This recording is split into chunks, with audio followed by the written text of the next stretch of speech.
Yo, yo, my raps are extrapolated. I come back and I battle bait quick. And then I escape the statement. And then I'm chilling like y'all motherfuckers belated. Yo, I'm rated 5 stars like a 5-star general. Chilling like y'all motherfuckers subliminal. Did that shit, why? Cause I hit it with the motherfucking timid flow. Yo, like I hollered at all the women though. I got nothing.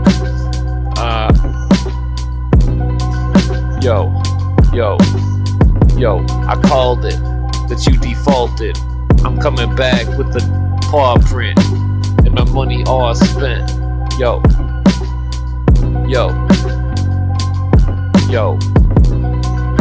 with weed restoration, come back with an education. Motherfucking raps like devastation. Yo, before the communists eliminate us. Yo, you were found defecated.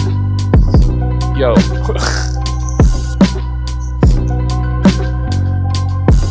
Yo, it's Pedro. I say hey though. Nobody move until I say so. So you better lay low. I'm chillin' like I'm erupting like a volcano. Motherfuckers know that my brain goes with the rap flow. Come back like I rolled up some weed and tobacco. And I laugh slow. Come back like motherfuckers. Damn it, this fucking file transfer's taking forever. Got a Cooper review as I put on.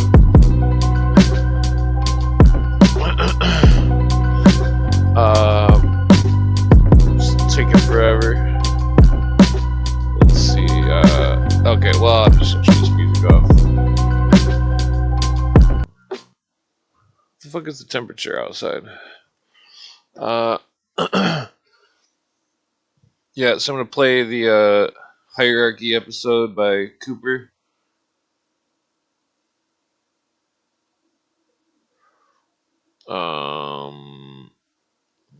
Let's see.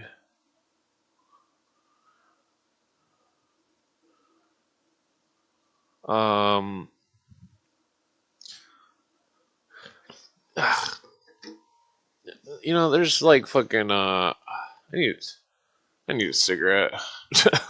There's all this stuff. Okay, so if you were in some other country, say you're in a third world country, and that,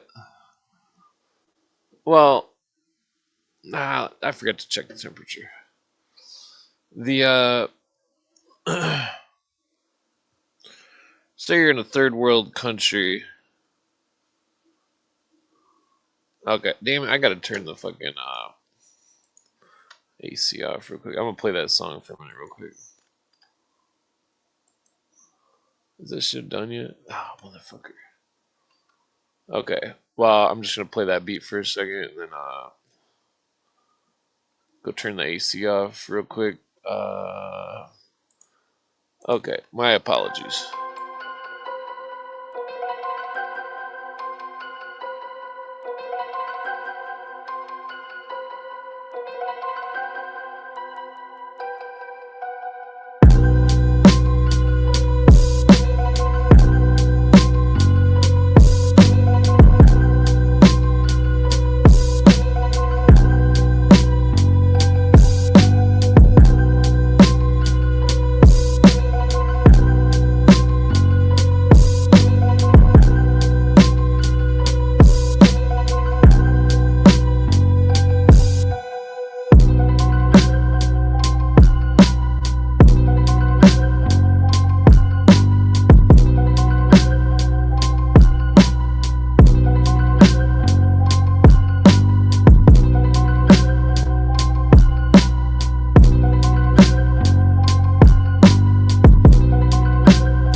legit. I got comments saying you're killing it. I got old folks quilting it, coming back like I got some guilt to trip. Smoke weed like I rolled it up and I spilt the shit. Yo, I'm the realest bitch. Yo, I flow the most like Twister on some shit like overdose. Smoke some weed like.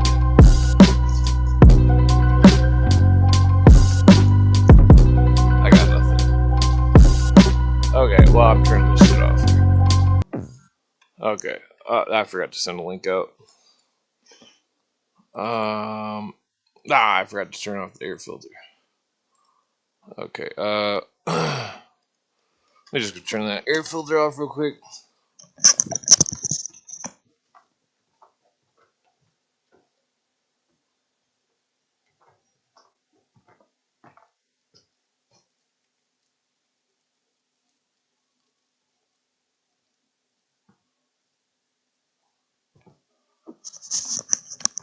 Okay.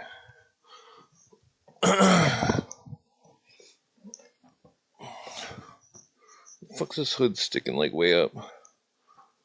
Okay, where did I put that file at?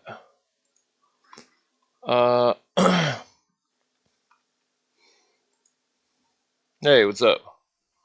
What is up, my guy? Oh, not much, just about to light up a cigarette. Yeah, it's That like, rap was on point. oh, thank you. Thank you. Where's my lighter at? Yeah, people are not getting this whole Middle East thing. It's like, I mean, this is kind of off random subject, but I see it on the news all the time. It's like they're like, "Oh, IDF blew some kid's brains out," and then when I look into it, it's like they killed someone who was armed, and it's like, or that's typically the situation, in that all these people are like, Israel's genociding everybody, and it's like, well, if somebody fucks around, and are you supposed to let them kill you, or are you supposed to kill them? You know what I mean? Like, I mean, I don't know. Yeah, just something that was on my mind.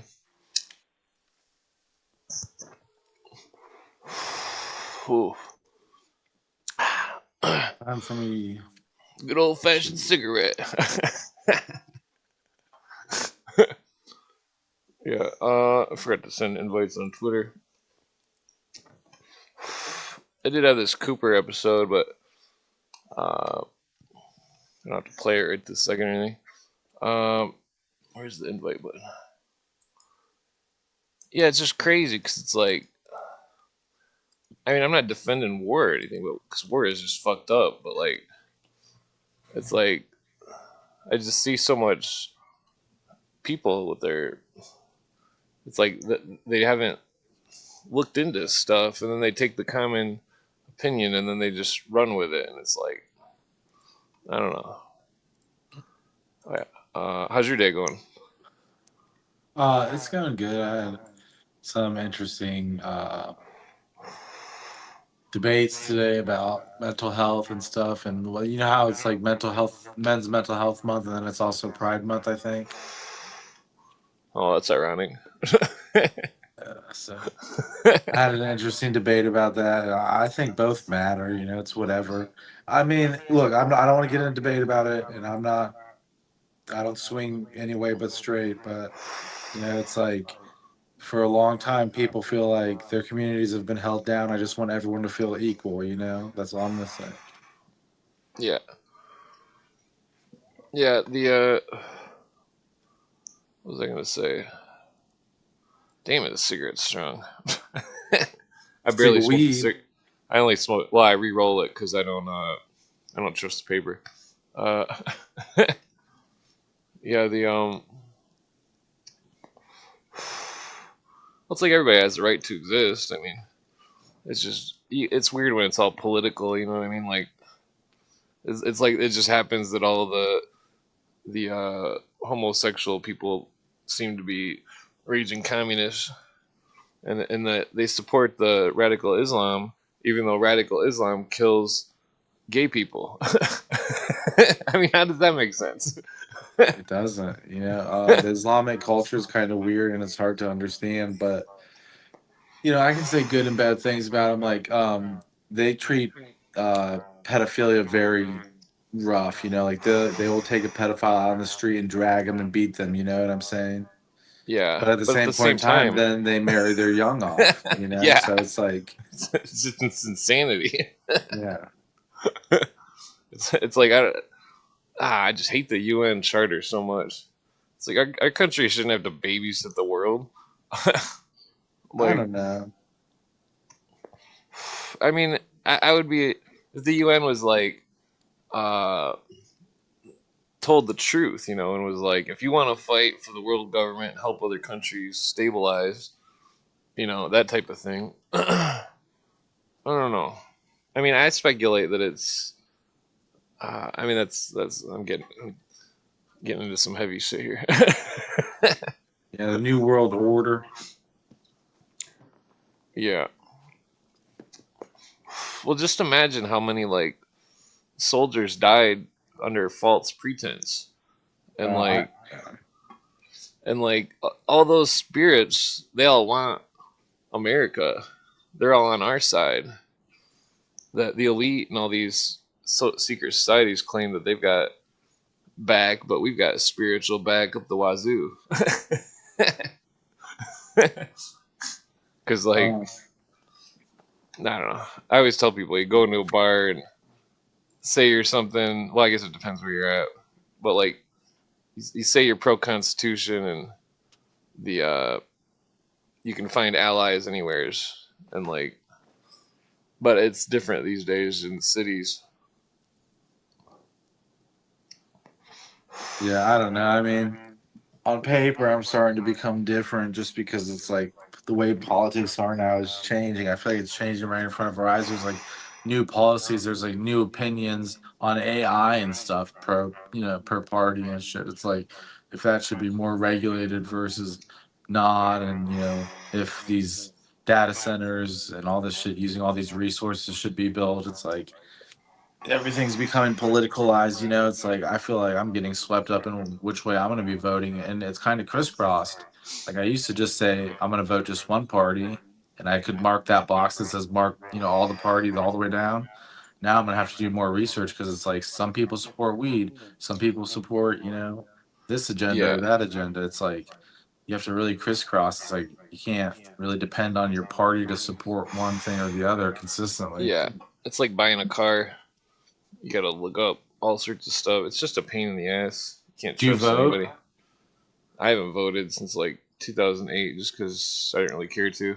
I know it really is hard to make yourself care. I voted this last election, but it's like I voted wrong. I don't know what else to say. But it's like who else could you vote for? It's like any vote was wrong, really, at this point. It's like, I think the media does a really good job at painting pictures of distortions of reality.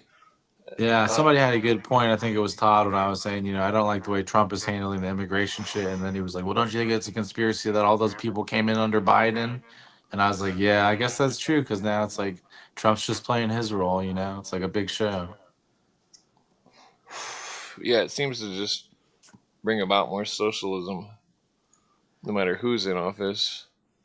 It does. 9/11 brought a lot of socialism to the United States. People don't remember, but they bailed out the airlines, they bailed out the banks. Now the government owns all that shit. Like try Oh going yeah, to the airport. It's like people think the airport isn't run by the government. It is, dude. It is so is. Every airline oh is yeah, not even a private company anymore. It's like all insured by the government. It's all run by the government. It's not even secured by private security. The TSA does it. It's like all government.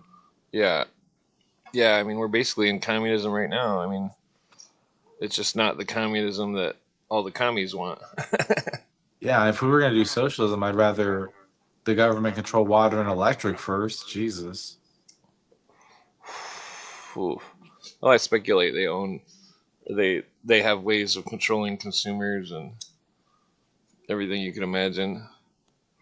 That's what the problem with lawyers. They find ways to control people without controlling without owning the business itself, type of thing.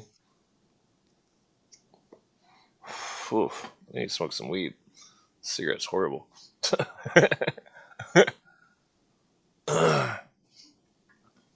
See, I think I got a card out here. I gotta set up my whole situation up here. I usually get all my weed and stuff situated up here so I can just have it within arm's reach while I'm chilling. Oh yeah. But I don't got anything set up. Yeah, what was I gonna say? Oh, looks like we got a guest here. Hey, how's it going? Not too bad. Not Well, too that's good. bad. You guys, Pretty good. I chased off some raccoons that were eating the wildcat's cat food. is cat food as good as dog food?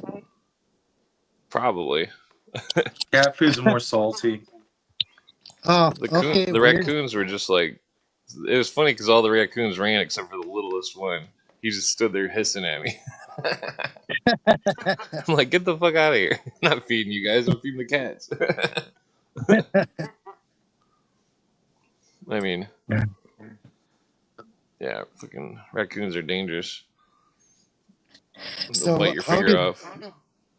How did Bill Cooper review the hierarchy of the Illuminati? What was his interpretation of the hierarchy? Oh, well, I've got the audio, but I wasn't going to start it quite yet. Oh, okay. Well, can you give figure out us where I put it? Can you give us a summary of it? Well, it has to do with the Illuminists and the Baha'is and Christ consciousness and Oh, wow. He measures them all together. I see. yeah. It's a complex situation. I was going to play a different one, but I noticed he was quoting a lot out of Dark Side of Freemasonry. I already read all that. Yeah. The quotes are relevant, but the where is that file at? I forgot what picture I used. So, who is Chattahoochee Lee? He's Do you a know country him? singer. I don't know. Yeah. I don't know him. It gets hotter than it. Hoochie's It is. coochie. It isn't. It isn't Lee that I know, is it? No, I don't think so. Okay. He doesn't want to hang out because we're too real over here. Yeah, I'm speaking of Lee Turner. Yeah. Oh, well, you probably shouldn't say his last name. He's a We friend got of him. mine. No. He's a friend of mine. Yeah. Where the fuck did that folder go? I can't figure out where I put that. Everyone's sleeping in my house. My house in the middle of the street. My house.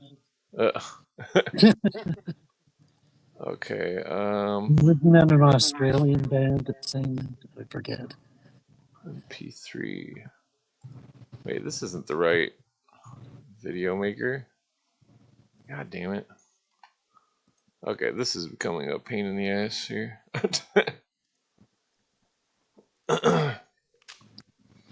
Pain in the ass in de rigueur. Well, I saved the file, but I can't figure out where I put it at. Don't you have a link? I have a link called Bill Special something. AU something. Yeah. Well, I mean, I would assume it would be in the downloads or desktop, but I'm not seeing it here. I'll open it in a separate window. Oh, shit, it's only Behold the Pale Horse audiobook version. Yeah. So this guy's going to tell us the hierarchy of the triangle? Well, he's going to explain, if I can find the file. Okay, I labeled it Bill Cooper, so it should. Okay, that's not helping. So, have you ever listened to his Zionist violations, the Israel lobby, the ADL. The Have you ADL one? listened? Yeah, have you listened to those? Yeah, I've listened to all Okay. What do you of think them. of them? Well, the B'nai B'rith is just part of the Illuminists.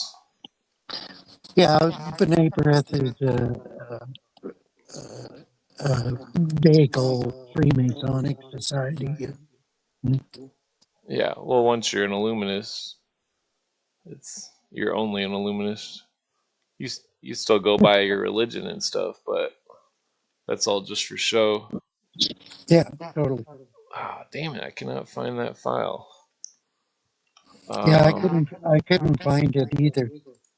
Well, I But exported it on my desktop somewhere, and yeah, I didn't look too deep, but yeah.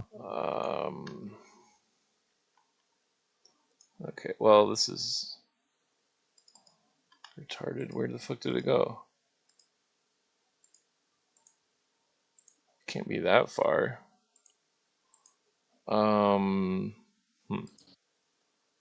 Okay, well, I think I lost the file. I don't know what the fuck's going on. Oh no, I wanted to hear this. Well, it's got to be around here somewhere. Where does it export to?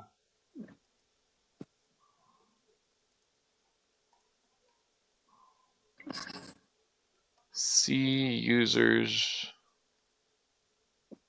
Okay. That sounds pretty complicated. Wow. Yeah, it should be in here somewhere. Users. Okay, here it is. Or look up your history, maybe.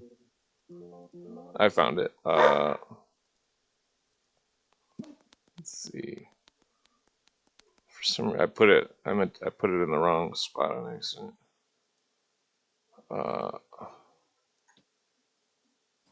Okay. All right, here we go.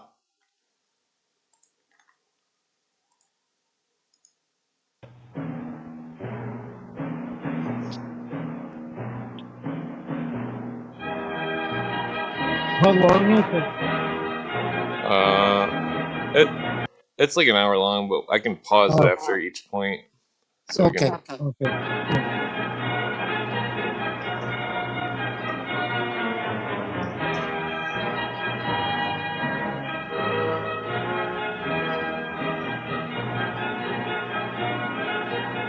Yeah, this actually happened at the pyramid. Yeah. To all the top 520. Okay. Now it's starting.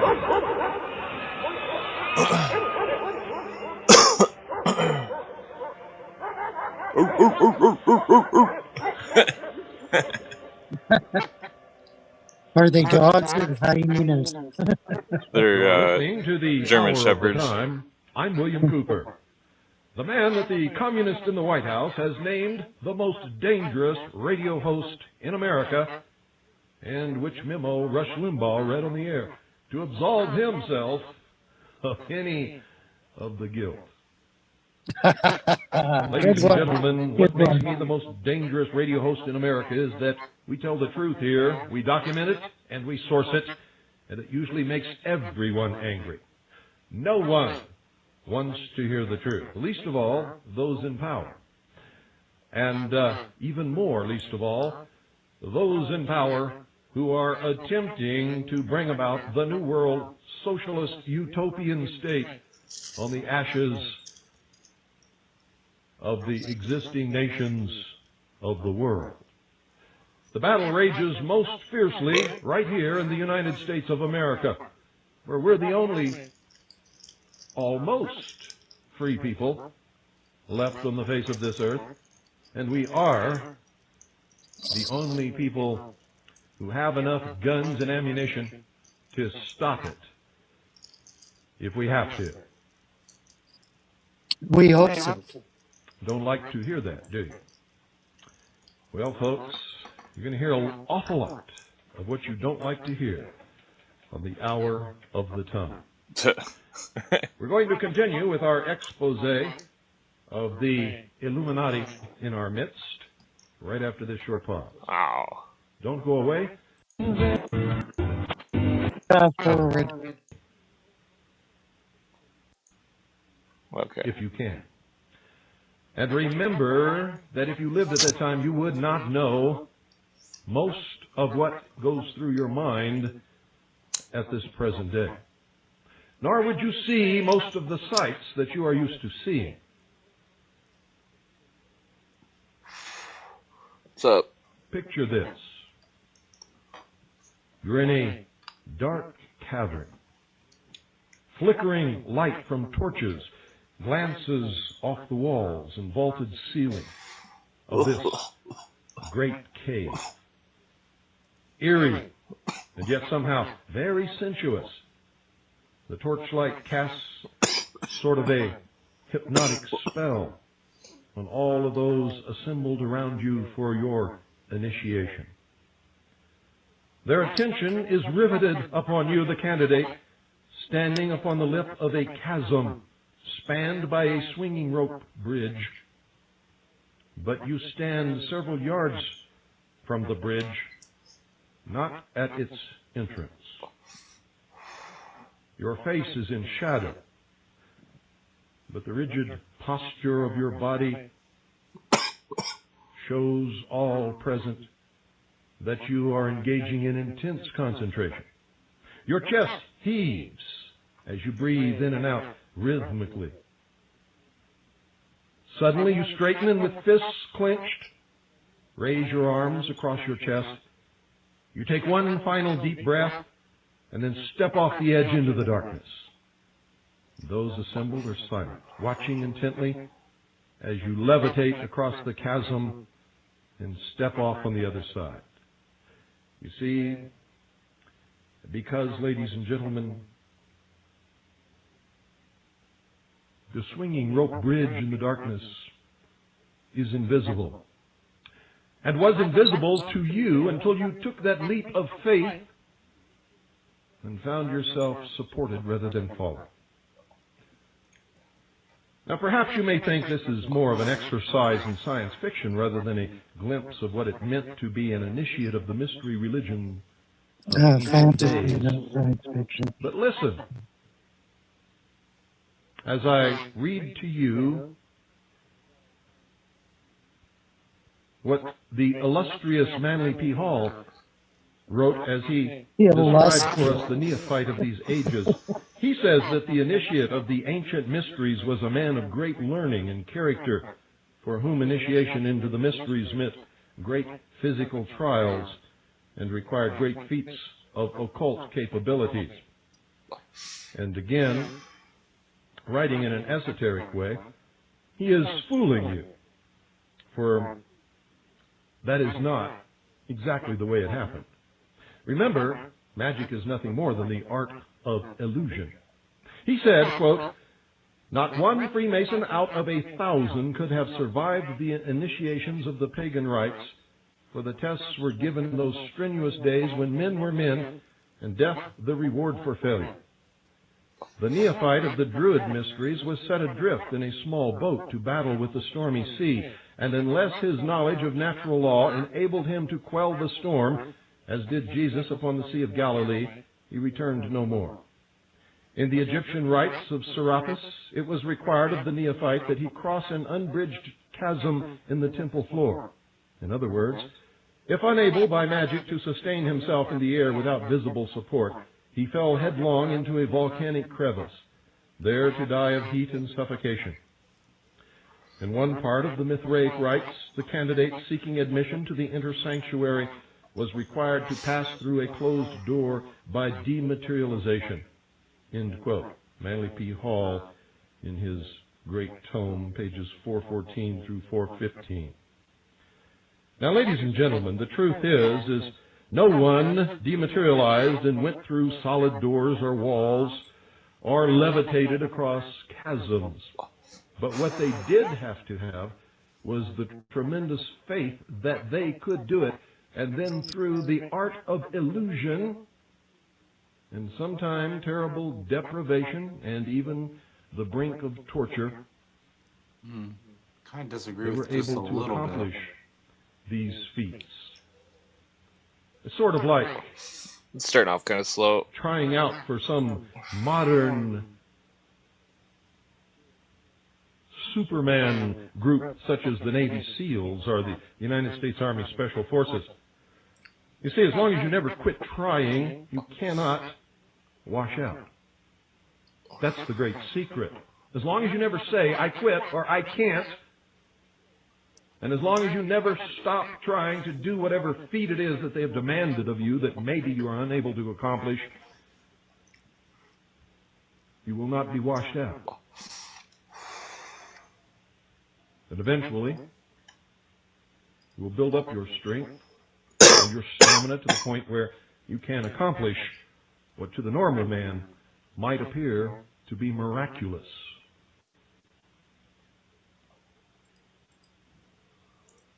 Hall then quotes Albert Pike from the Legenda for the 28th Degree as stating that the science of the hierophants of the mysteries produced effects that to the initiated seemed mysterious.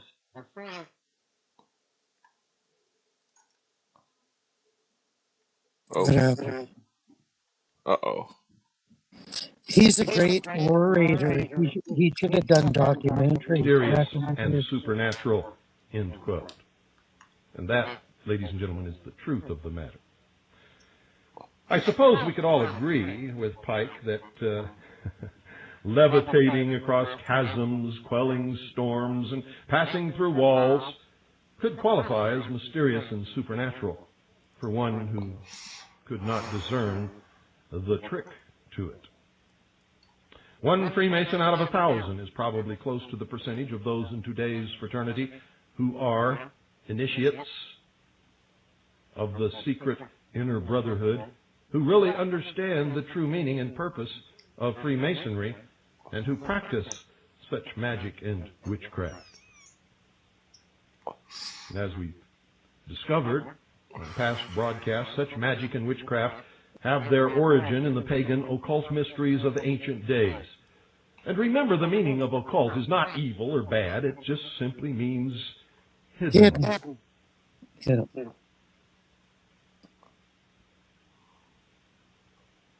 Oh, what happened? We've also touched briefly on the belief of those who practice the New Age nonsense that all of this was given to us by the, quote, masters of wisdom, end quote, or the, quote, hierarchy, end quote. Let's get a better understanding of this so-called hierarchy and its role in bringing about the New Age world religion. According to the New Age belief system, the masters of wisdom have ruled the affairs of the earth for millennia. They are referred to as the hierarchy, which is composed of advanced beings, some of whom live in an etheric or spiritual city over the Gobi Desert called Shambhala. The hierarchy contains a range of beings all the way up to the, quote, Lord of the world, end quote, himself. You all know who that is. Who is the master of the physical, material world? Why, it's Lucifer, also known as Satan. Totally. To those who believe what is written in the King James Version of the Holy Bible. Of course, what is being described is what the Bible clearly speaks of as the spiritual forces that all who call themselves Christians are battling in the heavenly sphere, the principalities and powers of Satan's kingdom. And I quote from Ephesians chapter 6, verse 12, "For your conflict is not only with flesh and blood, but also with the angels and with powers, with the rulers of this world of darkness, and with the evil spirits under the heavens," end quote. Totally. Jesus Christ calls Satan the prince of the power of the air and the god of this world. In 1 John chapter 5, verse 19, we read that, quote, "The whole world around us is under the power of the evil one," end quote. In her book, Initiation, Human and Solar, Alice Bailey says basically the very same thing. And I quote Alice Bailey, "This hierarchy of brothers of light still exists, and the work goes steadily on. They are all in physical existence, either in dense physical bodies, such as many of the masters employ, or in etheric bodies, such as the more exalted helpers and the Lord of the world occupy. They exist upon the planet with us, controlling its destinies, guiding its affairs, and leading all its evolutions on to an ultimate perfection, end quote. Alice Bailey, in Initiation, page 32. The Apostle Paul also pointed out that there are unseen spiritual beings organized in a hierarchy. And he says, quote, "And through him were created all things that are in heaven and on earth, visible and invisible, whether imperial thrones or lordships or angelic orders or dominions," end quote.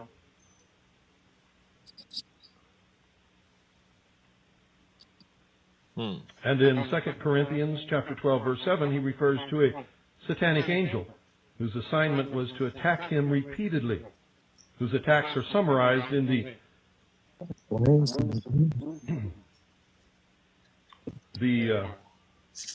previous chapter. He said, quote, "There was delivered to me a thorn in my flesh, the angel of Satan to buffet me," end quote.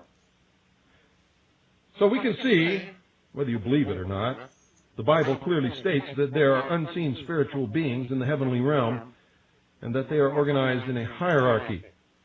So it's not just Alice Bailey who says these things, or Helena Petrovna Blavatsky, or Manly Palmer Hall, or Albert Pike. You see, people who believe, very much like most of you believe, also say these things.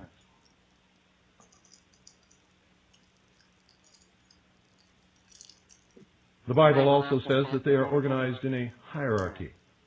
Alice Bailey also tells us something about the headquarters for the Lord of the world in Shambhala, the big city in the sky, if it exists.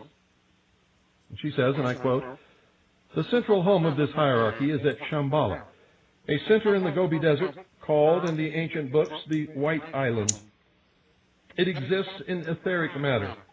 Several of the masters in physical bodies dwell in the Himalayan mountains, but the greater number are scattered all over the world, dwelling in different places in the various nations, unrecognized and unknown, yet forming each in his own place a focal point for the energy of the Lord of the world." Alice Bailey, Initiation 33. These people also believe that other planets are inhabited, and that the star Sirius is home to the Great White Lodge, from which all in this sector of the universe is controlled. Now, we revealed earlier, ladies and gentlemen, that according to Alice Bailey, this was the source of the mysteries. There's no proof for this. She just says it. These mysteries, Bailey says, provide the secret powers for the magic and witchcraft practiced by this hierarchy. She claims, and I quote, "The mysteries are, in reality, the true source of revelation. They concern those capacities which enable the members of the hierarchy to work consciously with the energies of the planet and of the solar system, and to control forces within the planet. The mysteries, when restored, will make real the nature of religion, the purpose of science, and the goal of education. These are not what you think today." End quote. Alice A. Bailey, Discipleship in the New Age, New York, 1975. Chapter 2, pages 15 through 16. Bailey says these mysteries contain more than just what is found in Freemasonry, and they will be restored more fully when the hierarchy, meaning the kingdom of the Antichrist, comes to earth visibly. And she says again, and I quote, "The mysteries will be restored in other ways also, for they contain much besides that which the Masonic rites can reveal, or that religious rituals and ceremonies can disclose. And only when the hierarchy is present visibly on earth, and the mysteries of which the masters are the custodians are given openly to man, will the true secret and nature of electrical phenomena be revealed. End quote.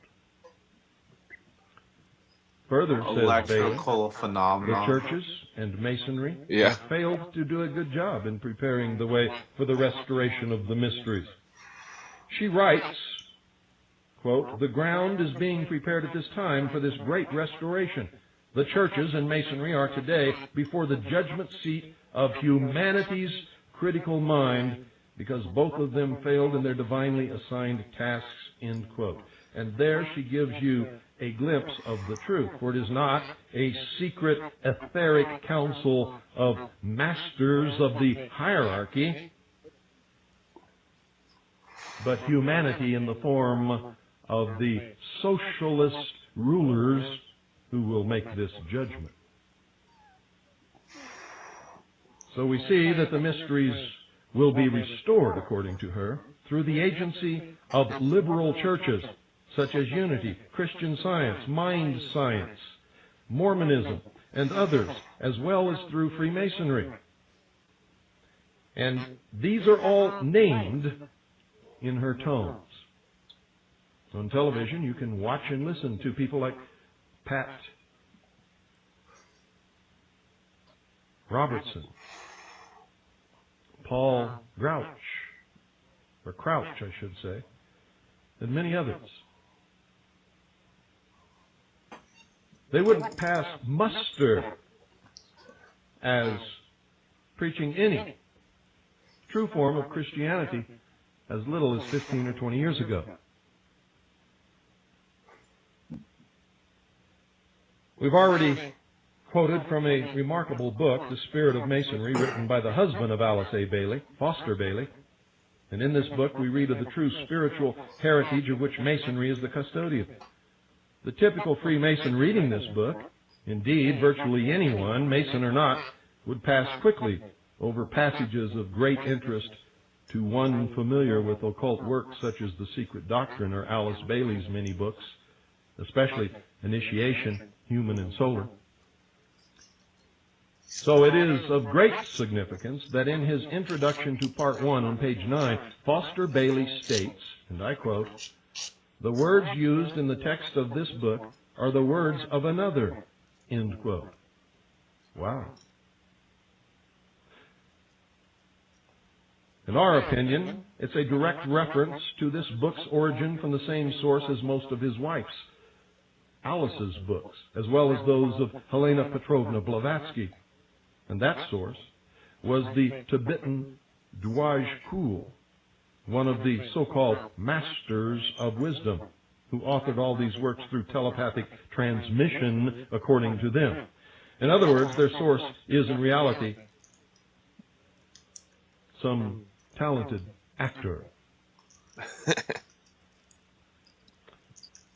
The interesting thing, ladies and gentlemen, that we find from reading Foster's book, which was written by a Mason for other Masons, is that the somewhat veiled references he makes to various aspects of Masonry are clearly stated or unveiled in the books of his wife, Alice, and those of H.P. Blavatsky.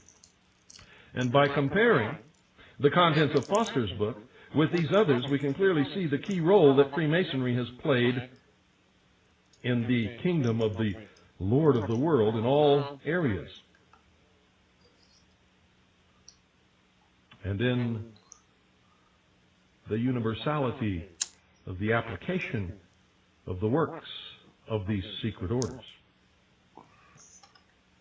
For example, on page 16, in discussing the third degree, when Foster refers to the journey of the Master Mason ending in resurrection from the grave, where, quote, "He enters into that great fellowship of Master Masons who are but the expression upon earth of the divine fellowship existing in the lodge of the Most High," end quote, we need look no further than Foster's wife Alice for the true explanation. In her book, Initiation, Human and Solar, Alice tells us about that lodge of the Most High, and she's not speaking of heaven. She's speaking of the Masonic Lodge on Sirius, the star. Her comments give us a glimpse of another aspect of the close relationship between the New Age movement and Freemasonry. Quote, "One great fact to be borne in mind is that the initiations of the planet or of the solar system are but preparatory initiations of admission into the Greater Lodge on Sirius. We have the symbolism held for us fairly well in Masonry, and in combining the Masonic method with what we are told of the steps on the path of holiness, we get an approximate picture. After the first 4 solar initiations, we get to the 5th initiation, which is the first cosmic initiation. The 5th initiation corresponds to the first cosmic initiation, that of entered apprentice in Masonry, and makes a master and entered apprentice of the lodge on Sirius.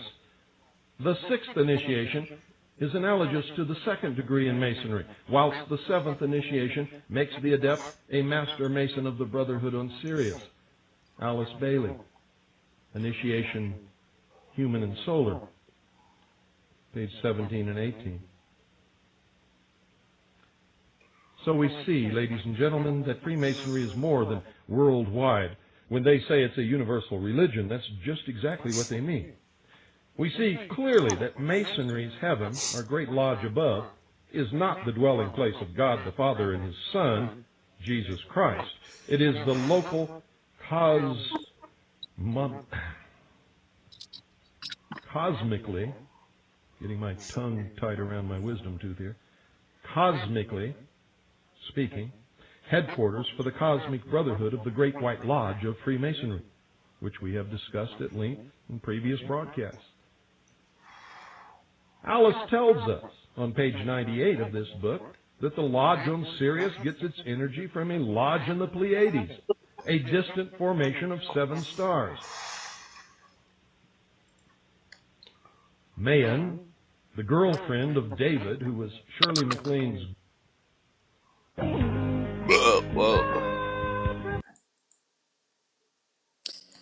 Okay, Where'd the audio go? should we discuss some of this shit? So, so far, he's highlighting the hierarchy as being Blavatsky-oriented grand masters or ascended masters. Yeah. Yeah. Oh. Okay. It's like 30 minutes, I think. place of God the Father and His Son, Jesus.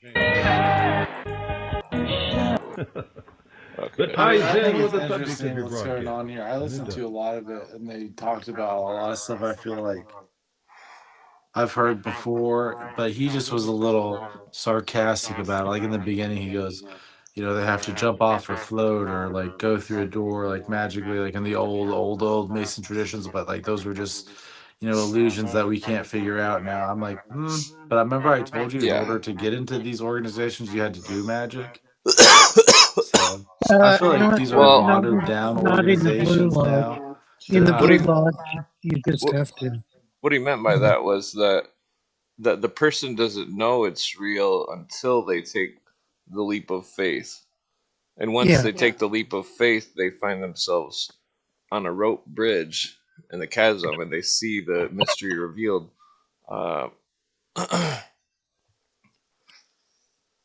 Yeah. So it's like imagine a type of magic in which you've got a carrot on a rope on a stick and you're just leading someone around with it. It's deception. It's the art of deception, like he says. Yeah, it is now, but I'm just saying these are like new age like cults that like just pretend to be, the Illuminati. It's like I don't know, they could worship Satan, don't get me wrong, and all kinds of other things and even have handouts, but they're not running the world, I don't think. Well, I think it's the 17th degree. Their secret word is Abaddon. Yeah, good one. Yeah.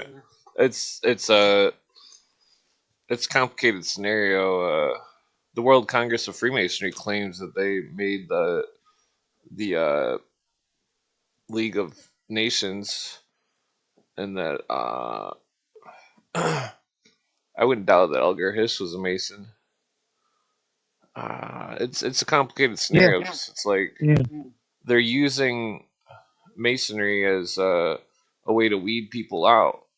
They're weeding the people out who are not part of the plan, and that the people that make it to the top are those who promote the plan of world socialism.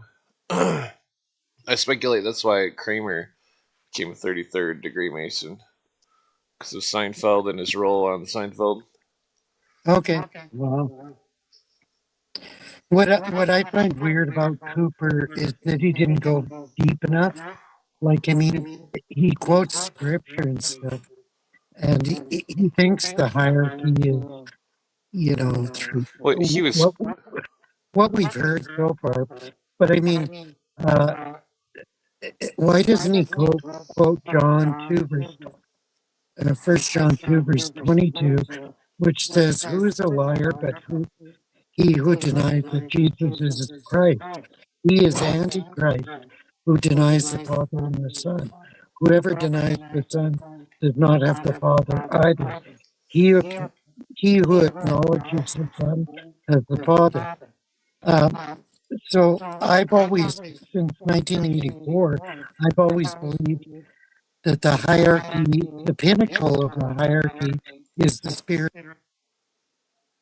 no. Satan or Lucifer, which Albert Pike acknowledges in Morals and Dogma. He says they worship Lucifer.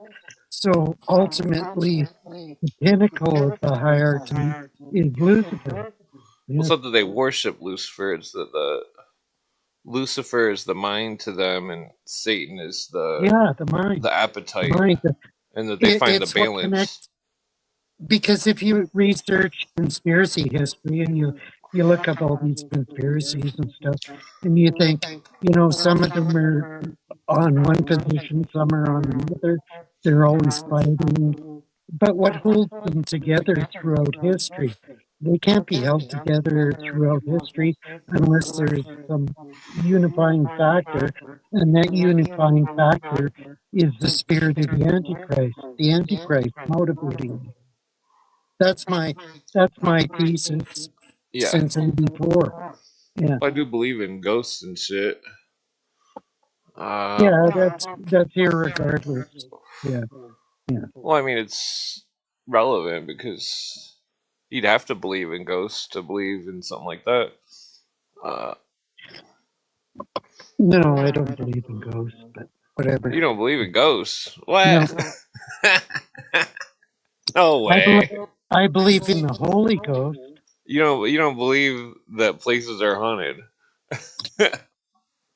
Yeah, I think they be maybe demon haunted. Yes, yes.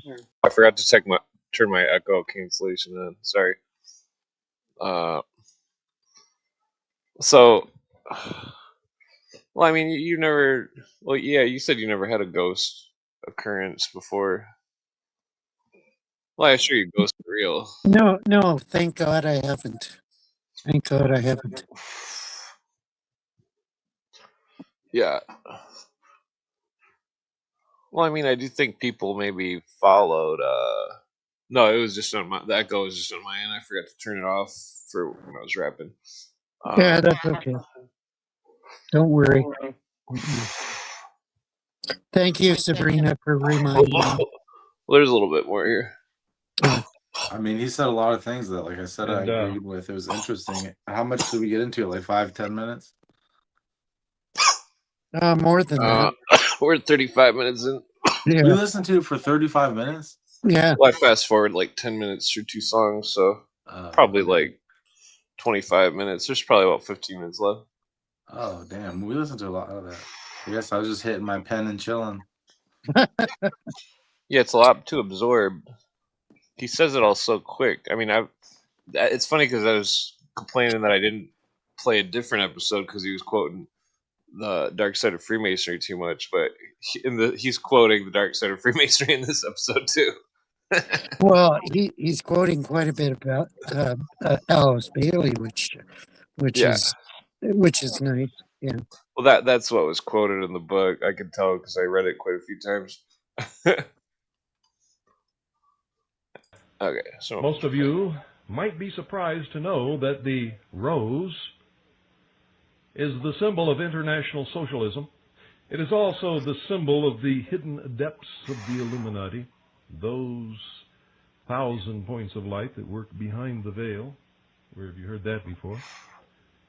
And it is also the symbol of the secret destiny of America. Well, Wow. according to manly How people. about that? Yeah, yeah. Also want you all to know that I have no animosity whatsoever toward any particular religions, but we deal with the truth here. And what I found in my research is there is not one single organized religion upon the face of this earth that is telling people the truth. Not one. Not one single one anywhere. They're all used as mechanisms, ladies and gentlemen, to keep the common man in the exoteric world, hiding the truth, and to control him or her. And for all the Christian religions, the major churches and evangelists and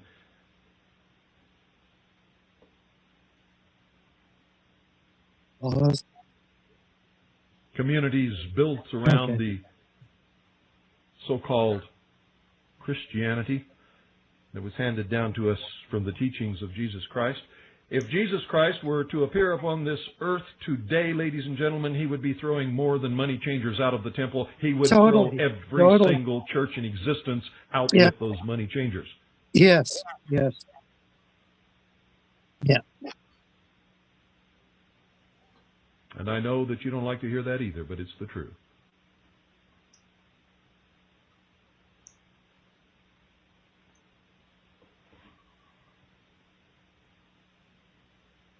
Yeah, according to Revelation, when he returns, he will come as an avenging angel. Foster said, quote, "Such symbolically is the progress and mode of achievement for every human soul. Such has been the path trodden by all the saviors of the race. From darkness to light all must go. He must learn that the experience is the only thing that can fit him to join the ranks of the master masons of the universe and carry on the eternal quest in company with all brothers. This is the revelation which the passage of the candidate through all the degrees conveys. Subtle and elusive indications are given also of that organized and intelligent activity which is carried on by that grand lodge of master masons who have for ages watched over humanity and guided men steadily in the way of light. The whole fabric of masonry may be regarded as the externalization of that inner spiritual group whose members down the ages have been custodians of the plan." End quote. Remember the plan? We've discussed it at length. It's also known as the Great Work, the Lost Word, etc., etc., etc. Foster Bailey, in his book, pages 21 and 22. Next, he writes that these master masons are called by many names, such as Christ and his church. They can be known by others as the masters of the wisdom, the Great White Brotherhood, the dispensers of light, the builders. Then he adds, quote, "They are therefore sometimes known as the Illuminati." There's the admission. And there are many more that I've quoted on this broadcast. And yet I still get letters from people saying the Illuminati is an illusion. They don't really exist. Well, here's a member who tells you that they do. He says they are the rishis of the Oriental philosophy, the builders of the occult tradition. Stage by stage, they assist at the unfolding of the consciousness of the candidate until the time comes when he can enter into light and in his turn become a light bearer, one of the Illuminati, who can assist the lodge on high in bringing humanity to light, end quote. These people murdered John F. Kennedy in Dealey Plaza, a temple of light, a temple of the sun, where stands an obelisk beside a reflecting pool. with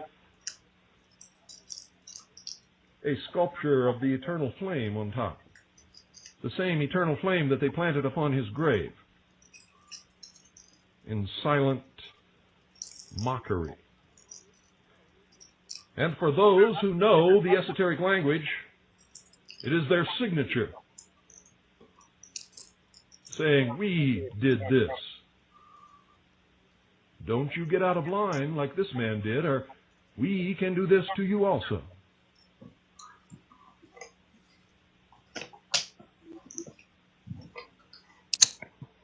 As any Freemason knows, entering into light is the term used in the fulfillment of his search for light in the degrees of Masonry.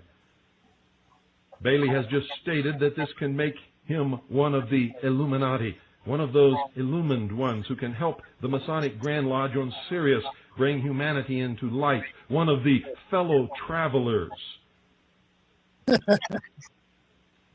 Foster Bailey also says that participating in this great work as part of a greater initiation, the Luciferic initiation that Benjamin Krim says will take place in Masonic lodges, will take one on to his own godhood, quote, "The rites, ceremonies, and initiations of Masonry may be regarded, and are so regarded by many, as being faint representations and symbolic rehearsals of those major spiritual initiations through which every human being must pass before achieving his goal of manifested divinity, and can enter finally within the veil," end quote.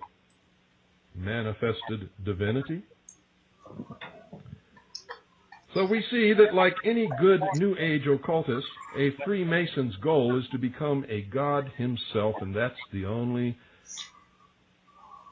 thing you need to know about all of this. There is no secret in the lodge. There is no ultimate great gem of wisdom that anybody ultimately learns except how to control large numbers of people by the promise of a secret, which turns out to be that man himself, if he perfects the temple and finds the philosopher's stone, which is their metaphor for the perfection of the soul, will, in fact, become God. It's the old Gnosticism of ancient times. It is, in fact, the worship, ladies and gentlemen, of the intellect. Another revelation concerns the evolution of the races as given by Foster, starting on page 31, and as explained more fully by Helena Petrovna Blavatsky and Alice in their works. Foster presents what he calls a basic hypothesis in discussing this question. Quote, "Is Masonry of vast antiquity, and do we inherit it from a dim and distant past?" End quote.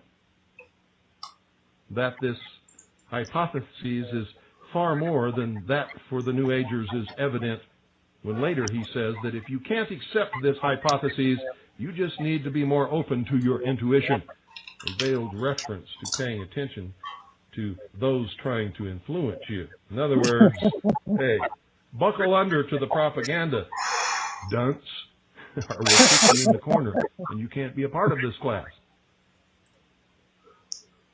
Foster Bailey says the hypothesis based on a study of the rituals and symbols and the allegory of initiation is as follows. Quote, "Masonry is the descendant of, or is founded upon, a divinely imparted religion which long antedates the prime date of creation as given in our Bible. It is all that remains to us of the first world religion, which flourished in an antiquity so old that it is impossible to affix a date. It was the first unified world religion. Then came the era of separation of many religions, of sectarianism. Today we are working again towards a universal world religion. Again, then, Masonry will come into its own in some form or another," end quote. He further says that this ancient religion is attested to by such symbols as the pyramids, both in Egypt and South America, what is left to us of the ancient mysteries. He says these mysteries, quote, were temporary custodians of the ancient truth and are closely allied to the Masonic work of today. And the golden thread of the living continuity can be traced through them to modern Freemasonry. And he's absolutely correct, for I have traced this organization all the way back to the beginning of the recorded history of mankind, for they have left a trail that is easy to follow. Bailey then says that we can go even further back than that in our search for the source of the Masonic inheritance. She says, quote, Masonry may therefore be as old as humanity itself, and religion as old as Freemasonry. The period when there were emerged on earth that infant humanity of which our modern race of men are the fruitage. That period may also have been the founding of our Masonic ritual and work. Scientists hint at two races which preceded ours and give them names, the Lemurian civilization and the Atlantean civilization. Ancient Lemuria saw the first human being walk on the earth. He was little more than an animal, end quote. Is this true? Do scientists really say that there were two races at the beginning of humanity, an Atlantean civilization and an ancient Lemurian civilization? Well, ladies and gentlemen, I've read just about every science book I can get my hands on concerning anthropology and the history of the human race, and I can find no reference to any such races whatsoever except in the imaginations of the New Age movement, people like Hitler, in the writings of the secret societies, in the writings of Helena Petrovna Blavatsky, in Plato's recounting of an ancient tale passed on to him of a sunken continent called Atlantis, but in no scientific writing or journal can I find any reference to a race called Atlantean or Lemurian. You see, these people lie a lot. And since most people never check anything that they read, they just believe it. I know people who read this stuff who really believe that scientists claim that there were two ancient races, one known as the Lemurian, the other as the Atlantean. LOL. And it is just a blatant lie. You're not that ugly, Sabrina. You're not that ugly. Now, Alice Bailey and Foster Bailey may believe that such races existed. But it's not based upon science. It's based upon their particular religion. It's based upon the faith that what they've been told by whoever taught them this nonsense was also true.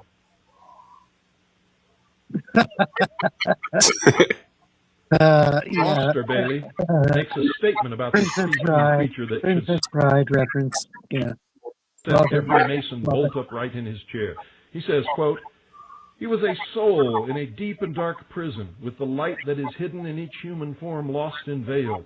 He was a poor blind candidate for light, knocking blindly upon the door of the temple. Blind and ignorant, he wanders up and down, seeking light and unable to answer the questions put to him, end quote. And that is an indication that harks back to the metaphor of the Garden of Eden. And so we see that Bailey says this pre-human creature was a poor, blind candidate for light, knocking blindly upon the door of the temple. That is a verbatim description of the initiate during the ceremony of the first degree of Freemasonry. For those of you who are not Masons, you need not take my word for it, because in the very next sentence, Foster himself says that's what it represents. When he says, quote, this is beautifully taught in the entered apprentice initiation, where all he can do until the gift of light is conferred upon him is to express his willingness to seek. Every other question when put to him is answered by his escort, end quote. So we can now better understand what Albert Mackey meant by his description of the symbology of the first degree. Writing in his Encyclopedia of Freemasonry, he states, quote, the entered apprentice degree symbolizes the creation of man and his first perception of light, end quote. What is light?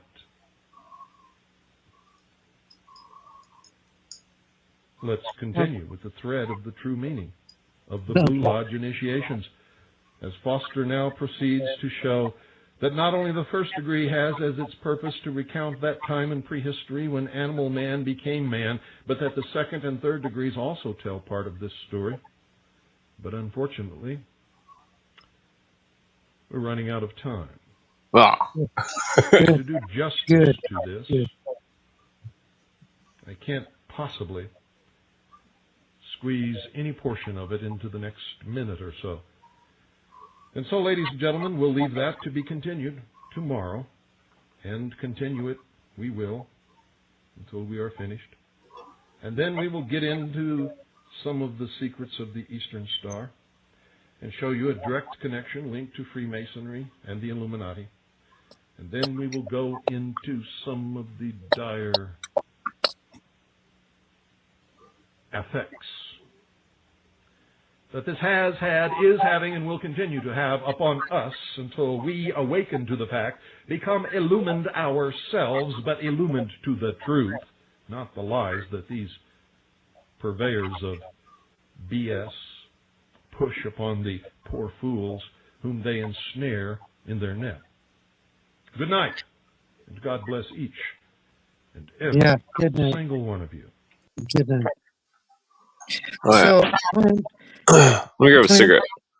Clinton, wait a minute. I'm just gonna grab a cigarette. In your reviews of Cooper, does he ever talk about Elizabeth Clare Prophet and her association with the Great White Brotherhood? Okay. Apparently not. Okay, what did you say? Well, in Cooper's discourses, does he ever talk about Elizabeth Clare Prophet and her association with the Great White Brotherhood? Yeah, he's mentioned her quite a few times. And how her son refuted her and exposed her?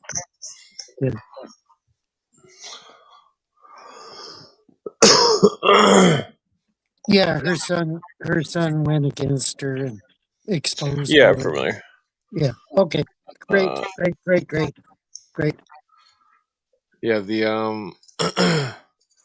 well, so I think the Christ consciousness stuff is so irrelevant because of who runs it, the UN, the globalists. Serious pointing fingers and stuff, but I'm looking for the big fish. Well, according to him, the big fish are the ascended masters, but he doesn't go far enough to declare that it is the Antichrist himself. Yeah. Well, according to the doctrine, from my understanding, that the ascended masters are the hierarchy, and I that would they say are they're demonic angels. Yeah. Well, I mean, from what I've looked up, it says it's figures like Christ and Buddha and other masters are part of their large spiritual order. But I think obviously this is just an example of how they misrepresent and how they are misguided. You know, Christ and Buddha would not be part of such an order. Yeah, Christ wouldn't be part of it, but Buddha would. It's all a sales pitch. Yeah. Oh, you can eat a dick. Well, the original Buddha was just a regular person. Asshole. Total asshole. Well, I don't think Buddha was God or anything. No, he wasn't. Buddha doesn't even say he's God. He doesn't. Yeah, well, of course not. He couldn't claim that. Yeah. Well, so because in Hindu religion there is no such. The monad is God, and if he didn't participate in the monad, in the original Buddhism, there was no. The doctrine got evolved into what it is in modern times, and that it was just some dude that was like, his father was a real jerk, and he's like, I gotta help my people. I'm the prince. I can't let them all suffer. And so he made a philosophy which would allow them to find joy even though they were living in poverty. Really? Yeah. And did it solve this? Make a solution? No, it didn't. Because but the Illuminists, imagine the Illuminists is like they see a religion or something, some kind of system. They see it like an old house that needs to be repaired, and they're gonna resell it. And so they're gonna take this house or religion. Tikam yeah. Well, yeah, so they take this house or religion, and then they dress it up how they want it to be for their purpose, and then they sales pitch it out. Yeah, that's probably where most religions are nowadays. Yeah, they've all been sales pitched. Yeah. Bunch of people tinkering around with the words and the ideologies. Yeah, I mean, for novices or people that don't know, NPCs or whatever you want to call them, newbies or whatever, uh, this was a good introduction into, or what Bill Cooper talked about was a good introduction to, hello, people, wake up. This is what happened in the past, and yeah. Yeah. Yeah, it's an occult phenomenon of mind control spells. Yeah, They're no, really, and the average Joe on the street doesn't know shit about this. Yeah. Yeah, I yeah, thought it was really interesting. It really matched up with a lot of things I'd heard about the Illuminati and even their ancient culture when he was talking about the Lemurians and the Atlanteans. And I thought that me and Clint were just talking about that, and I was saying the Atlanteans were a magical race and stuff. And like that's what they talk about in that stuff. And it's what interesting. masonry? Oh, sorry, go on. It's just interesting. The Lemurians, the third root race they talk about in that Alice Bailey's, you know, whatever. They're like the Externalization. Yeah. yeah, they're the physical race, and the Aryans are more like the mental race. So it's like almost represents like mind, body, and soul. These three races. It's an interest. I'm not saying I believe any of it, but I've heard it. And I was kind of talking to Clint about it the other day. It's like when Wow. he's describing the initiate, the first glimpse of light, how that was the Lemurian. It's like they're showing the human evolution in the Yeah. degrees of Freemasonry. To get grounded into reality, you have to read Lynn Carter's Thunger of Oh, it's not like Lemuria. a real evolution. It's an 5 evolution book. of the mind. Yeah. It's a alchemical evolution. Yeah, I understand. I understand what your take on it. Yeah. Yeah, it's what was I gonna say? Well, it's not my take. I didn't invent the idea. Sorry. I'm not an occultist.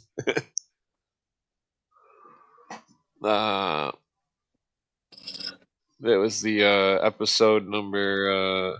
This is called the hierarchy. Episode 115 or 116, I think. Let's see. Episode 1120. Wow. You can find it on houroftheTime.com. Yeah.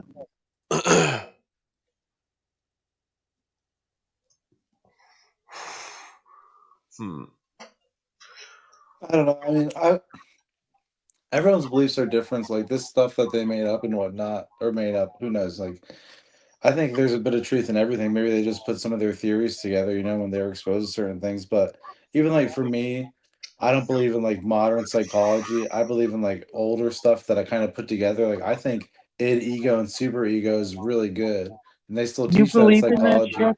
Oh, Yeah, they come still on. teach that in psychology, but it's not like applied. Psychology is a false science.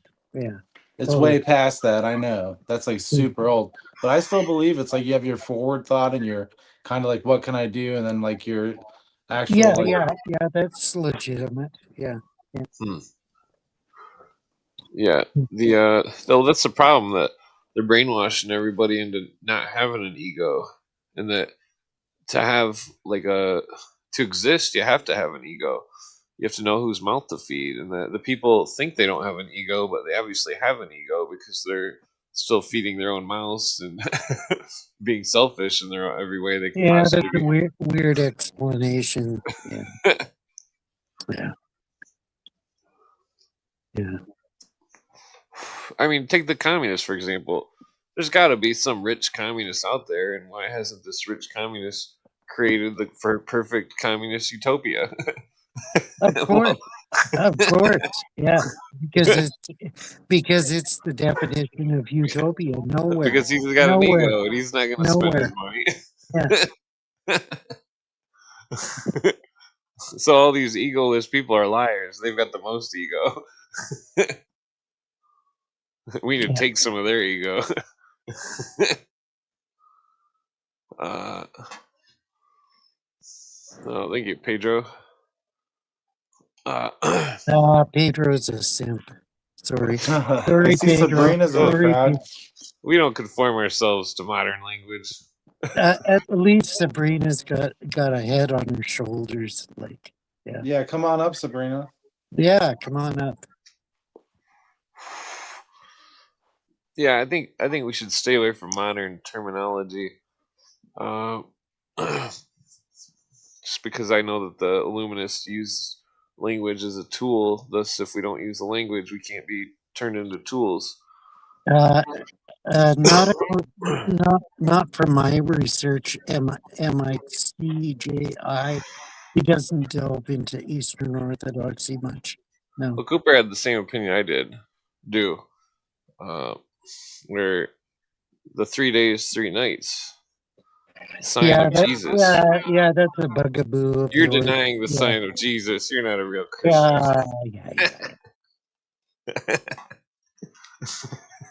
Do you believe in Jonah and the whale story? I think it was a symbolic story. I believe in it. I believe it was real. I believe it was real, and it was also symbolic of what would happen. Yeah, totally.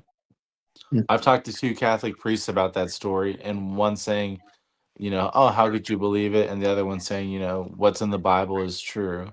And it's interesting perspectives, but coming from, 2 Catholic priests, you think they'd support the same idea. Yeah, you'd think they would. Yeah,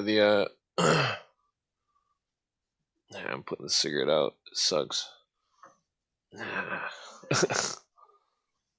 No, you stuck on the cigarette. That's what you do.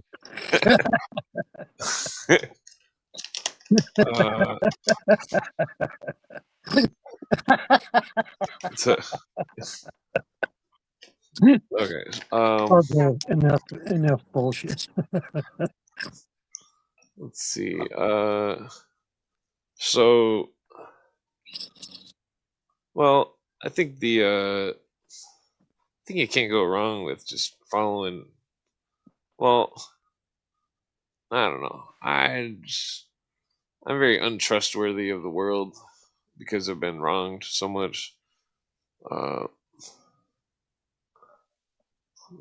by like ideologies. Yeah, but you got to put that aside.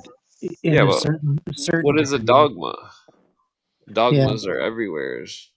Yeah. And that people have them, and the dogmas of not just religions but science, culture, politics. They're all dogmas, and that you can't even really talk to a person if they're living in the dogma. Yeah, that's true. Yeah, like it's like somehow we have to like free ourselves of dogma. I mean, unless you're submitting to a certain dogma. You're too smart to let that bother you, Clint. That'll bug you forever if you let that. It's like, yeah, there's gonna be dogmas. I feel like that's like everywhere. But you know what? People are crazy. But if you can get a person alone, I feel like yes, you can talk to them. There's hope in the world. But yeah, like you get a group of like dogmatic people together, they can be crazy. But I feel like nowadays it's like with enough information and stuff, you can navigate that maze. You can enlighten people. Unless it's like you're talking to Harry or something. well, we're living in a strange time. It's like people on Twitter, they share videos of people getting beat up and stuff, and they think it's funny, and like I don't know. There's like but then there's like this this empathy barrier where people have empathy towards some stuff but not other stuff, and vice versa. But that's typical of the average human being. Yeah. Yeah, just what they can relate to. Yeah. Hmm. I mean, yeah, that's systemic to our nature. Yeah. Hmm. Yeah, if you're like perceptive of things, a lot of times things can bug you. Like ignorance is bliss is not just a saying. Like if you were born on an island and you just smashed coconuts with a rock all day and that brought you joy, that would be the peak of your happiness. That's all you knew. But it's like it's sad. Totally. I mean, but once you have Game Boys and all this stuff, and then you have the absence of those things, and you have sadness, and then there's a balance between being bored and spending money. It's like, yeah, you become a lot more perceptive to, your emotions, barriers, whatnot. But people who are smart, they tend to be the most unhappy, and they think they can't solve their problems. But you really have to start with yourself and self meditation and stuff. I feel like you think to yourself, okay, like how could I solve a problem of like everybody being dogmatic? You know what I'm saying? Well, you'd have to change everybody. So it's like you'd have to have Why do you have to change everybody?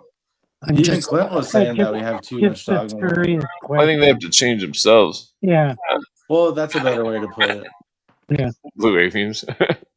Oh my Uh, god. Yeah. Fucking JJ in Where's the the lighter? house. JJ in the house. Yeah. The what was I gonna say? It's like people need to they need to have cognitive apprehension. It's like imagine if a baseball was like flying right at your head and you like didn't have cognitive apprehension. You wouldn't be able to get out of the way. It would just hit you Yeah, right in the yeah, head and you'd be totally, totally. Yeah. like but like I mean we're doing that with all sorts of stuff.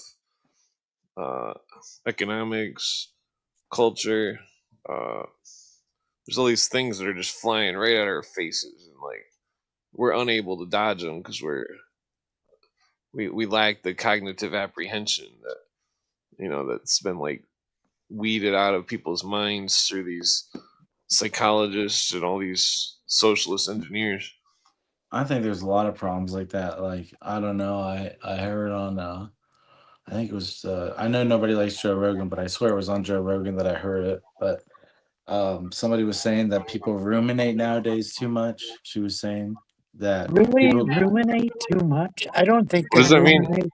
I don't think they ruminate enough. well, Ruminate. the reason I say that is because people go to therapy a lot now and they'll like dwell on problems from like childhood and stuff. Well, And they did that a lot in the 70s and 80s, but I don't know if they still do that. I I don't don't think know. it's good to dwell on things. No, but it's good to look back at your past and find out what you did wrong, what you did right, and stuff Well, like that. sometimes though it's out of your power. Yeah, I know. And you've got to let that go. The things that you have no control over. Yeah. yeah, I hear you. I really tried hard to convince my doctor I didn't have PTSD for a long time. And not just about like the war and stuff, but about like my childhood, like and being homeless and stuff, like, just like living a hard life. But just because you have flat emotions or you're apathetic to a situation, like you've grown a callus, you know what I'm saying? It does not mean Yeah. you're over a situation. You know, it's like you can be stronger, but it doesn't mean you've recovered. And in a healthy body, in a healthy body, if you break a bone, where you broke that bone, it usually grows back twice as strong, like heals. Yeah, totally. And I feel like the mind is like that too. It can like recover stronger, but at the same point in time, it's like, yes, it has to heal. Yeah. And yeah, that's why you got to be careful of who you talk to about stuff like that, because they can either help that process or they can uh, uh, affect it negatively. Yeah, yeah, Hmm. yeah. What's who white, Pedro? What the fuck's who white? Who white? Yeah. I don't know. Oh.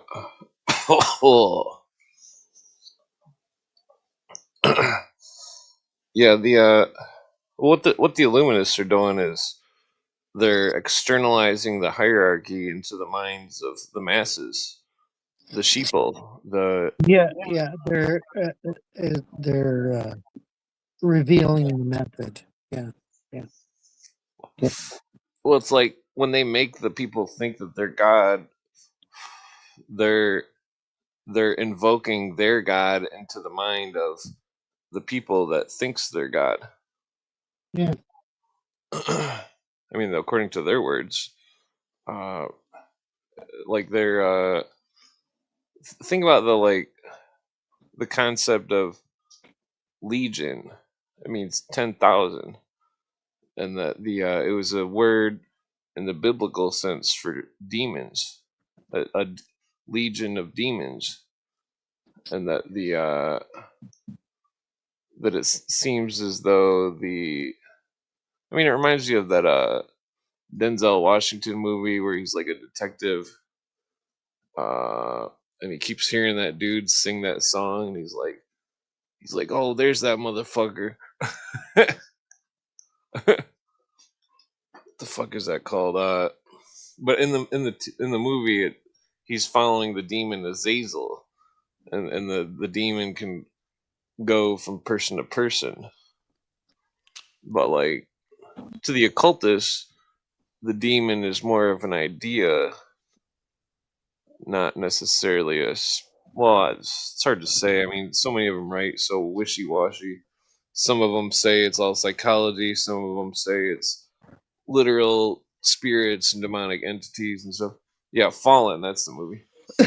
I feel like it's Never part. seen Fallen, It's pretty but good. I've seen Bone Collector. I love it because one of my girls is in it. But Oh yeah, and I read the book too, Bone Collector. The Bone it's Collector a pretty book good was movie. pretty good. Yeah, I yeah. feel like having the God thing is part of. They make you commit one of the seven deadly sins. Like they'll have you do a sacrifice, or they'll have you do something with lust, and believing your God is the ultimate form of pride. I feel like, Well, it's and also break. It's also damn, what is that? 10 Commandment. Thou shalt not put any God before me. well, that one too, but thou shalt not blaspheme the word of God. I mean, if you think you're God, then you're obviously blaspheming Okay, it. okay, okay. I mean, because it's like Cooper says, it's like Exodus 20. that actress Shirley MacLaine. She thought she was God, but yet she kept aging. He said that he walked up to her once and was like, Shirley, can you make me a universe? And then he said that he's seen a huge disappointing look in her eye, and that because she couldn't make a universe because she's not a god.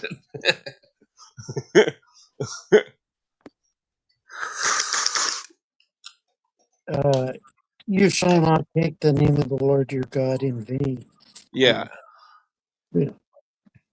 it's like these people that think they're gods and stuff. They wouldn't dare walk down the wrong hood because they value their life. All of a sudden, they're immortal. All of a sudden.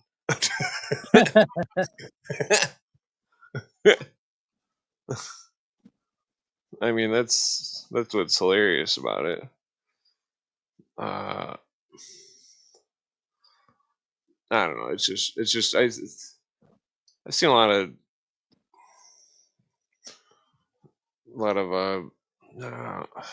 I mean, just it's like we're living in a world where like I don't know. I don't know one person that can beat me in a handshake.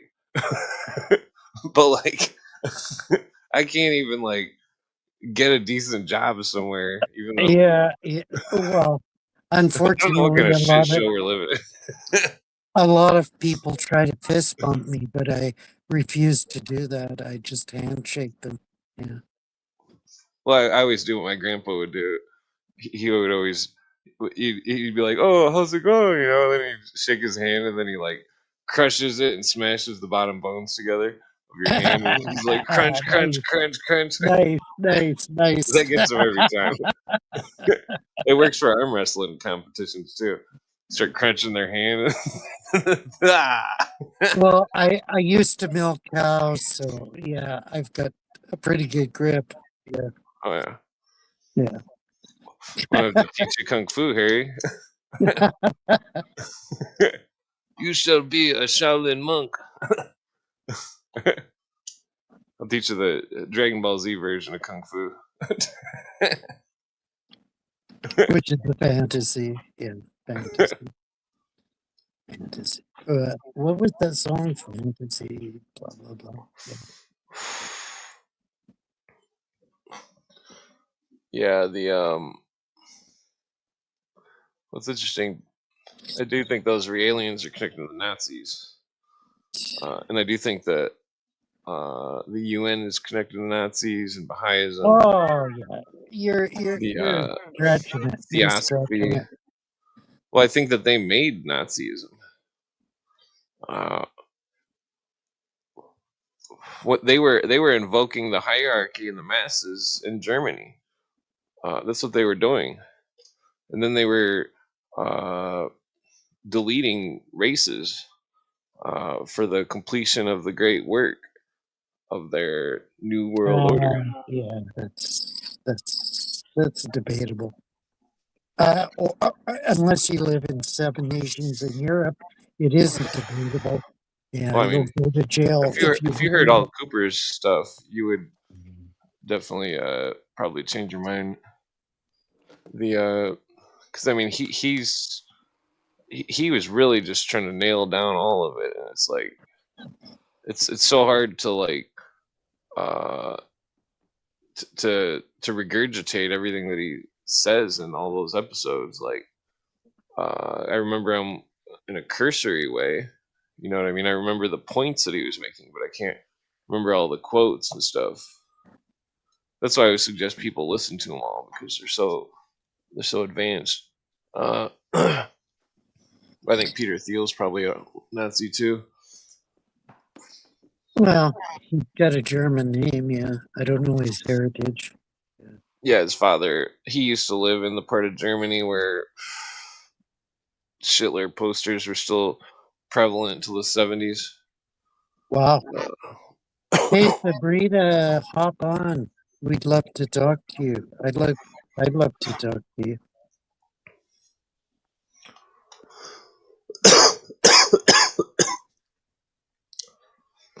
Well, it's like them trying to perfect man through science is part of their great work.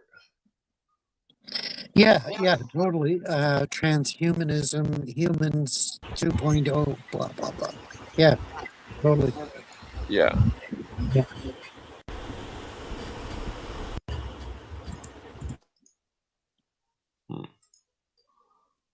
Oh.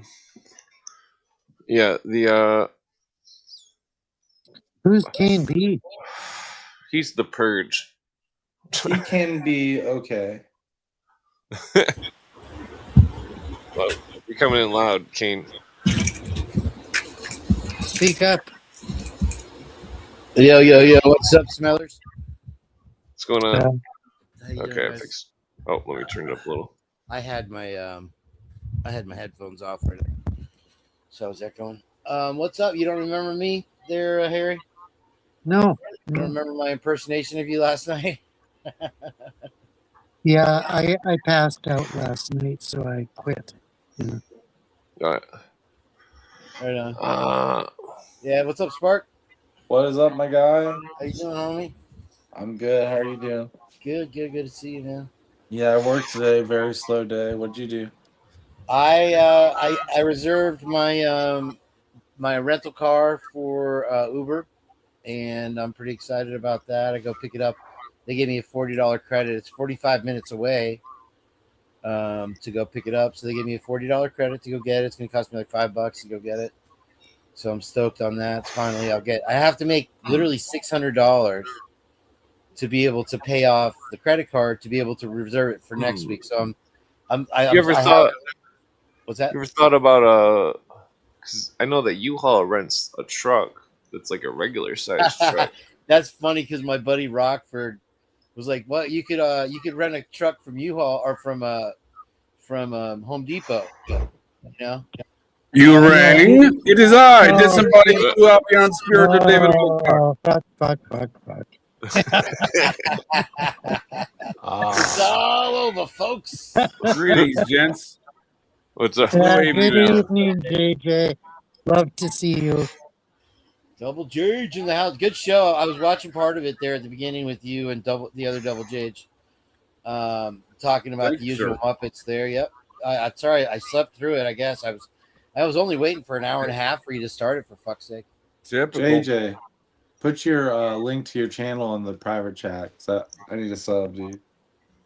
Will do, sir. Yeah, he does Will a do. good show, man. It's for surprisingly for a brain damaged XMP. How dare you, Yeah, sir? totally. Pretty good. Totally brain I damaged. aim to educate and entertain regardless of the sass mouth Kane B has right now. Sass mouth, dude. point to Waldorf. Which one? Where the doll touched you? Yeah, dude. I see the main one in the middle, Brent Irvy, dude. He's the biggest Muppet of them all. He's right where he wants to be in that picture. Right where he wants to be. Actually, let me change it. I have Who is that Operation GCD in there.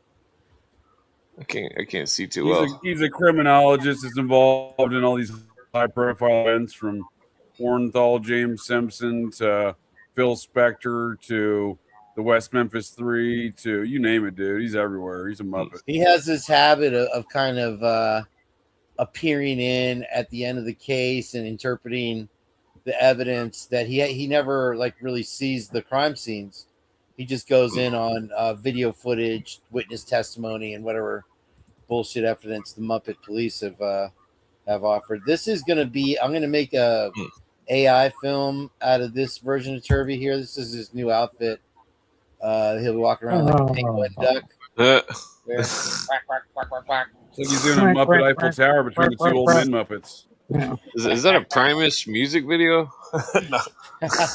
It's called the Turvey Totem Pole. Okay. Oh man. Yeah, so what's going on with you guys now? What's the theme of the show? Bill Cooper review the hierarchy of the Illuminati. Cool, that sounds dope. Yeah, I think Sparks it was is doing pretty some good. more Are You Afraid of the Dark stories for us, aren't you, Sparks? Yeah, dude. You know, I was reading about the Edgewood Aberdeen experiments because a lot of people think MPs are the most experimented on soldiers. No offense, but it's like there's some truth to it. If you read about the low chemical warfare agents they tested on MPs Totally. and shit. Totally. You gotta tell me, sir. I did 21 years of that experimentation. Jesus. Yeah, I know. I heard rumors about MPs being experimented. Yeah. I literally guess used to there's some joke that my truth to it. entire Air Force career was a science experiment, dude, when I sat in a bunker, in DC and shit. Yeah. A lot of Cold War mind control and stuff too, it says. But You know what, Jage? After you left the other night, it was great and it was peaceful and wonderful. But Sparks It was was way talking before you about showed up here tonight, sir. something that hey, I got here before you, sir. Give me some respect. How dare you? Was it you, Spark, or was it Clint that was talking about somebody like it seemed like it was Clint actually, sorry, that said it like seemed like somebody broadcast Cool story. something into their mind before right before Hillary Clinton. oh, that was me.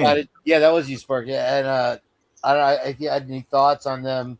We've heard about the technology where they can put advertisements in your brain, and they're not going to put any legislation on it. Do you have anything further you care to comment on that? Was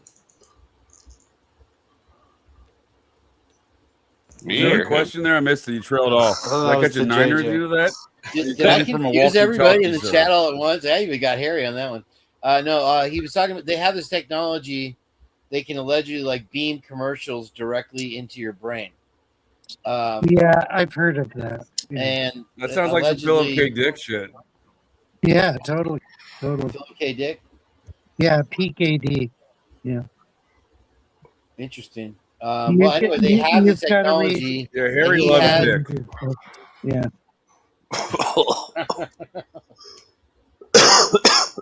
So you care to expound on? Because I don't know what the fuck you're talking about. Well, that's the patents. Philip K. You were Dick talking is about dick. the most. Philip K. Dick. Yeah. No, Harry closed his eyes and started dreaming about Dick. I'm sorry. No, I'm not. There's dreaming. I'm patents just saying. about I'm just saying that Harry Philip Balzania? K.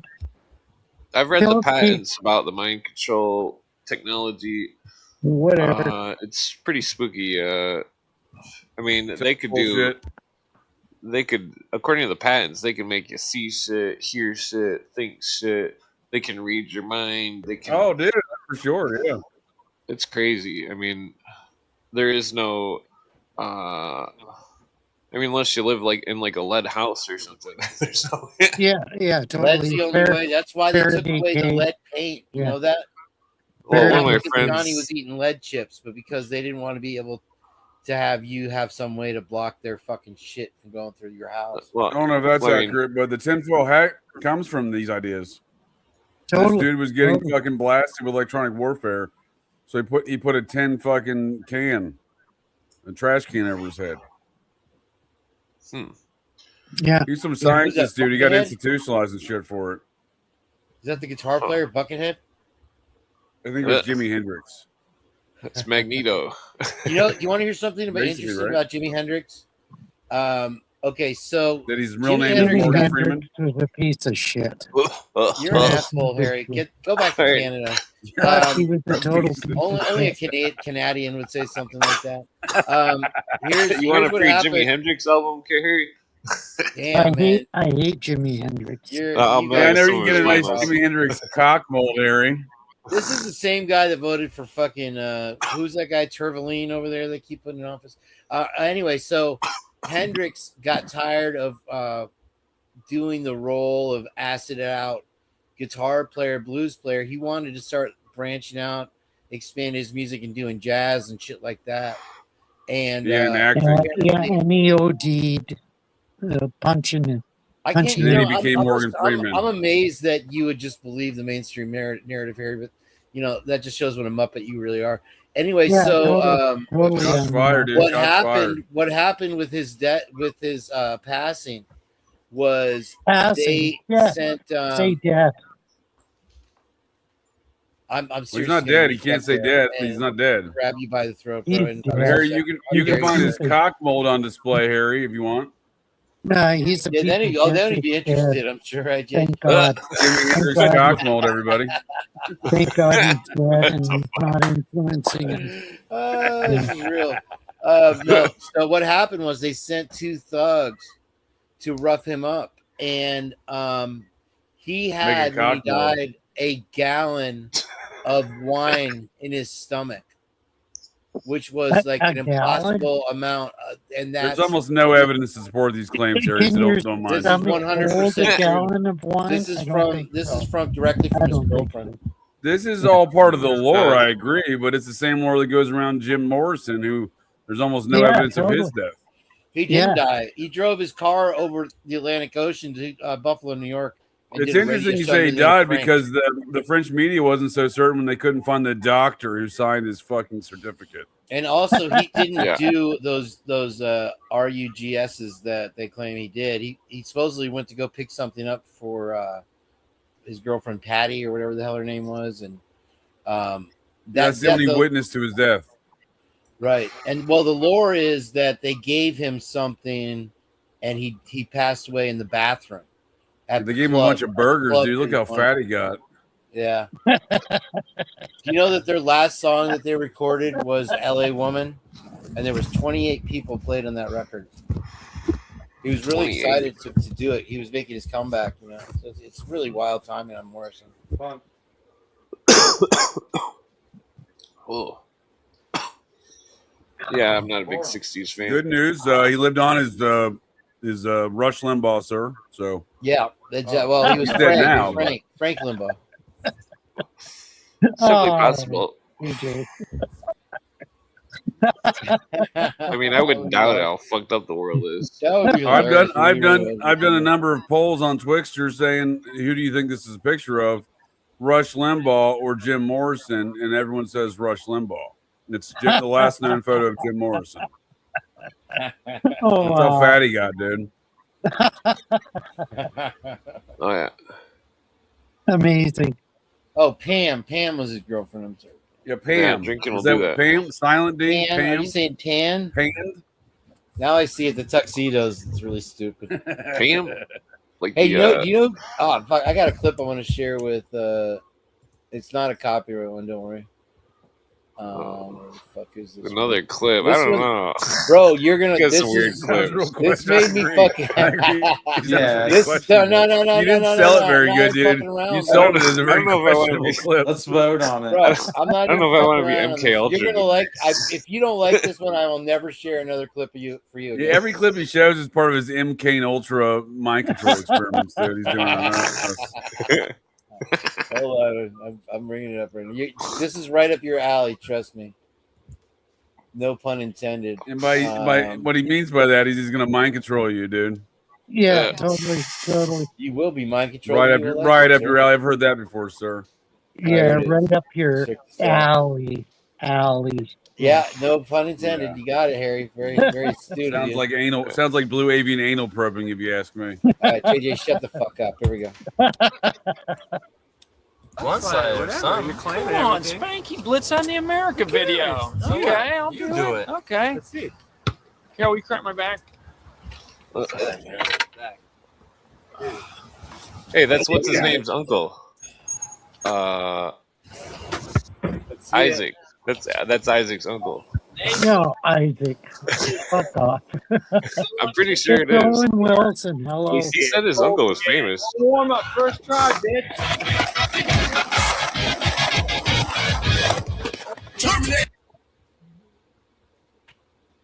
How about that? Oh, that's pretty good. I don't know. I didn't know the music was in there. Sorry. I don't know what that was. That's Oh, Dave that- Long. Clip Shit. shouldn't hurt. What was the point of this? Yeah. I don't know. That's Totally. Owen Wilson, bro. Fucking. Big deal. Big fucking deal. Like, who cares? Yeah, this I agree with Harry, dude. Big fucking Well, I mean, deal. you know, since neither of you fucking could even carry a skateboard.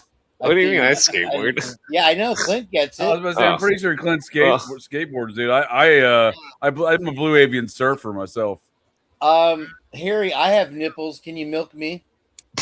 What the fuck? I don't know what you're talking about. You said you really like to milk shit. No, I didn't say that. You said you wanted a fresh milkshake. Since when? I heard they're hiring over there at Skyline Chili. They're down a employee. They're down a server. Kane B's from Florida. He's got the comedy nailed down. You Yeah, can't laugh in I Florida. I don't tell get you his what. comedy. Same with Jay Dyer's comedy. I rarely relate to it. Isn't Jay Dyer from Sorry. Florida? Sorry. Harry's doing wild card. Fuck yeah. Harry's Next he's gonna- hilarious. I would Next he's gonna ask if there's suggest- any notable Canadian comedians, but a lot of my favorite comedians turn out to be Canadian. Yeah, Yeah, they're all totally. Canadian, as a matter of Totally. fact.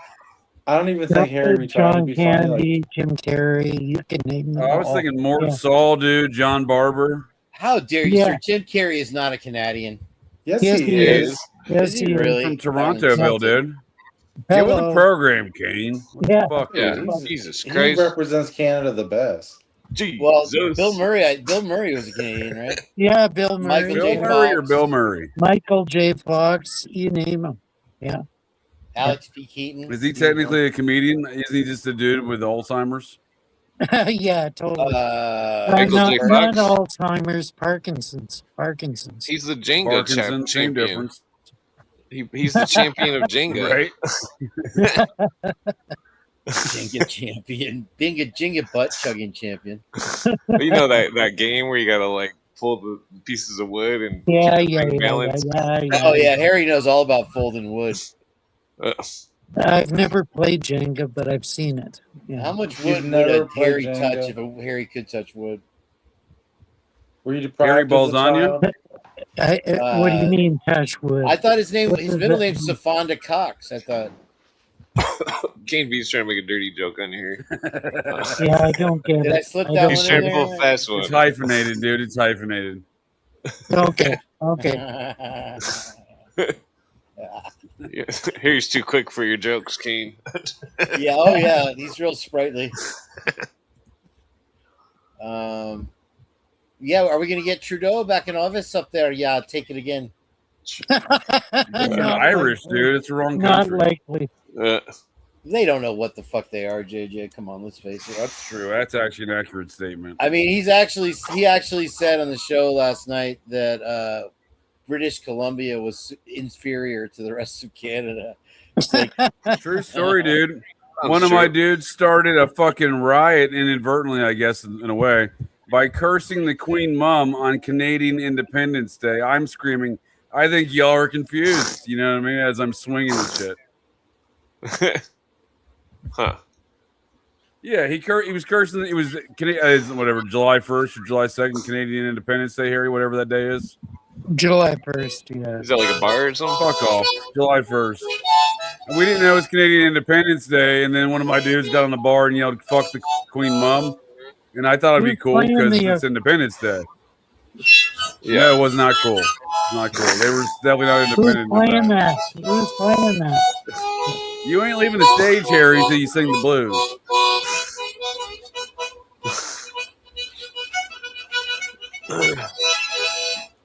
you wouldn't know nothing about the South, Harry.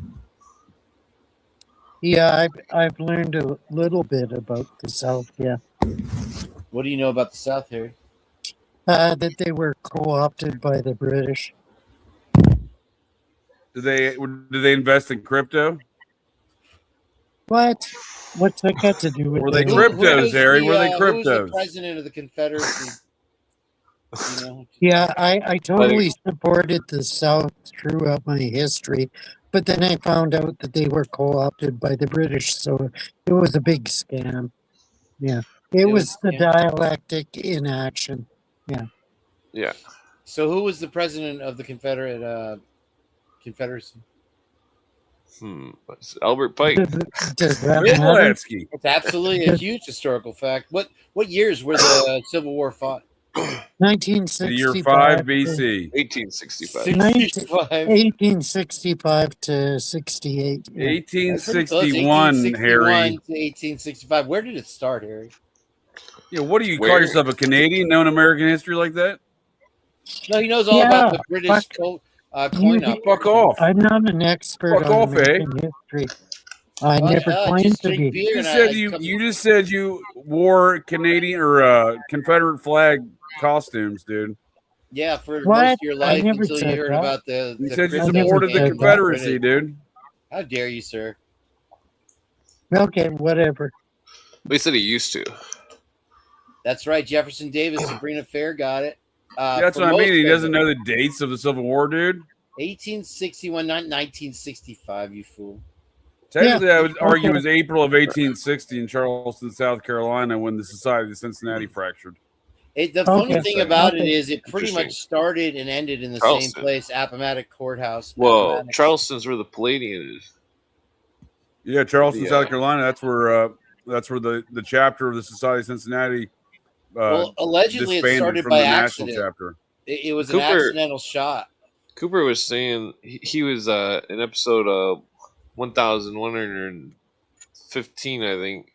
The New Age Religion and Freemasonry episode. He says he's talking about the hierarchy also, but he's saying he was listing which comes first type of thing, and he was mentioning which comes first, the chicken or the egg?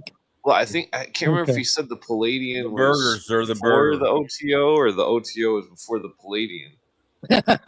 But like And that's relevant too because the OTO, they tried to file something in like 1910 or something, where they were like at the World Congress of Freemasonry, and they were like, "Oh, well, we want to have it recognized that every, I think it was like 16th degree member or 21st degree member of the Scottish Rite was recognized simultaneously as a 10th degree member of the OTO." Wow. Yeah, I'd like was to definitely recognize relevant. Kane B as a 4th degree member of the OTO, unofficially, of course. I eat almond joys, sir, not mounds. Well, there's a lot of tomfoolery down there in Charlestown, South Carolina. South Carolina is a fucked yeah. state. It's completely fucked. Seems pretty spooky. They They claim have that no, shotgun lanes they have no Pretty source of backwoods, dude. revenue anymore. The only thing they have left is tobacco, and so Yeah, they basically tobacco. they count. They have a major port. What are you talking about? Charleston, South Carolina is a major port city. Yeah. Well, Yeah. that and they pull people Yeah, that over for and going okay, that and 1 mile an hour over the speed that limit. and a burger. That's their major source of revenue is through ticketing burgers. And they also have the trial, which they had to bring back the trial because they lost all the media attention. The burger trial? Yeah, the Great Burger Trial of Talking about 1972. Murdoch, dude. Murdoch, for fuck's sake. Murdoch. You didn't watch the Murdoch trial? That's what I was getting at, dude. I look back and What is his the Murdoch daddy, trial? what he do. That family's been running the law down the Low Country of South Carolina for about 150 No doubt years. about it. Yes, sir. He That's used to walk interesting. around with a badge on. You want to mess with the law, boy? You're messing with the law. Huh. I wonder if he's related to the Murdoch versus Pennsylvania case. I don't remember. His Murdoch's got there when the Scots Irish came here about the mid 1740s down in North Carolina. What was in the North Carolina colony? I got another clip for you guys here. This happened get full today screen. or yesterday. Let me try to be better here. Fuck, my fucking computer's fucking with me. Hold on. Can you see it? Okay, there you go. Ready? Yeah. 30 feet off Lynbrook Falls in a jet boat. The stunt was part of a world record attempt. Whoa. That looks pretty fun. Wow, that looks pretty good. Is that a Red Bull challenge, dude? Is it the Red Bull challenge? Look at that shit, bro! This is totally unrelated, obviously. Obviously, completely unrelated. No, this is how we do it in the South right here. I'm just saying. I'm pretty sure that's Canada, dude. Lynbrook Falls is in Canada. Yeah, maybe it is. They look Canadian, dude. I'm just saying look Canadian. Only a Canadian would be stupid enough to do something like that. What the hell were we talking about Harry, before? what's your thoughts on that? King B just flashy thing. So I like Bob and Doug McKenzie just as much as the Neckis guy. But King B just pulled a psyop on us, made us forget what we were talking about. sorry, I'm full of angst today. Oh, fuck off with the harmonica. Fuck off with the harmonica. Well, got me some harmonica. A boom, boom, boom, boom. Boom, No. boom, boom, boom. Please, That's please, Chicago blues. please. I'm not good with this harmonica. Let me grab another one. Hold on. Yeah, just skip it. Just Let me skip get it. a different harmonica. Yeah. I got 30 harmonicas. As if I a have one different Monica. I have one. one harmonica named Monica. Nice, nice, nice, nice. Monica the harmonica. Yep. And Yeah, I got a mandolin named Amandolin. a mandolin. Yeah, nice, nice. That's not creepy. The King got into the Ritalin again. It's not- I'm Ritalin free since '93, my friend. I didn't know they had it that far back. I think I did Ritalin once. That's like, about when it came online, I think. Yeah, around that time. Oh, my knees. Oh shit! I was locked up. Damn. Lock them up. Oh fuck! Oh no, that hurts. Oh shit! Sparks, you're awfully Do you quiet need a tonight, medic, there, sir? Turkey. What's up, Sparks? You got some ghost stories for us tonight, brother? Are you afraid of the dark? Hello. What's up? Is there I'm just anybody out blasting my there? pen listening to you guys. Oh. Yeah, we started early tonight, 2:30. Shit, I should be able to get this show done. It's 11 and then, o'clock here, friend. I've been on for Yeah, 2 Yeah, I hours. can't remember what you how's guys that were air talking conditioner about. treating you, Jake? Is the 12 air o'clock conditioner here. working in your Oh, place? it's necessary, bud. It got to about 107 today. 107. That's about 3 degrees cooler than yesterday, I guess. 3 degrees cooler than Satan's butthole, dude. Oh, that sounds horrible. Yeah, we'll see how it compares to Largo, Florida. Yeah, it's supposed to cool down here next week into the 90s, so that'll be cool. I'm gonna go that'd be explore nice. some of the Green Canyon. Go Trying to find some of that Egyptian artifacts, dude. I'm gonna find the Yeah. lost city of gold. Supposedly, there's another Buddhist thing there too, also as well. Did you say nudist or Oh, Buddhist? Nudist would be better, but yeah. Yeah, that Nude Buddhist? I'm out. Yeah, ask Sparks about that. Yeah. I'll be a nude Buddhist. See what you say. Rock out with the cock out, as they say. Hang out with my wang out. Must be a Navy thing. Nah. Come out, Yeah. come out. Yeah, totally. So what do we have? Who's watching? I forgot what we tonight? were talking about. We got CCC up in here. Motherfucker, what's up? We're talking about bro? something relevant. Yeah, Sabrina's watching, but she won't hop on for some reason. I think we're talking about waterfall jumps, dude. Before that, Stupid Canadians. He mind controlled us. He MKX'd us. Yeah, he we got MK Ultra, dude. I told you, you gotta watch out for that, dude. He'll MK Ultra you. Kane's actually he's in the Men in Black. Yeah, I agree with Sabrina. Oh my god! Take I care. have to make a Love clip you. of it, dude. Love Fucking you. one of my guests, we call her StreamYard. She fucking sings the Men in Black. Yes, oh the Men. She has a Spanish accent though. I'm gonna make a short of it. I'll send it to you. It's fucking absolutely epic, dude. It is pretty here's the crude, Men in Black. Sabrina. Yeah. What's so Sabrina knows crude? what I'm talking about. What's that? What's crude?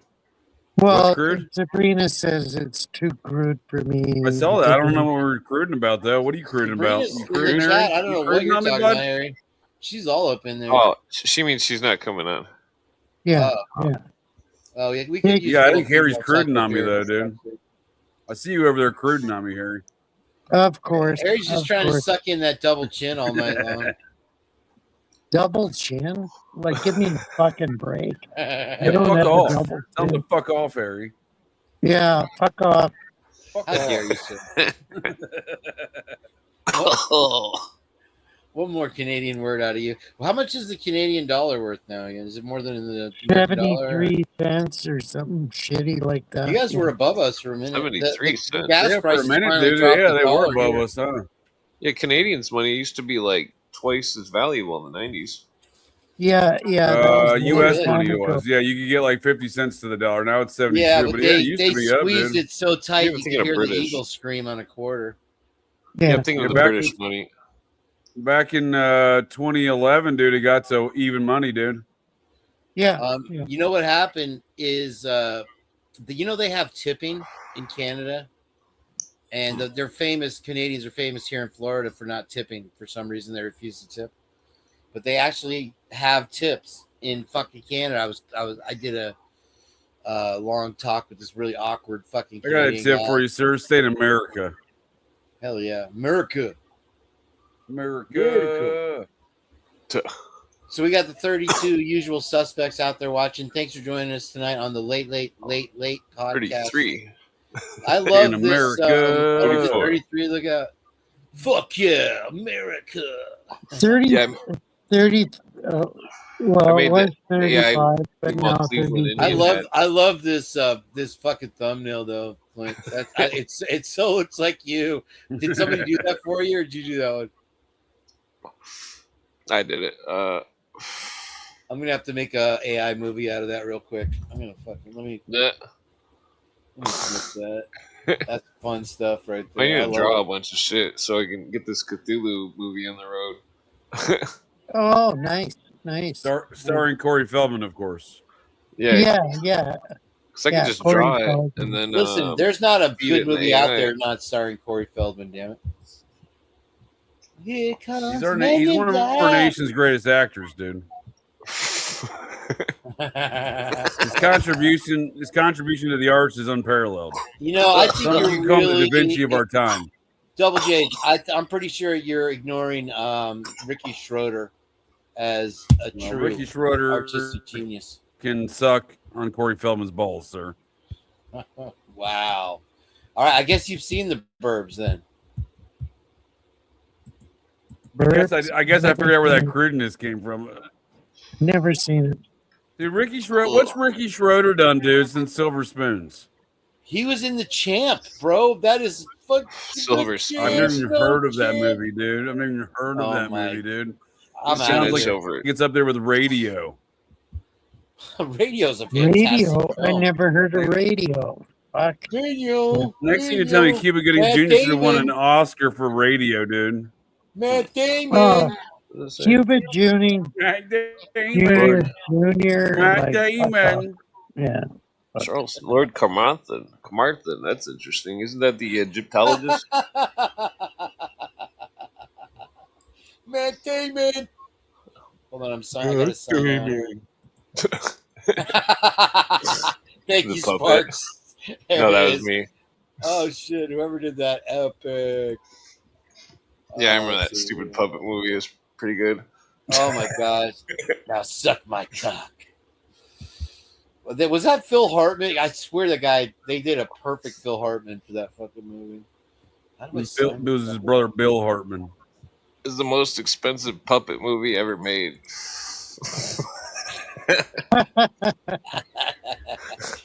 If you ever watch those old 60s marionette movies, they're fucking hilarious. It's such a great takeoff. They were making fun of that Thunderbird TV show. Is that what it was, Thunderbird? Yeah, but you remember Thunderbird was in the 90s. Like, come on. No, wasn't that a 70s show?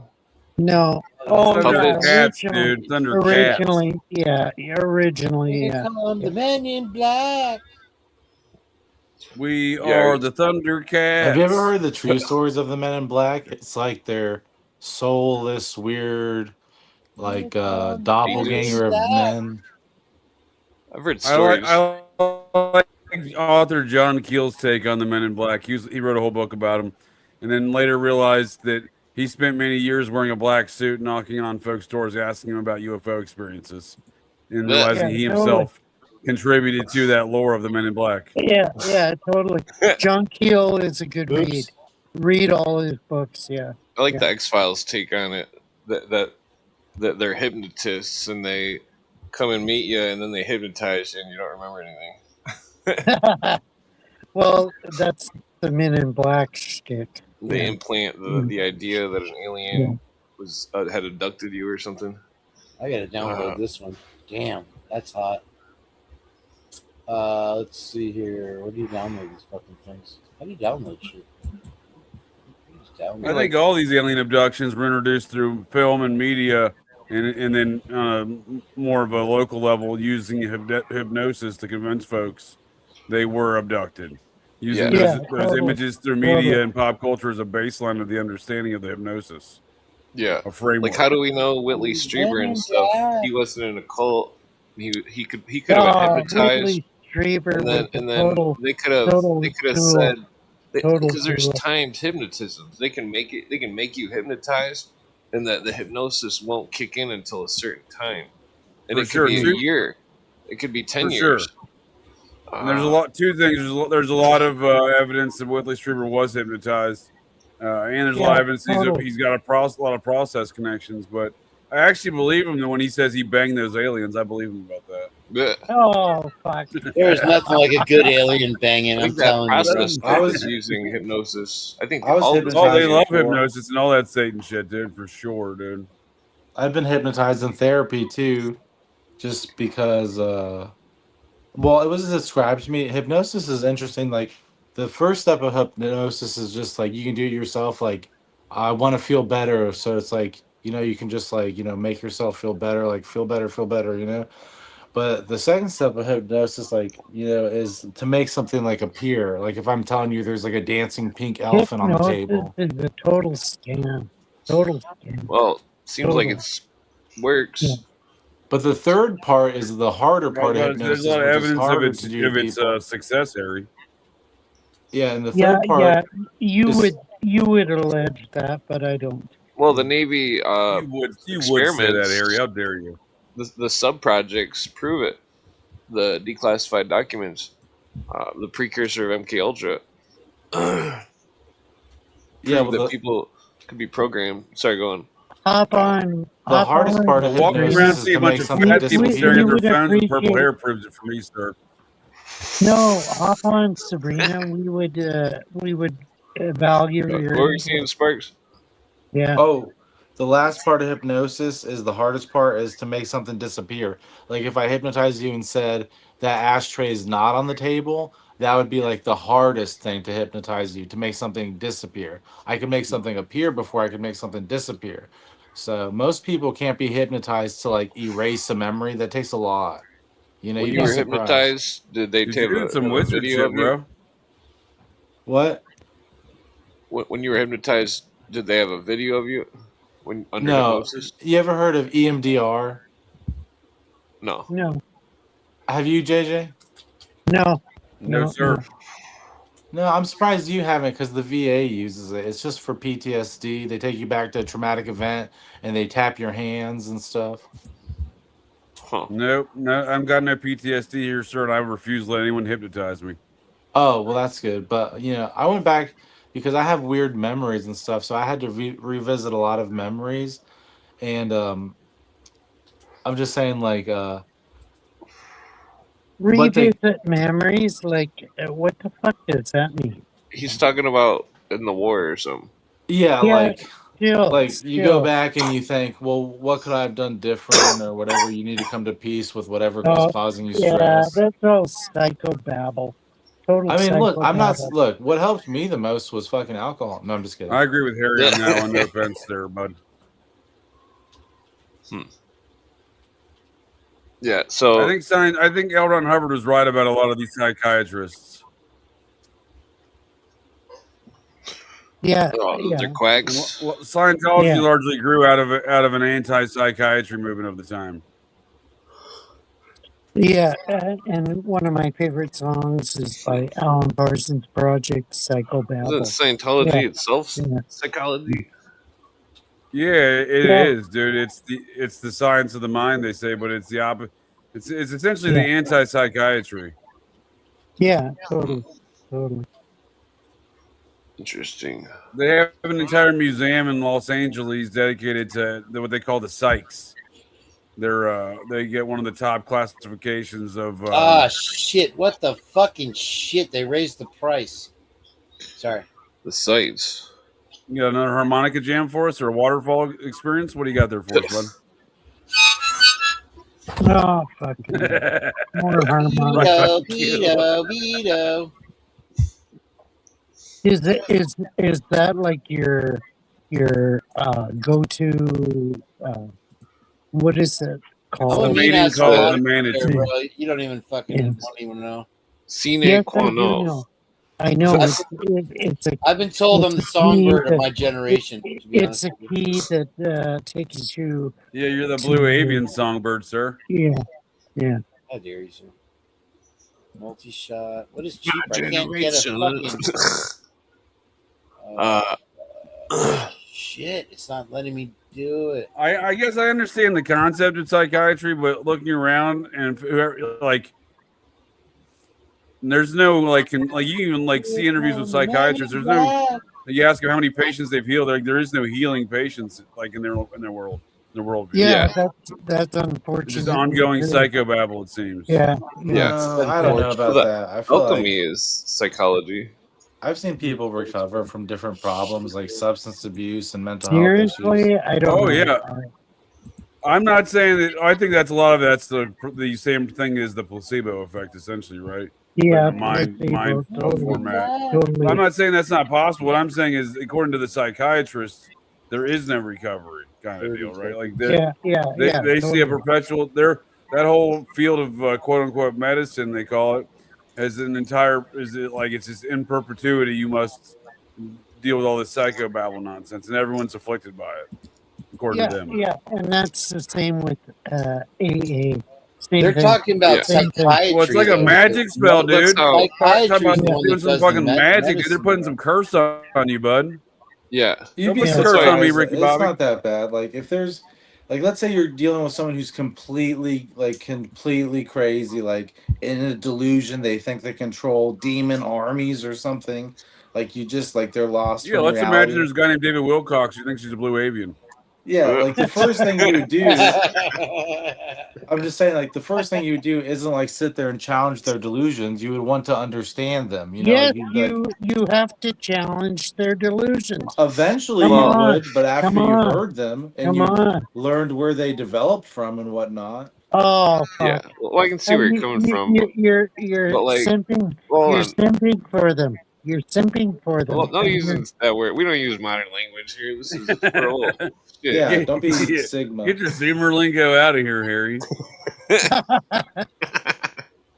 Yeah. But you are simping for them, and you're not The reason solving why the problems. psychology is bad is because any psychologist could say this person seems like some kind of whatever, and that you could get your rights taken from you. You could You get can put thrown any into voodoo a shit you want loony- to on him, man.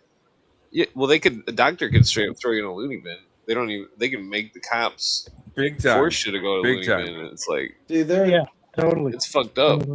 You never get what you want. When I went to the inpatient VA place, and I was like trying to like get diagnosed with schizophrenia pretty much because, like I said, I'd seen crazy shit, and I just didn't have any of the right symptoms. You know, I was very coherent when they talked to me, you know, and whatnot. So they were like, "Well, we don't think that's what you have." That being said, like the reason I bring that up is because, you know, Yeah, you should have caved to their paradigm, and then Oh, you would have been. Well, there was Cooper somebody. says- There was a fully- nurse who talked to fully me. supported. In the middle of my therapy, he came up to me and he's like, "I want to talk to you, Spark." And he like pulled me aside and he's like, "You know, people who see things are like spiritual leaders in like the medicine world and stuff." And I thought, man, this is really not good for me, what he's telling me, you know. And he's like, "I know you think the Navy SEALs were sending you messages and stuff." He's like, "But maybe you just yeah." He's like, "Maybe you just need to calm down and like, you know, tell the spirit world to take it easy." And I remember thinking, this is really bad for me, like bad advice. You know, I could be crazy for all he knows, you know? So, Yeah. He could have been a shaman. What? No, he could have been like a brujo or something. Totally, Clint. Totally.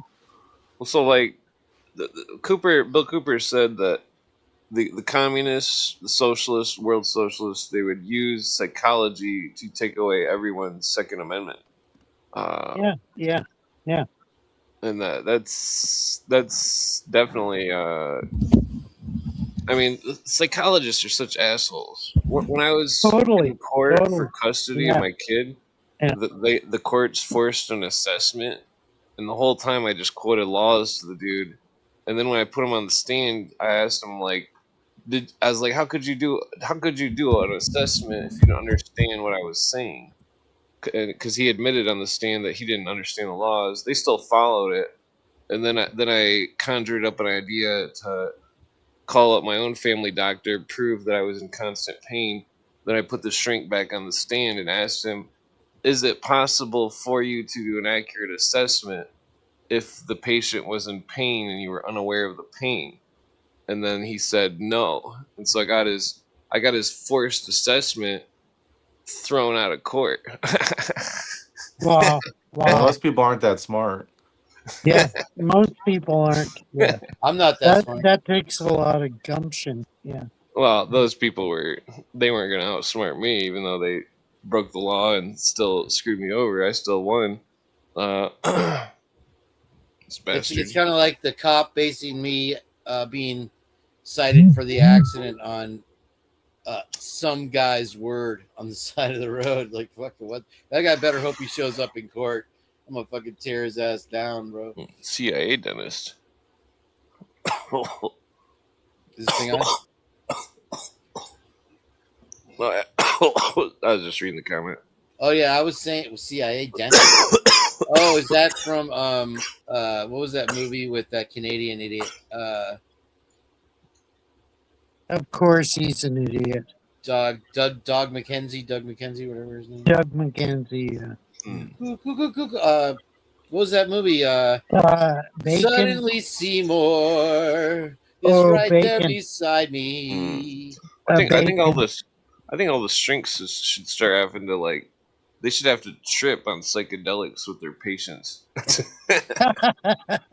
They have that therapy now with the K-hole therapy that they're Ketamine. doing. Well, that stuff's dangerous. People die from that stuff. Yeah, I did it once, and it's really pretty addictive. dangerous. I really wanted to do it again right away. It only lasts like a minute, 10 minutes, but it's like the best 10 minutes of your life. You're like, oh wow. I tried it once in 2001. I tried I think I did a half gram at once. Oh wow. And maybe it was, I don't know, but I think maybe it was a quarter gram. Either way, it just made me feel like I was in a hole, and I was like, what the fuck?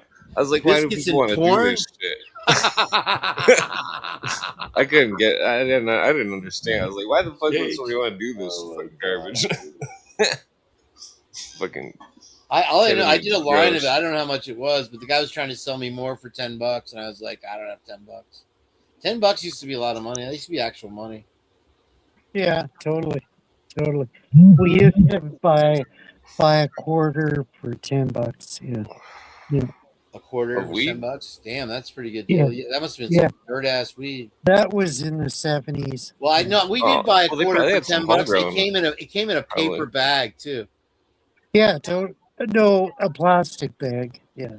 This one came in a paper bag. We bought it a long time ago. A bunch of the weed from Detroit was just coming from Canada, and you could tell because when you get an ounce of it, there'd be like all these little outdoor things on it, and it's like, well, there's no way this was grown in Detroit. We're not Detroit. That's fucking funny. Hold on, I'll be right back. Well, then, I don't know. Weed back then was weird. Yeah, totally. It's hard to find good weed. Sometimes the Mexicans would have good weed. To find it. Yeah. The Mexicans would always be hoarding the good weed. Fucking. We had so much homegrown shit. Yeah. Oh yeah. So here he was probably more of a stoner than all of us. Back in the day. Well, I guess we weren't even. Back in the day, back then. Yeah. Yeah, I did everything back in the day. It's crazy. I'd be like the youngest person on here sometimes, and I feel old as shit. Oh yeah, aren't you in your late 30s or something? 37. I was born in 88. Wow. Oh, yeah. My daughter was born in 1990. Come on. That's crazy, huh? Yeah.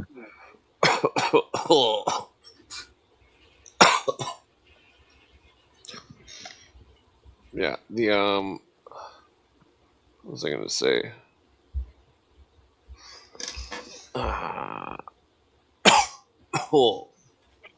I'm not proud of my past. I'll admit that. Like that Megadeth song. Dark black past is. I never heard their song. It's a pretty good band. Yeah. I don't know. I'm not proud of my past. It's hard for me to talk about my past without me making it sound like I'm glamorizing it. I was talking to Clint about that the other day. That's what pisses me off because my brother-in-law, he glamorized our past. And I thought, what the fuck? Why are you glamorizing it? You've come to a new revelation about society and whatever, and you're glamorizing our past. Come on. Yeah, Hmm. it's crazy. Like I have a arrest for assaulting a police officer in Texas. Well, actually, the charge I ended up getting was like a misdemeanor assault, but I was arrested for assaulting a police officer. But anyways, I when I was in therapy, I told that story and I acted it out. And the next day, my therapist was like, "Yeah, the nurses saw you do this, and we're setting you back in therapy because Oh, yeah." What? fuck me. So, what did you do in Wow. high school? You smoke weed in high school? No, Yeah, I didn't do yeah, anything I in high did. school. I didn't do any drugs or anything until I got out of the Navy. Hmm. Wow, wow. I know I You're a was a really good latecomer. You're a late bloomer. I was a really good kid. I was like in honors classes and stuff and played sports. I was like really just like Wow. Hmm. really good kid. Oh yeah. And then yeah, and like I said, and then I wanted to do other things in the Navy, like I don't know, like I would have been nice if I could have been an anesthesiologist in the Air Force. I'm not gonna lie, but that wasn't like in the path for me. But Hmm. I want to do something with healing, but it's like in the Navy, it's like the best path you can do is really be a special operator. So it's like I thought that would open the most doors for me, but I ended up like my deployments sucked, like I've always told you guys, so Yeah, yeah. Uh, We my know. cousin's a physical therapist. He used to work for the sheriff, but now he's just a physical therapist. I thought I'll get a job with the sheriff, but I don't really want to drive around and be sober Here all day. come the men in black. Men in black. Sounds like a fucking whatever. yeah, but that story I told that it's hard to tell that story without Yeah, making me. I wasn't criticizing your story, but I was Oh yeah. criticizing the The comment song. in the comment section. Sorry. Oh. Oh, yeah. But Here come the men in black.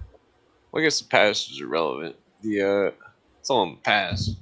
Yeah, Whatever your type past of is irrelevant. police record you got or whatever. What you're doing now is relevant, and how you're dealing with your situation right now is worth talking about. Yeah. Oh, where'd KMB go? I don't really like my situation, like I said. Man I down, mean, man down. I'm not as bad off as Kane B, but Hey, none of us are. Yeah. Oh yeah. Yeah, I mean, I like, don't know where he went. Maybe he'll be back. I'm not sure. Yeah. oh yeah. His computer might have crashed. It looked like he had like a million tabs open. Well, he's never Okay. crashing things recently, Oh. like his car. Yeah. That sucks. I mean, technically, His whole situation sucks. The cops didn't do him any favors, man. oh yeah. Yeah. That's typical. Yeah. Totally. Right? Sorry. Yeah. Yeah. Did they dispatch a horse to vehicle accidents in Canada, Harry? Not usually. No. No.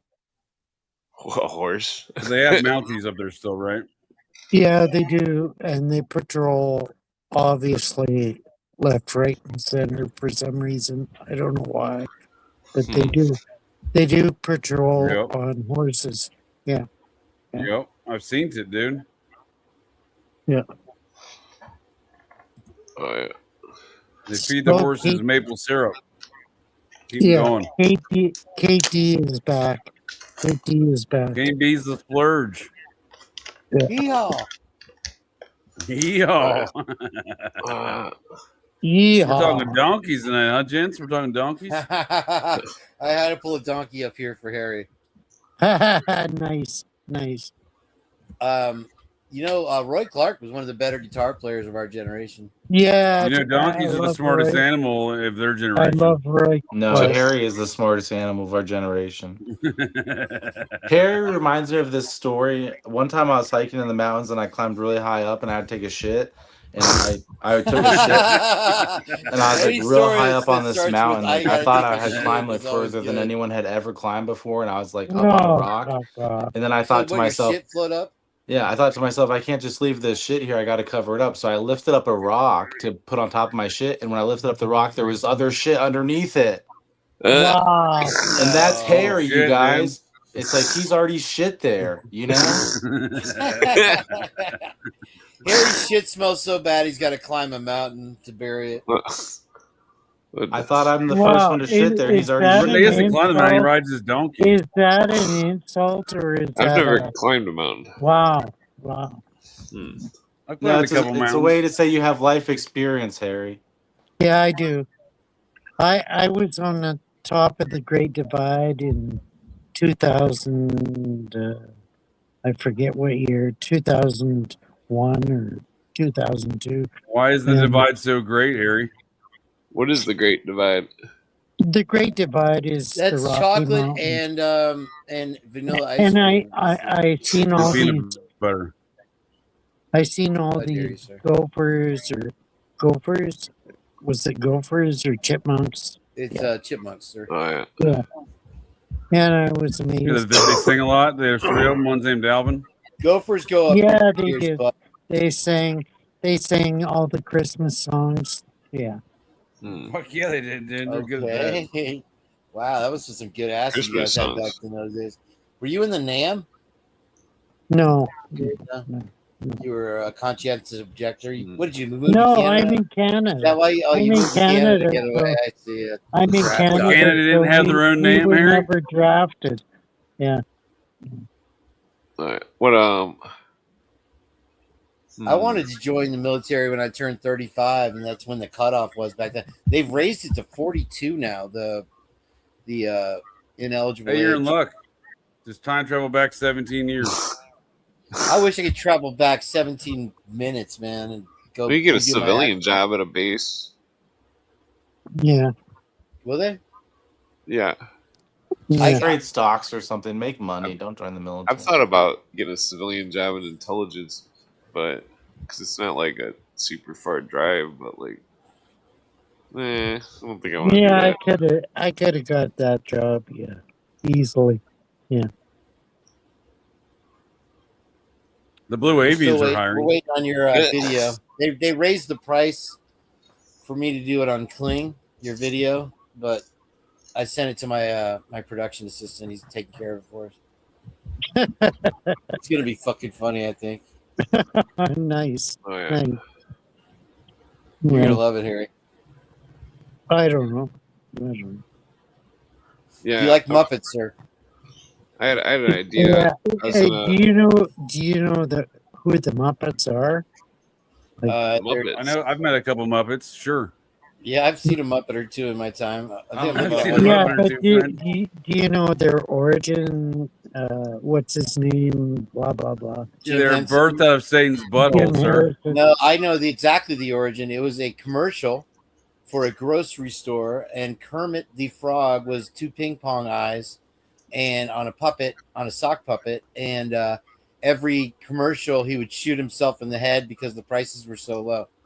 Wow, wow! What? I did not know that. I that did real? not And know that. thanks for joining us Because- tonight for the Muppet because I History was 101. raised on Sesame Street Muppet shit. Yeah.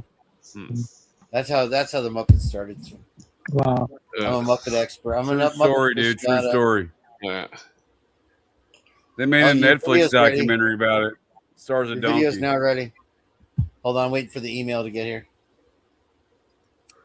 Yeah. And scene. Come on, Offie, let's go. Yeah. I'll email. You What was I gonna gotta say? send Oh yeah. a- One time. You gotta send a link. One time when I was a kid, my dad, he was like an inventor and stuff. He invented stuff and like Oh, he's not came done yet. home. He He's came making home it from from scratch. Christmas with this new animal. It was called a mugwai.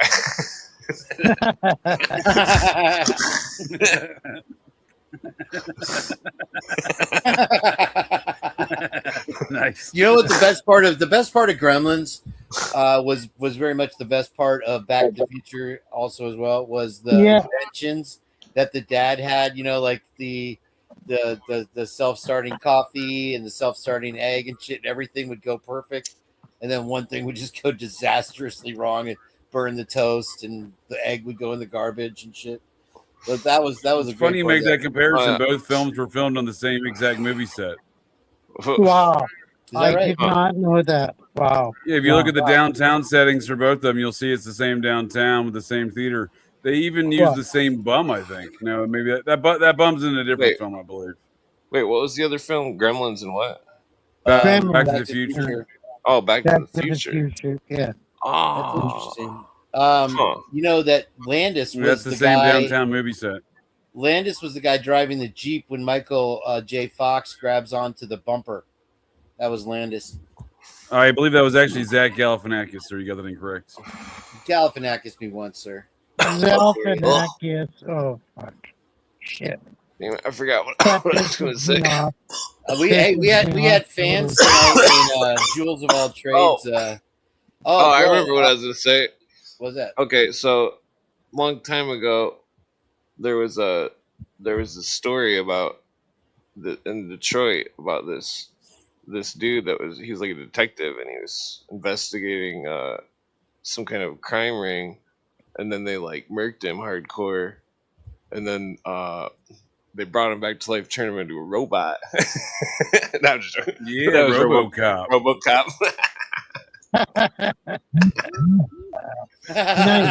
Nice. This is great.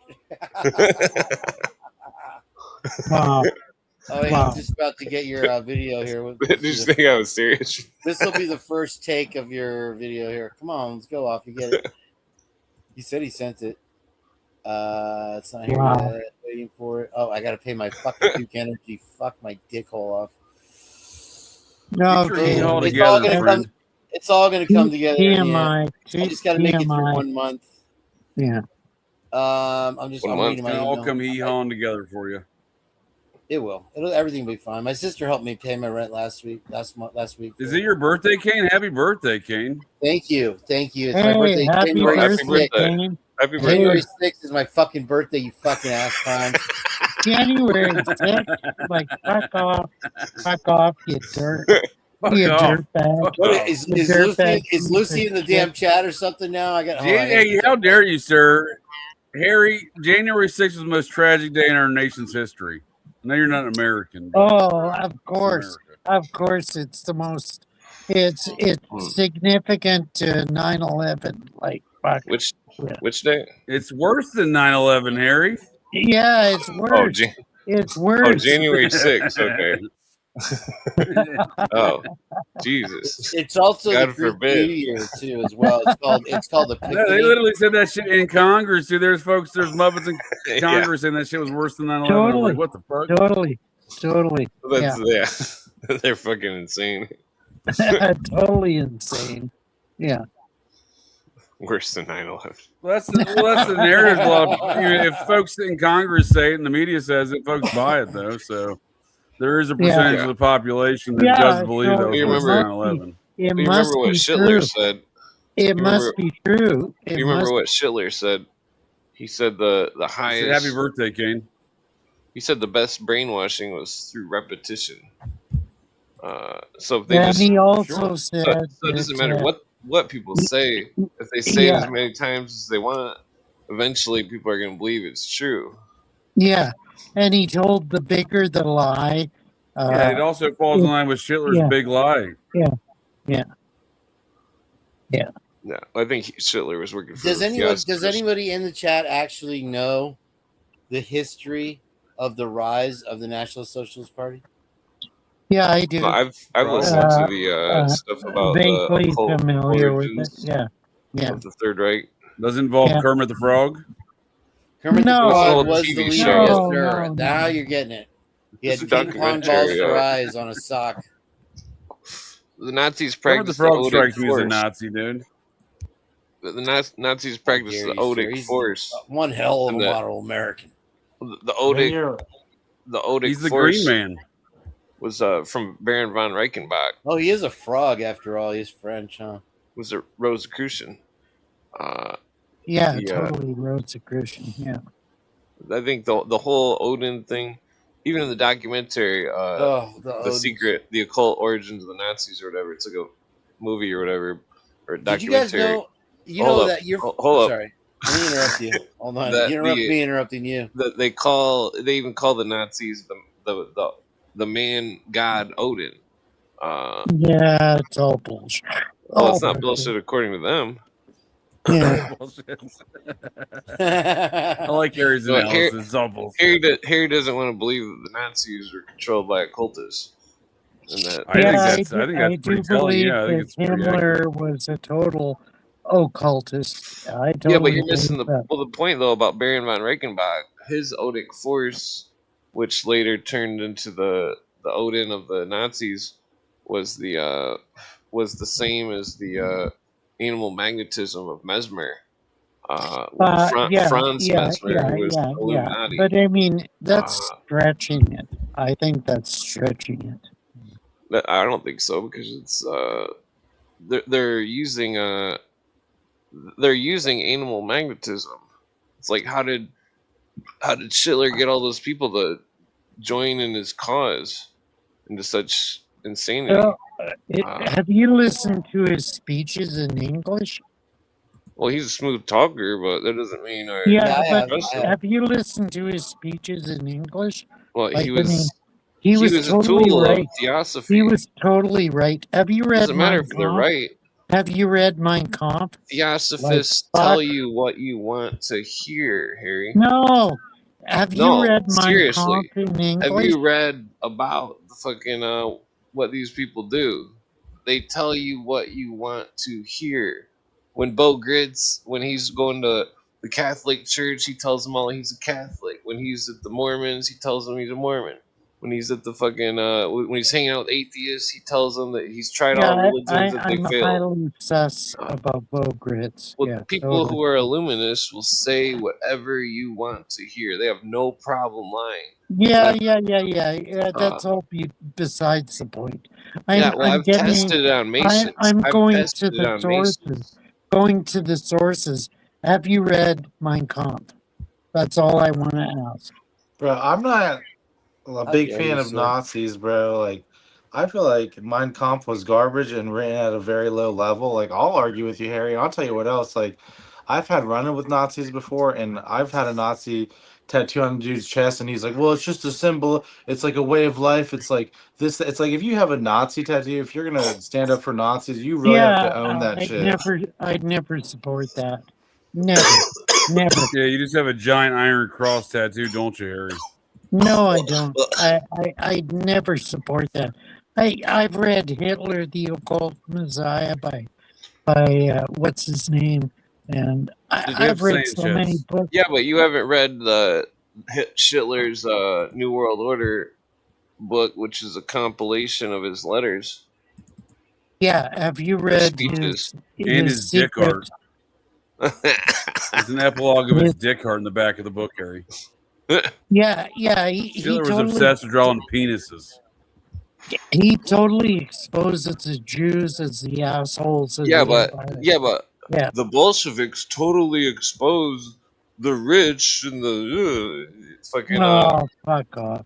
It's the same thing. It's two sides of the same coin. It's somebody and telling it's all you what financed you want by to the hear. same people, it seems. Yeah.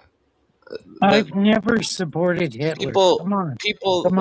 I'm not saying you donated to his fucking fund, dude. I saw you donate to his GoFundMe. Hitler's GoFundMe. People that are communist Nazis are both victims of. All right, ladies and gentlemen, misled. let me interrupt this regular scheduled program with a world premiere video of Clint's new video.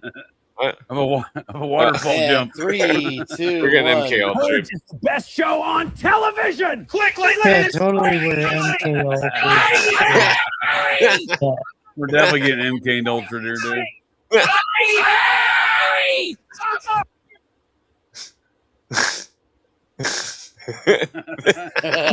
He's trying to burn his eye.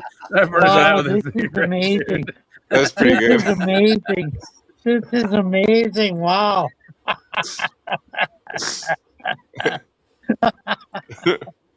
yeah, that's pretty good. Oh, I love it. I love it. I love it.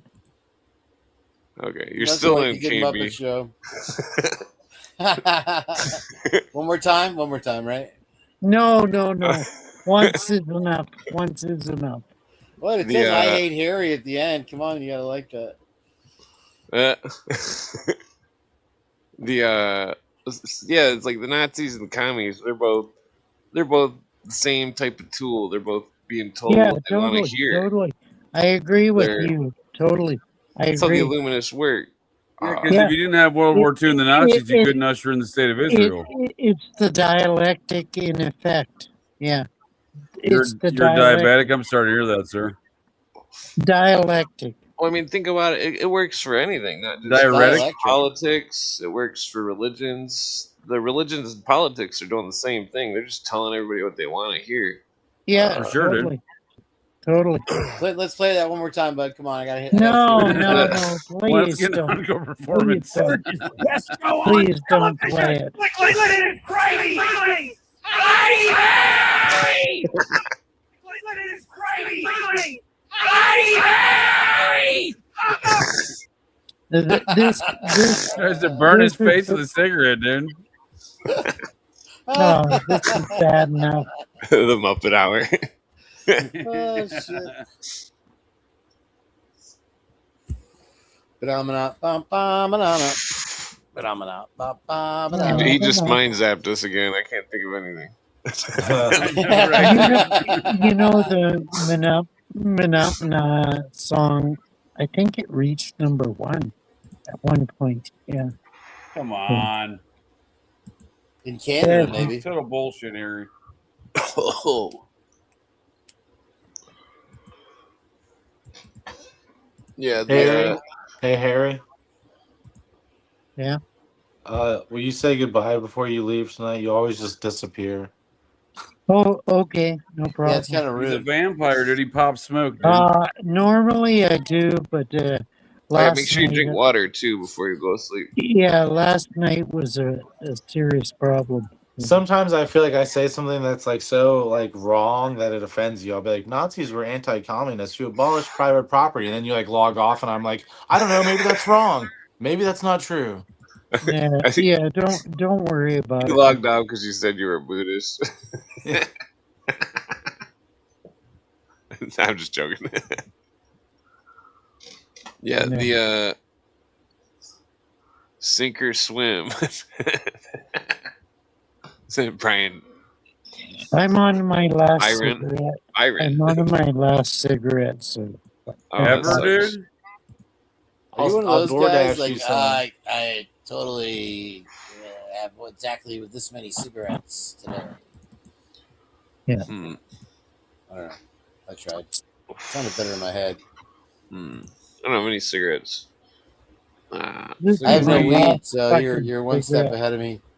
Oh, yeah. Is Sabrina coming up or no? No, Sabrina won't show up when I'm on the podcast. Sabrina, she doesn't like me for some reason. One of many reasons, maybe. Yeah, one of many. Yeah.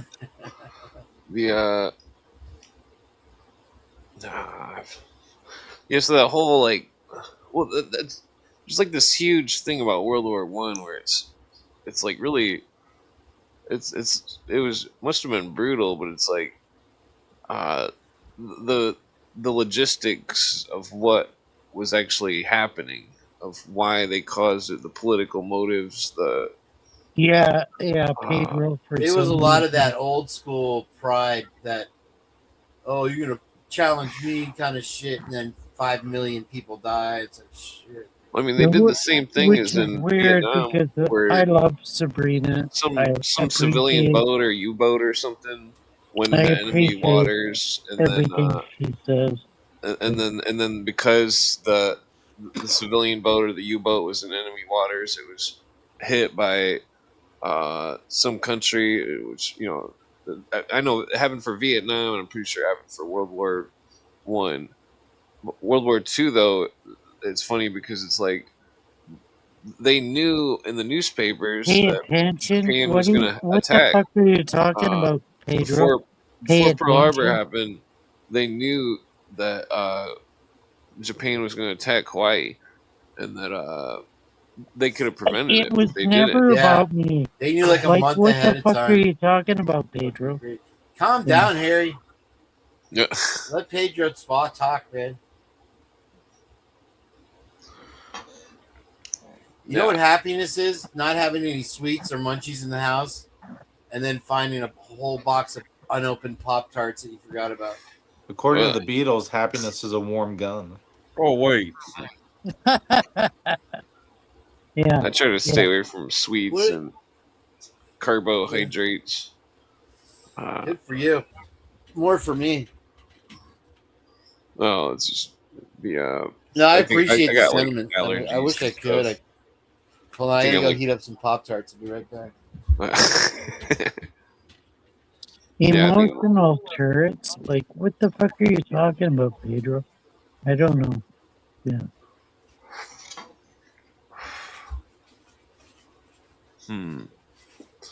Well, don't worry about the hat, Cherry. Or chat, Harry. Hat, Cherry. Okay. I'll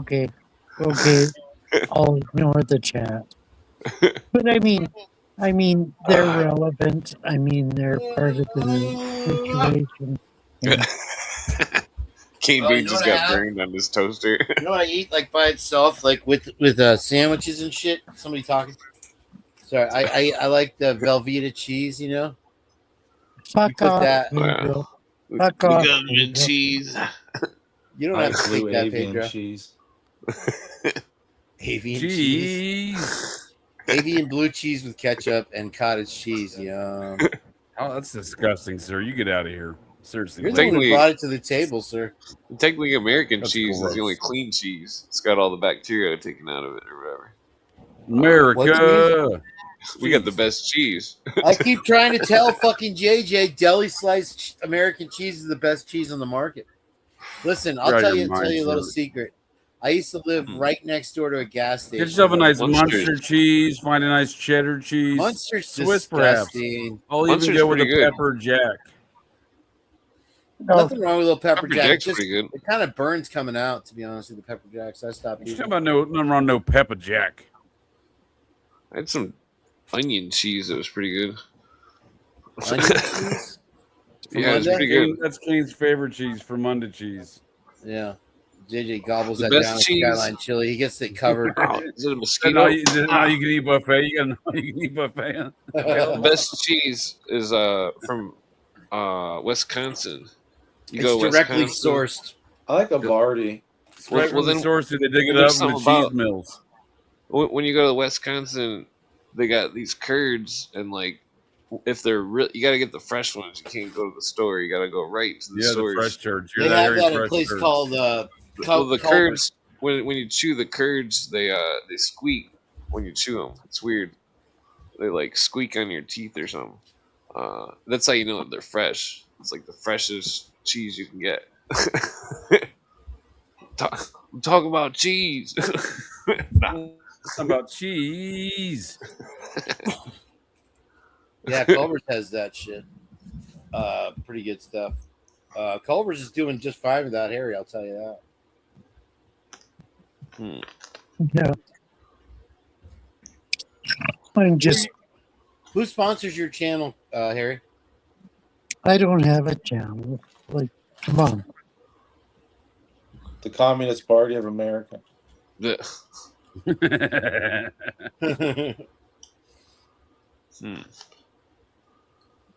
I found my back scratcher. You want to talk about heaven? Oh, I miss that thing.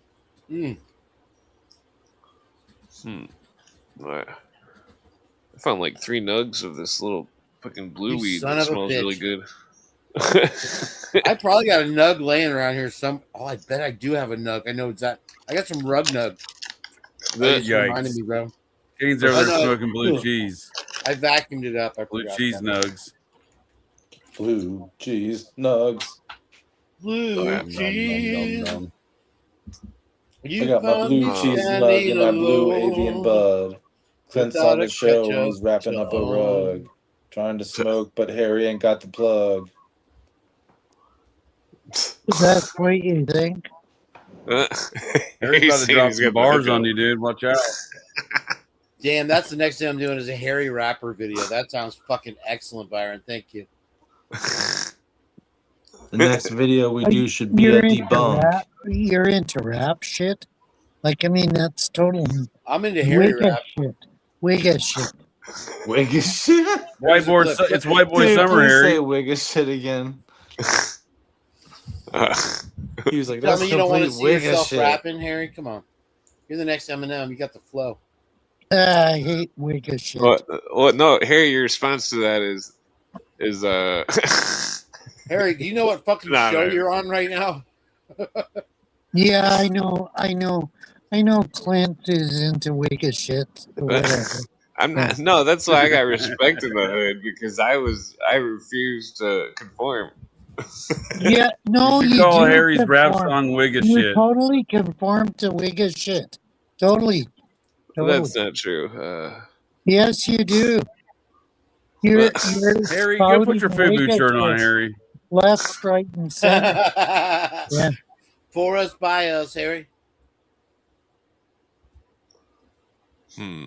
That was the guy from Shark Tank that started that fucking company for us, by us. I don't think that's accurate whatsoever. No shark would make that.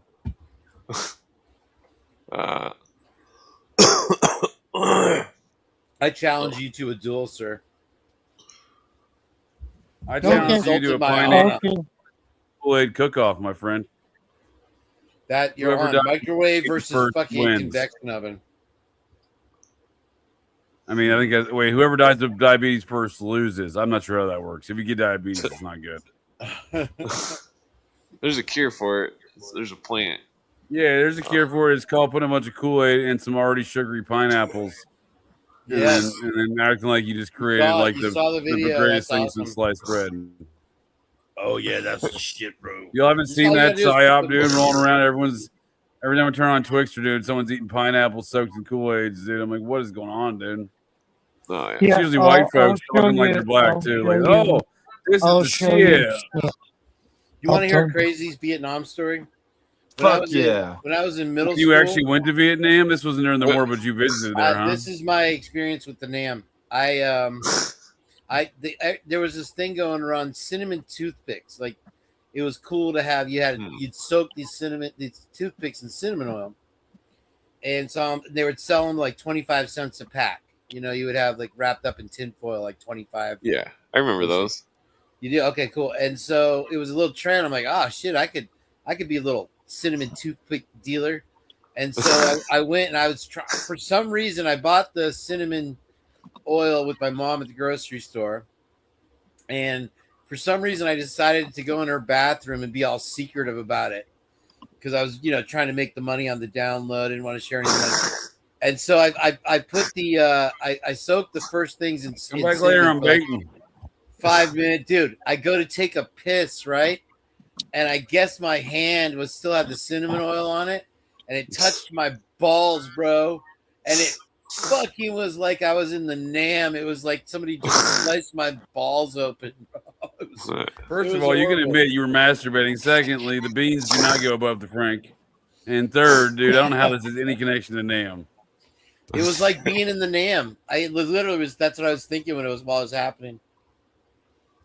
I have an experience with Nam, but it doesn't involve my testicles.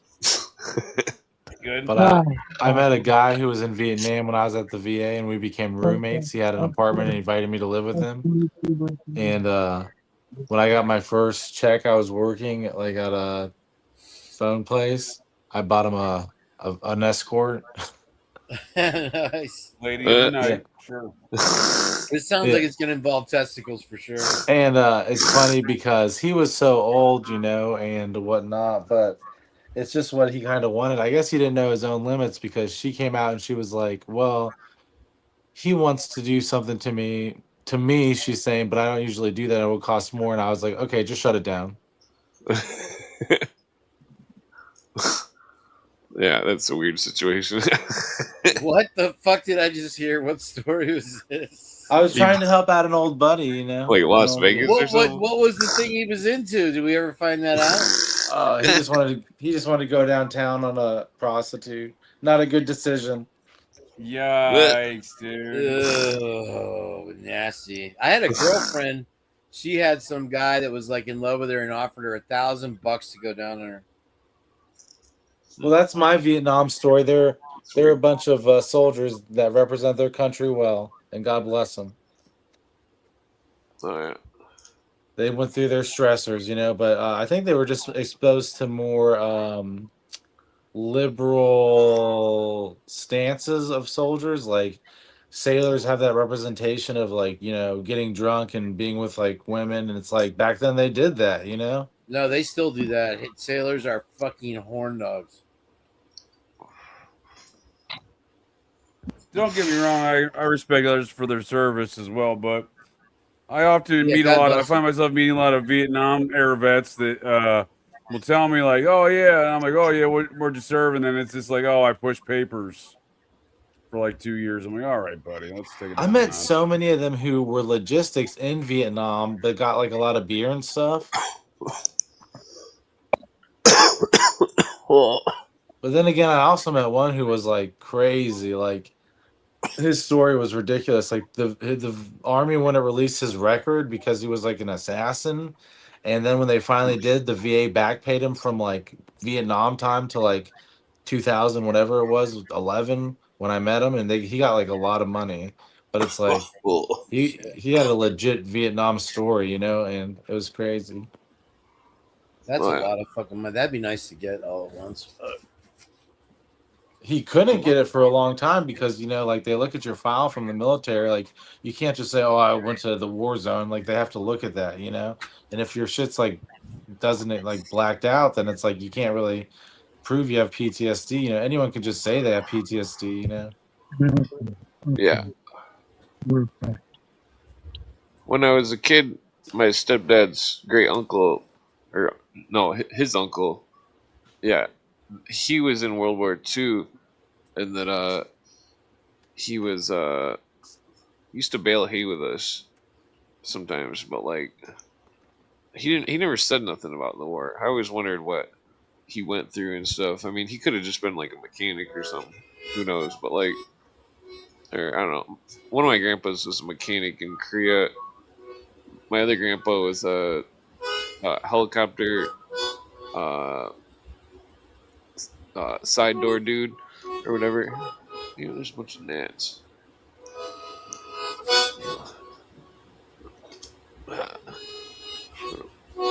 Burning the gnats with the lighter. Get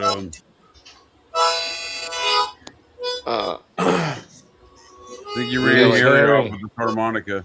It worked, dude. I can't believe it. Vampires are allergic to harmonicas. I didn't know that. Well, it's just us. I don't know how we'll carry on without him. Oh. Ah, shit. What are you burning? Are you trying to burn their house down? Are there shadow creatures in the mirror? Fell. God. I was trying to kill shadow people, Kane. There was a gnat on my light. I was trying to kill it. You haven't been paying attention to the show then, apparently, there, Jake. You mean to tell me you burned some shadow people? Tell them about it, Clint. There was God damn it. It's like an invincible gnat. They can be wicked fucking dicky sometimes. I had like the lighter on it for like 3 seconds. Okay, I think I got it. There's a bug sacrifice for the show tonight. Sacrifice. Sacrifice. You guys still haven't heard that song by Sum 41? Yeah, bloody abortion from a butt fuck. I'm not familiar. How can we succeed? Taking all the things that we don't need. Sacrifice. I just wonder how many babies have been sacrificed to that song now. 4. 4 million. Because we're all to blame. We've gone too far from pride to shame. We're hopelessly. Is that a Sum 41 song? All right, I'm out of here, sir. Are you cloning me? What's the Sum of 41? It's Blink 182. Ah. Or as Harry says, Blink 82. The sum of 41 is Blink of 82, huh? In the summer of 82. That was the summer of 69. Yeah, I saw a video today where a guy jumped on the stage singing it, and Bryan Adams doesn't miss a lick on that one. Yeah, that's a sign of a true professional right there. Hey, listen, when you get rickrolled, you get rickrolled, sir. Would it be more of a Brian roll? I guess you got me there. I have to concede. I do declare so.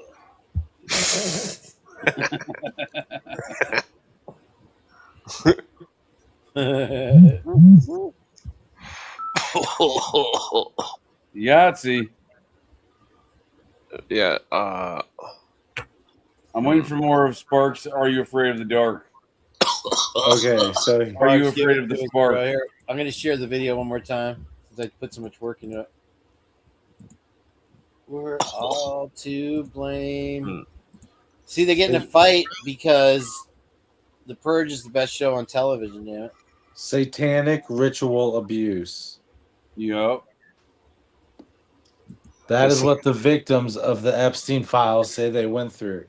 You know, it's like people talk about these conspiracy Show theories. on television. Click, it is crazy.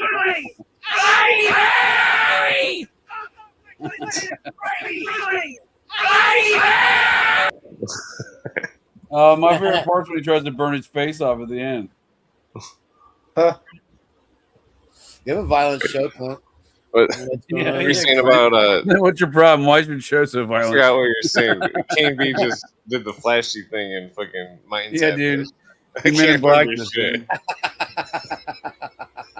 What were you saying, I Sparks? flashy thing to all y'all, motherfuckers. Oh, I was just talking about the Epstein files. Like, it's interesting because, you know, it's like Oh yeah, you said they were.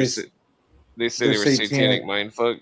ritual abuse. Yeah, like, you know, all that stuff is like they're abusing them, and that's through satanic rituals. You know, it's like it's really crazy, but it Yeah. makes it very clear in the files what's going on. You know, and it's one of those things that brings it back to, you know, all these crazy rituals and stuff.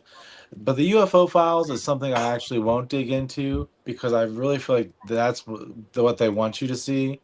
You know, and I almost don't want to be imprinted on. You know what I'm saying? Yeah. Hey, Clint, throw up a For link. sure. to I my haven't boy looked at him for Sully. the same reason. Cacaw. It's my blue avian cacaw. Well, Like it's it's like looking it's for the same something. reason I don't watch like dirty videos. It's not good to have in your mind. You know, it's like you don't want to sure, have dude. fake information in your mind and then be second guessing yourself. If I see a UFO or if it's on You like know, Fox News, then maybe. Yep. But these like military released images, I'm just not trusting. I'm right there with you. It's just like I don't watch dirty stuff either. I don't want to see no big old floppy Yeah. titties. Be like, Is are this them big old Sparks? floppy titties a UFO? Hold on. Pancake titties fucking rule the world, dude. can't Have find you ever that. been to Florida Beach before? You guys are so crude. I'm just kidding. Looking for this video of We're Skull and cruder now Bones. than more than ever. Hold on, I have a better video. Hold on, I have a better video. There's a Skull and Bones hidden camera where it shows some guy dressed up like Don Quixote, which is Yeah, Don it's weird. They Quixote hid the of- camera in the guy's rectum. It's strange. Well, then there's Wrecked him, another guy damn near killed him. dressed up like the devil, and then there's another dude dressed up like the Pope, and that they're standing above somebody and they're beating them, and they're screaming, and like it's straight up Skull and Bones inner courtyard ritual. I can't think of Dude, who. Fucking, I'm trying you to know find what the video. though? Skull and Bones hate Don Quixote, bro. That's the whole thing. Where's that? I was about fucking to ask video? why Don Quixote. You know, Skull and Bones is actually one of the more prominent secret societies, and they're useful too because they don't really focus on rituals and stuff. They're more about like connections in business and throughout, like, you know, What's society and stuff. You know, And loving Yeah. the cock. Well, they use Yeah. trauma-based mind control for the initiations. That's why they're dressing up like that and subjecting them to like fake beatings and stuff. yeah, Well, I and don't then it's like, I you don't know know, if the it's like beatings are someone real else or not, who, but sorry, go on. someone else who's been through that humiliation with you. It's like when they're like, "Hey, man, like I'm going to trade 1,500 under like Microsoft, like, tell me what the bump is. They're going to tell them, it's like insider trading, this, that. It's like they're all in it together, to make money. It's like their secret. It's like none of them are going to reveal, Yeah. I think their secret is to Yeah, subvert because the they have liberties of blackmail and all those America. Muppets. I went to one time. It was like it was in Texas. It was like a Christian like camp. It was like for homeless people. Like A Christian homeless hoedown. it was like Christian based though, but it was like Catholic real extreme charities. and Catholic weird. charities. It's the It Catholic wasn't Catholic charities. It charities. was like its own Christian place. But when I was in there, I was like, of course, talking about like my crazy magic and stuff. And this dude, like, he kind of got tired of me talking, and he's like, "Listen, dude." He's like, "When I used to do H, he's like, I used to like bend the shadows on the wall and stuff, and blah blah blah blah blah." And I told him I was like, yeah, that's like magic, but it's like bad magic, And it's like that's the kind of magic that these Boo people boo do. magic. What? They call it boo boo magic.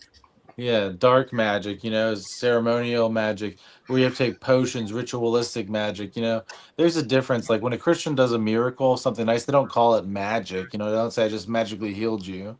It's like a miracle. It's something nice. There's different terms. The world has evolved, but these people are stuck in the past and like how they used to get magic and the Mason ceremonies and stuff.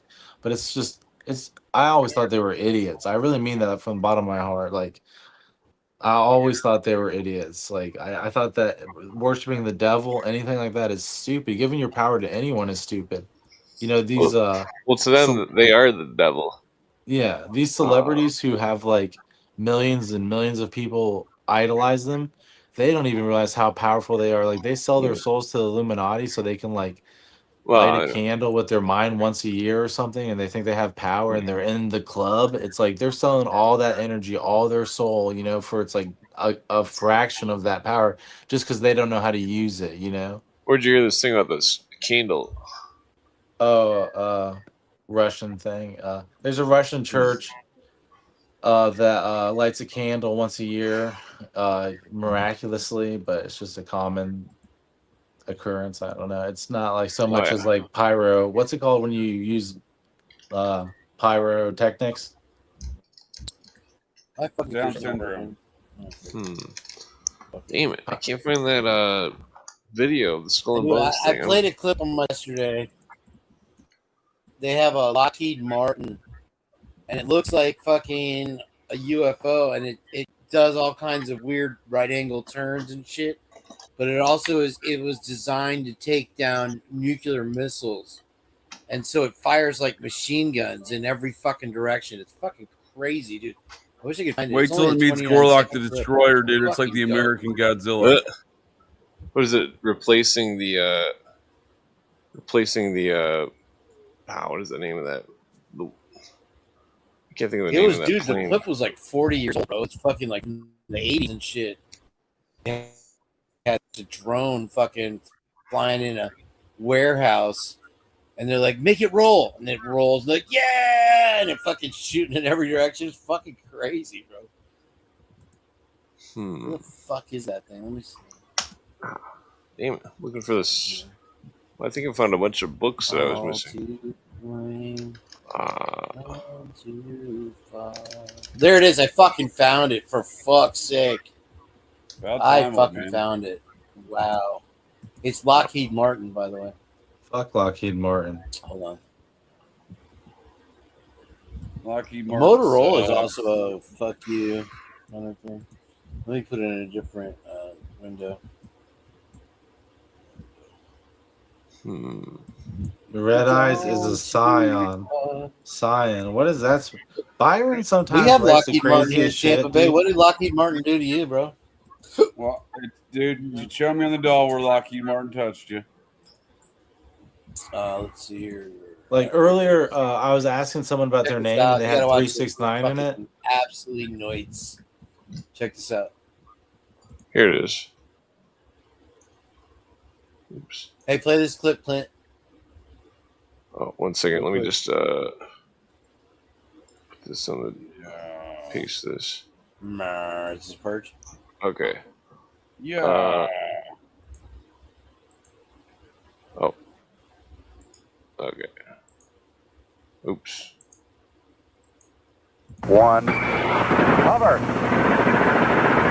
With no pilot to compromise performance, even more unusual craft and propulsion systems have been designed and tested. Wow.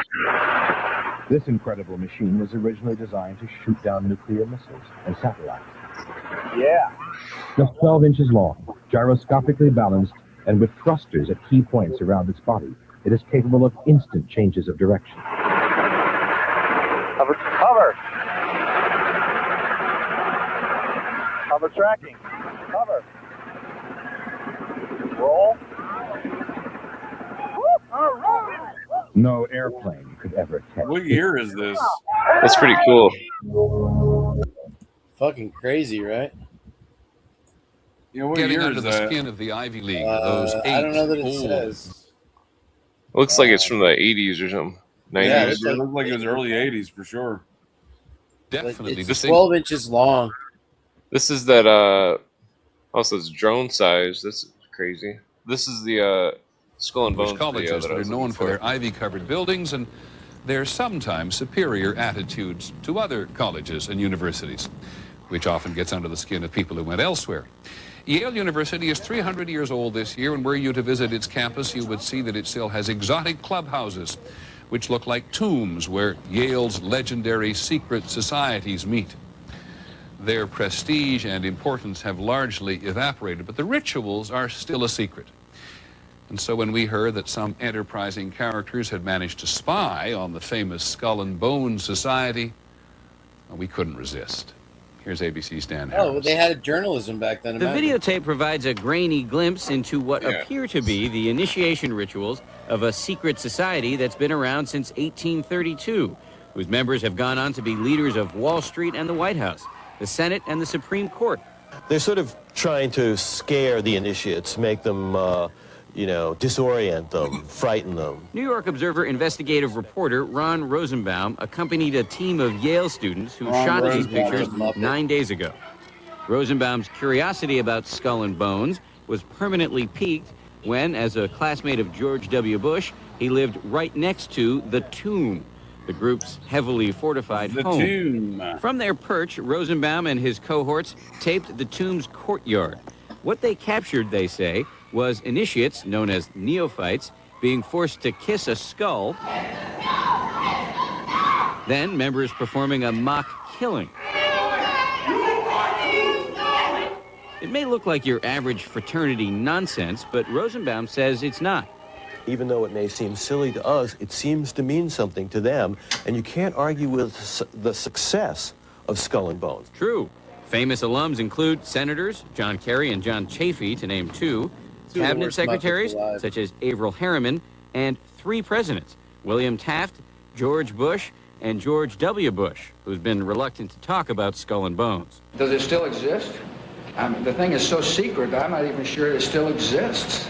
In recent years, by many accounts, the on-campus influence and allure of Skull and Bones has waned dramatically, and there is no proof that the rituals recently caught on videotape are the same ones performed by the current president. Still, Rosenbaum says the tape is a valuable artifact, an extremely rare view into the secret society that groomed the American ruling class for generations. Dan Harris, ABC News, New York. That's our report on World News Tonight. Don't forget Nightline. Clint was in the Skull and Bones. Well, it's similar to one of the Masonic ceremonies. We're talking about kissing a skull, but the Masons drink from a skull. They drink wine. I think it's the 32nd degree or 31st.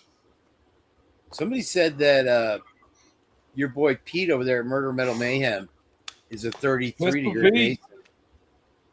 Pete. There's ways to test Masons if they're real. You can ask them test questions. If they're really smart, they'll catch it. But if they're not, then they won't. They apparently you can get to the 32nd degree really easily, but the 33rd, you have to be absolutely corruptible to be. Well, I've got a bunch of friends that are 32nd. They don't know anything. They're a bunch of know-nothings.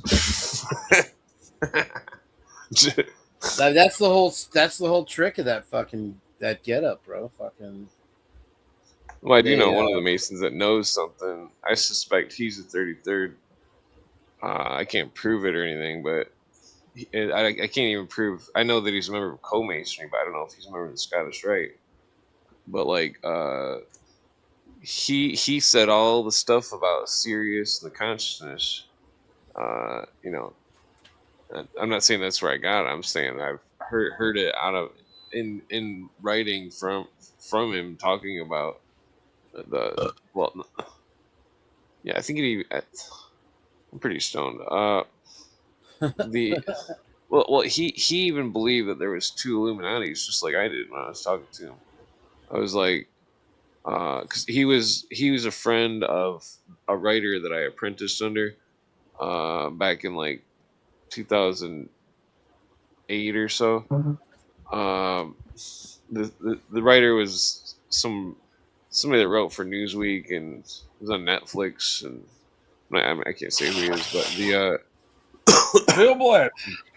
He knew this other dude that was a Mason, and that I didn't know the dude was a Mason, but I just was trying to connect with people that were writers and stuff, and like the I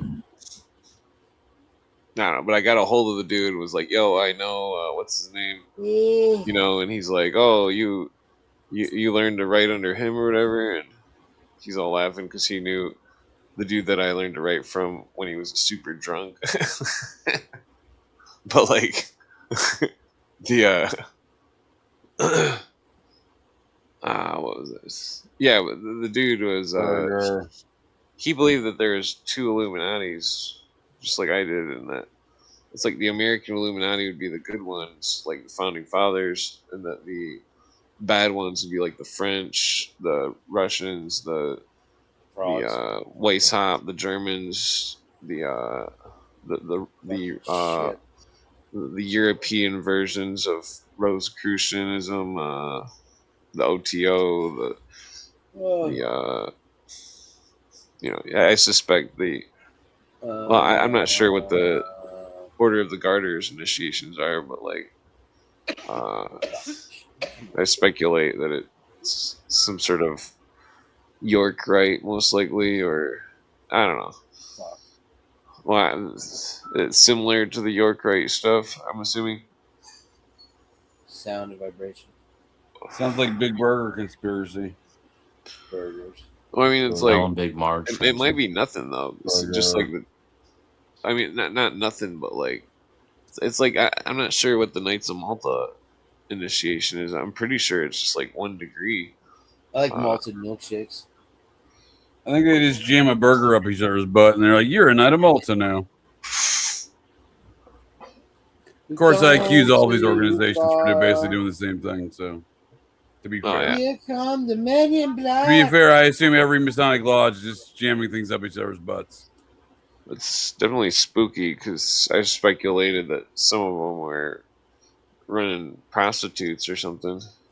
I mean, technically, I got a video for that. Told you that was one time. Why can't I just everybody's gay once in a while, bro. Let's see here.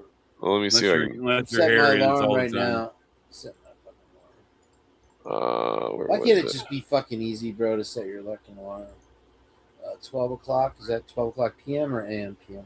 Let's talk Korean fried chicken. What's your position, Ken? Korean fried chicken or I am sideways. Wrong. It's America, sir. It's America. It's cats. God, I can't. Fried chicken pisses me off because every culture is like, we make the best fried chicken. I'm like, shut the hell up, dude. Yep. Say, is your name Colonel Sanders? Then you don't.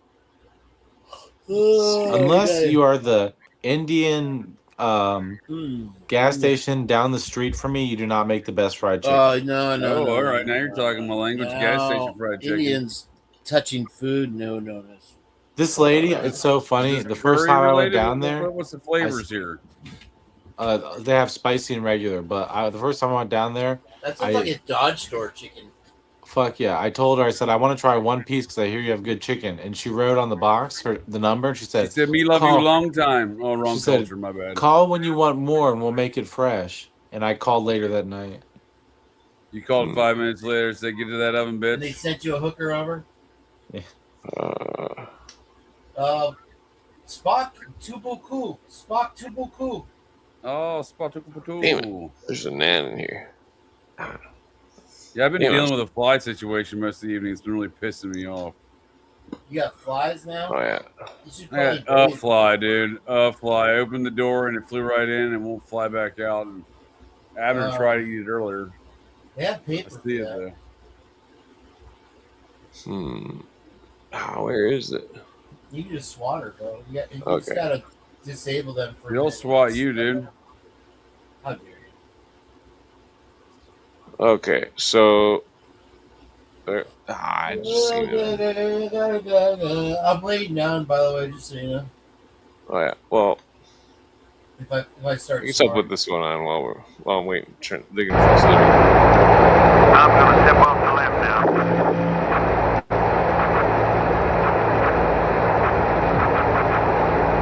That's one small step for man, One giant burger for mankind. one giant leap So, I guess you want to do it again. Okay. Where's the burgers? Sorry. Get your burgers. That's, Wow, dude. that could be real. Space may be a Final Frontier, but it was made in a Hollywood basement. Yeah, Made well, in there was Hollywood a basement, sir. there was like a huge thing at Disney or some shit. There was some kind of studio that had like a moon surface, but it was in like Texas or something. Studio? Yeah. You talking about the Air Force base there in New Mexico? Yeah, I think that's they say that somebody opened the door and it made the wind on the flag go. Damn it, where is that other one? Flag started waving. Yeah.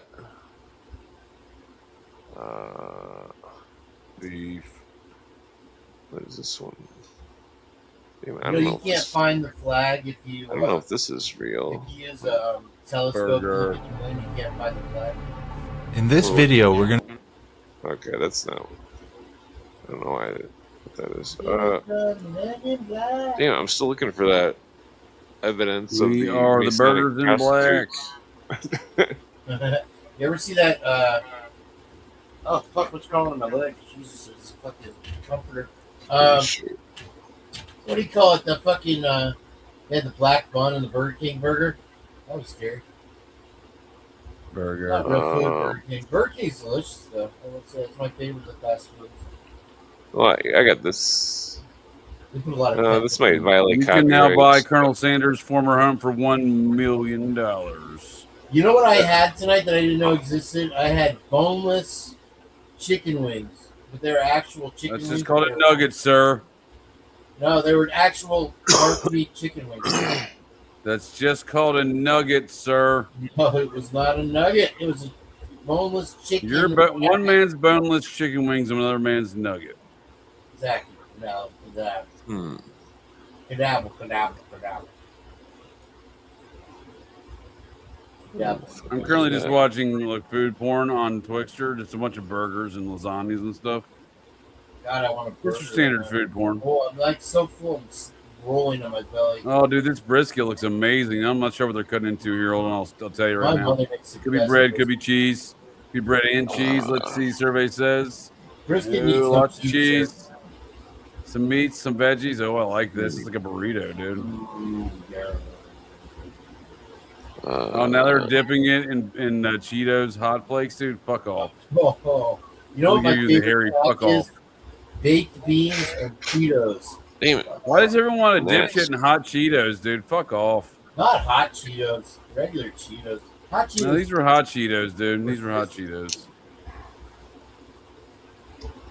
I met a hot Cheeto too. Cheeto Bandito. I'm not a hot Cheeto type of guy, mainly because it flames up my butthole as it's coming out the other end. You know what I'm talking about. Just like the fucking pepper jack cheese you speak of, sir.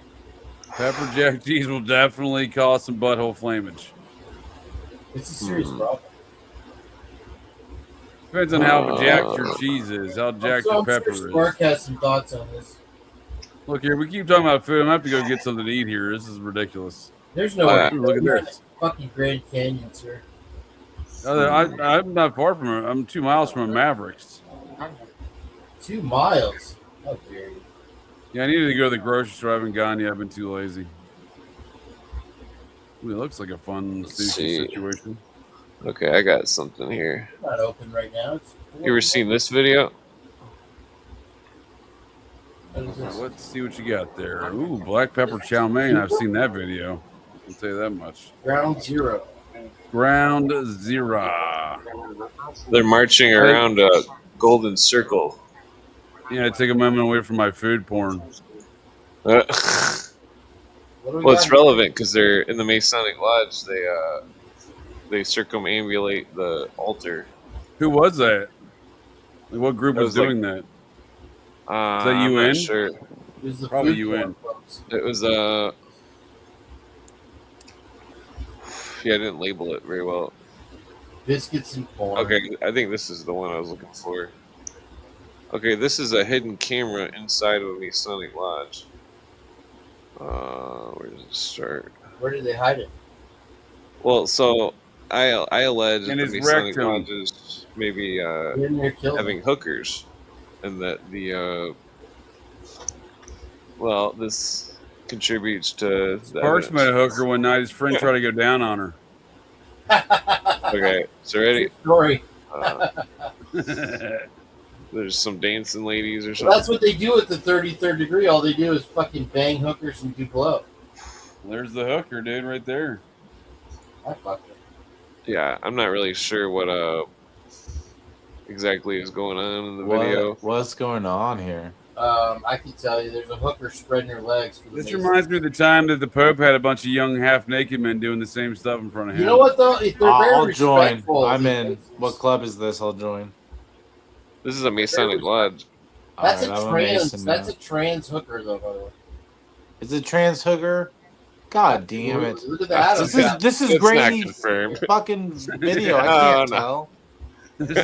It's just weird. It's like, what the fuck are they doing?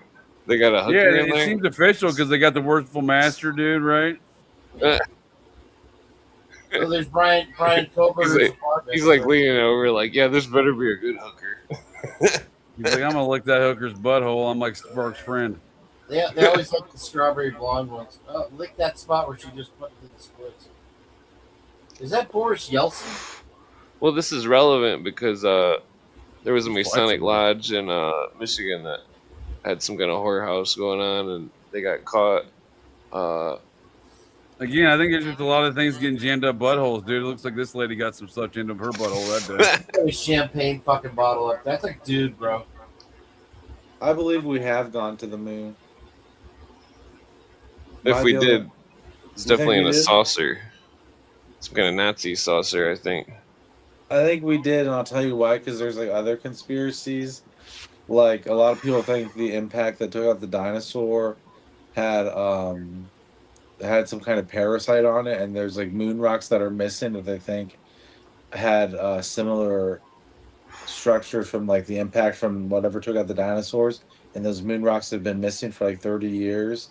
But supposedly there is no parasites found on the moon. It's like even though it's like comets we know carry biological stuff, it's like something should have impacted the moon, but it's like no biological data, nothing. I just think it's interesting, we have bigger conspiracies than did we go to the moon. It's like I think we did go to the moon. I don't think the moon's a physical object we can land on. You don't think it's a physical? You think it's like a projection? I don't know if it's a projection, but I don't think it's a planet in the idea that Earth's a planet. He thinks it's buttered sausage. I'll take some buttered sausage, sure. On a roll, sir? I mean, if we're just doling out buttered sausage in a roll, I'm not the type of fellow to say no. With dark or regular mustard, sir? All of it. So this is a William Cooper's magazine, Veritas, issue number 4. That's a really rare issue. See if we can zoom in a little bit. Veritas. It's truth, right? Yeah. It's called Veritas. Okay, but so it's got this proximity zone of Oklahoma City. Oklahoma. Yeah. I thought that was interesting. It looks like a pretty long article. I have to figure out a way to send them to you guys or something. What is it? What? Give me the gist of it. Explain it as you would to a 6-year-old. Well, I mean, I haven't read this article, but I know what Cooper says about it. He says that the Citizens Agency of Joint Intelligence, that they reported to him that there was like 9 sightings of McVeigh in Oklahoma City, and that they seen them all at the same time in different places, which can't be explained. I mean, but then, because it's a pretty unique face. That guy has a very unique face, and that. What if there was double McVeighs? Like, I think there's more than one John Doe number 2. Oh yeah, probably. I mean, depending on which, because I remember. Multiple McVeighs. Well, I always They call always Brezhnev run doubles in John these Doe number 2. operations, right? I would assume. I mean, it's fucked up because it's like Cooper says when he was in the military, he was trained in boom booms and fucking that he said that the building was steel and it would have been a hard target, and that Interesting. and that he says that the fertilizer or whatever that was supposedly in that van, that it couldn't have taken out that building, and that he says the bureau confiscated all the seismograph records, and that he got like 1 or 2 copies of some of them, and it showed like three explosions.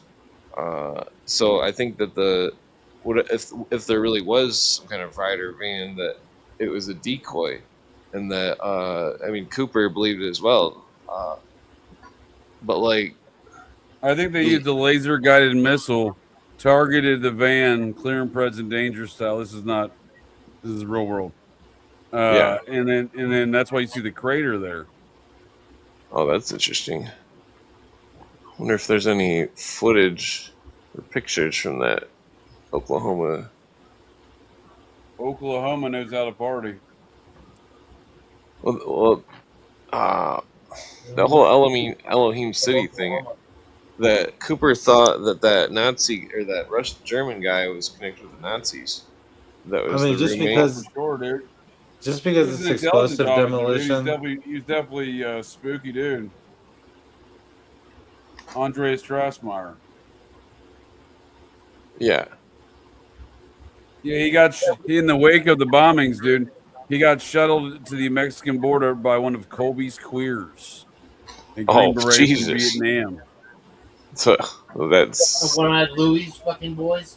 That doesn't surprise me. I wish I could read this. The defense of militias. Here I can. Because it's like, if you're using explosions for a demolition, it's harder than people think. Like structural demolition involves like taking out beams and stuff. That's why people think that it was a controlled. Yeah, exactly. But like if you're doing, I don't want to talk about like how bombs work here, but like you have to really aim the way something explodes. Like C4 is usually like pointed in a direction. Do you know what I'm saying? And not just that. Yeah, that's not why just the mortar says point here. Yeah, so it's like the idea of this being Not like the a huge mortar, but explosion the that took out the structures is very interesting, because that's not very practical, Yeah, I make Claymore. But the Claymore's got instructions: point in direction to target.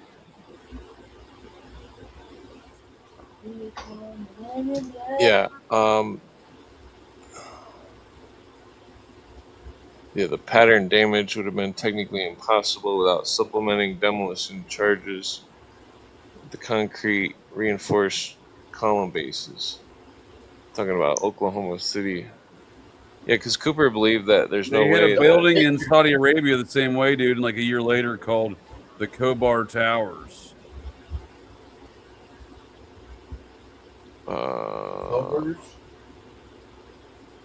Khobar burgers.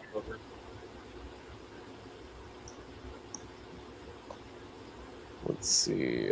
Sisters looks just like him, but she's hot.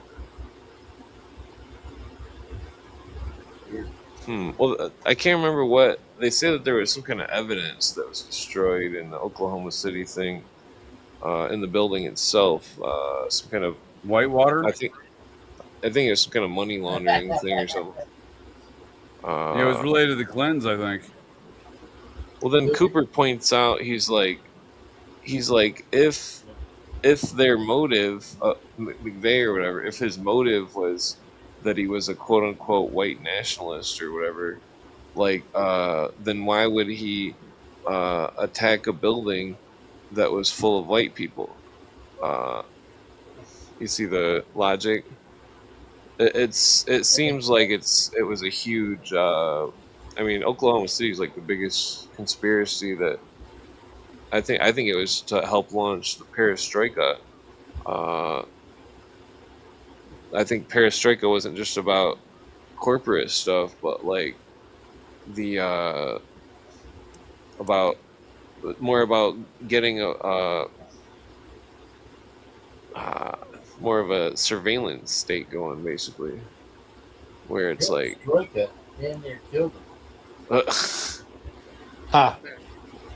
Well, like it's like if McVeigh was some kind of undercover or something, he was being used to demonize anybody that was like a patriot or something. And that Sure. I think there was a string of that going on, even with that Ruby Ridge guy. I think that he was. I mean, I think his situation was All right, a go lot over a little different. bit. I read all that.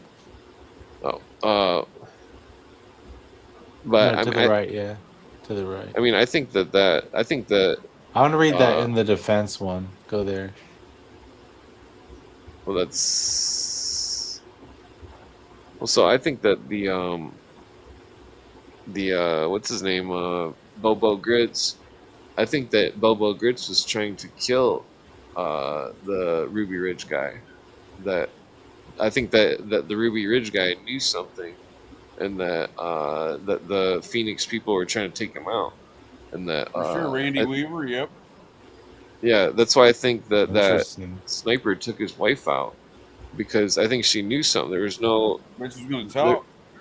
Yeah, there's no reason why because she was unarmed, and she was holding a baby. Like, it's just fucked up. Super fucked up, dude. Yeah, dude. I don't know. Good old Chris Mickton.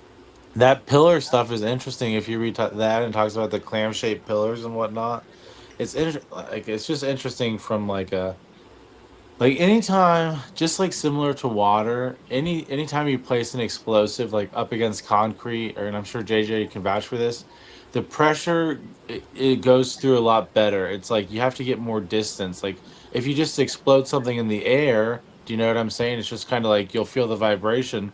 But Yeah, if for you sure. But It's if the you same way place when you it, explode a bullet out of the muzzle of a rifle, dude. It takes a little bit before it gets up to peak velocity. so it's like, but if you press like an explosive right up to something, like you can use it for cutting, catering, disabling. There's a lot of ways, but it's interesting, like I said, what it talked about there with the clam. Like, I wish you could. I can't. I don't know. That's not where it was, but Well, it's like anything else, dude. Like there's no plane wreckage at the Pentagon on 9/11. There's no other truck bombs with fertilizer that produce a crater as if like this one did. He poured sulfate in a mayo jar. Dude, support your local science store, sir. Yeah, it definitely is a huge conspiracy. Like the Well, it thing where carries on to the last administration, right? Merrick Garland, for example, the Attorney General, the Muppet General in charge. He was the U.S. Attorney for the District of Oklahoma when this occurred. That's interesting.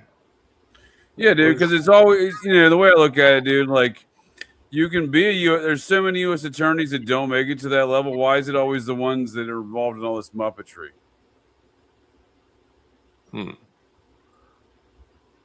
This is interesting.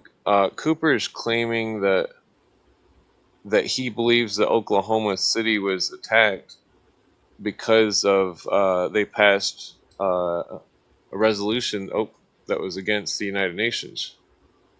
Where'd it go? Right there. Resolution number 1047. Resolution relating to the United States military forces, the United Nations, memorializing Congress to cease certain activities concerning the United Nations and directing distribution. That's interesting. Yes, they're going on about pro-constitution stuff. Talking about Oklahoma before it was attacked. Let's see. Yeah, it's talking about New World Order stuff. So what's the alleged whole plan that McVeigh carried out? That he filled up a rented van with fertilizer and Speaking of the microphone stir, not the conch. Well,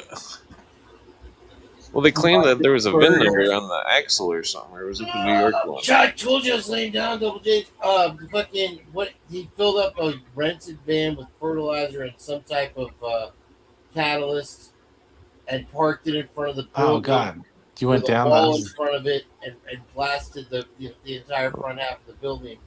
Yeah, there's a net. That doesn't make any sense.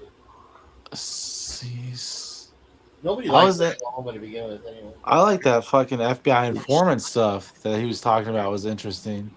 Yeah, where'd it go? I like burgers. It's right here. Yeah. Well, I mean, this whole thing is crazy because it's like Brezhnev was a informant for the Bureau. Brezhnev was cited with McVeigh multiple times. That even before He looks a lot the like incident, John Doe number 2, doesn't he? Yeah, Cooper believed Brezhnev was John Doe number 2. But Cooper also says that there was like up to 7 or 9 John Does. I don't remember the other names, but That's what I'm saying. Yeah, dude. yeah, who knows? They were probably all. They could have. Who knows who they were? They're They all could've been agents, fucking, dude. They're all agents. That was one. Yeah. I think what really went on there was you had numerous agencies working against each other, and then when they realized they were all agents, then they're just like, "What do we do? I guess we got to blow it up anyway." Because they needed someone to blow it up, right? They were trying to get someone to blow it up, right? So they couldn't get anyone to blow it up because everything that was trying to work, they're all agents trying to work each other. Well, on old YouTube, before it got cleaned or whatever, there was an alleged audio, which I wish I would have downloaded it, but it was an alleged audio between Michael Brezhnev and the director of the Bureau, and the dude was, basically what was said, if it was real, was that the director was telling him to use live stuff, quote unquote. For sure, that's what I'm saying, dude. Yeah, they couldn't get anyone else to do it, so they had to do it themselves. They took that off the internet. I can't find it anywhere. Michael that Bryce is audio. still alive. Oh, that's fucked up. He should be heavily investigated. I don't disagree. I can't find him either. They've taken a lot of shit off the fucking internet. They've taken the best stuff off the internet. That conspiracy documentary was the best thing that ever hit the TV. You guys ever see that? 2 Girls, 1 Cup? Never watched it, sir. How dare you? What do you call it? Hold on. The fucking 2 Girls, 1 Cup. You fucking MK and Ultra'd me, you fucker. I got everybody, dude. I just got flashy thingied. You just heard the music playing in your brain hole, didn't you? When the music's over, turn out the Okay, here it light. is. This story really began February 26, 1993, when the World Trade Center was B-worded in New York City. We got B-hole, dude. Yeah, double B-bombed. The Cooper's saying he predicted terrorists. Whoa, that's interesting. He said he predicted it since 1989. And in his book, surprised, dude. I've been predicting it since '95. When I've they been did calling that it since at least 2020 '87. Yeah, when they went to the Al Qaeda camp, I knew it was coming. for sure. Carried in a. Especially once Clinton was in office, he was fucking over. I mean, it's a fair question. Guy was such a pussy. FBI has linked, blah, blah, Salim. Yeah. A lot of intelligence failures, definitely. You know what it's saying? They definitely mishandled their informants. If they had somebody inside the 9/11 circle and they just mishandled him, you know, that just makes them look like shit. But the whole thing's a conspiracy. So how much of this can you even trust? Tony Lang, a staff columnist for the Cincinnati Enquirer, has uncovered court documents to support the direct involvement of the FBI. Never heard of that. Oh, wow. Damn, I didn't read that Stating fast. clearly the Fed has meetings among several for purposely making assaults against patriots. Mohammed You got to think about I see the usual Muppets behind the Terrorism Act of '95: Chuck Schumer and Joe Biden. you got a good point there, Spark or Clint, whoever said it, that afterwards they took down all of the far right wing because like in Newport Richie here in Florida, they had a lot of these militias and shit. And the main guy, what was his name again? James, the one who wrote the book. Mohammed Salameh. It's fucking, but Louis Beam or something. Whatever his name was. The guy that Just wrote read the names book. off the screen. What is this? Louis Beam. B-worded Mohammed Oklahoma Salameh. City. What are these Jubilee Kaiser tapes? Sose. It was Kaiser Sose, and so I've never you heard had of the you had Jubilee militia, tapes. you had militias in fucking Idaho, you had militias in Florida, and they were in Michigan. What if they were all the same militia? Right, The but they ran government free. funded. They operated free, and once they were able to link McVeigh to one of them, they eventually just fucking eliminated What I'm saying is and those it took same until militias the have late existed for many 2000s. years in those Quit locations. interrupting me, sir. Damn it.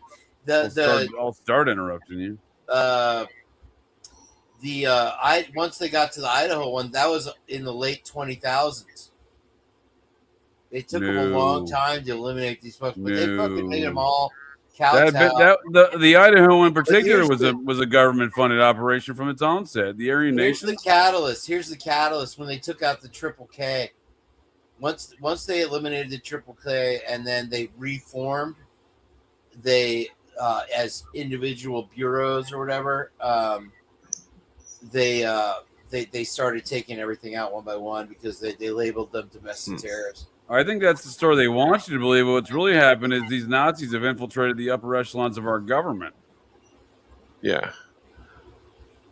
Yeah, I think that Dennis Cuddy's articles on the Nazi secret plan or whatever, it corroborates that same information that the intelligence apparatus had absorbed all the Nazis. And I mean, look at the Nazis that we took in at high level positions right Fucking after the Nazis. war.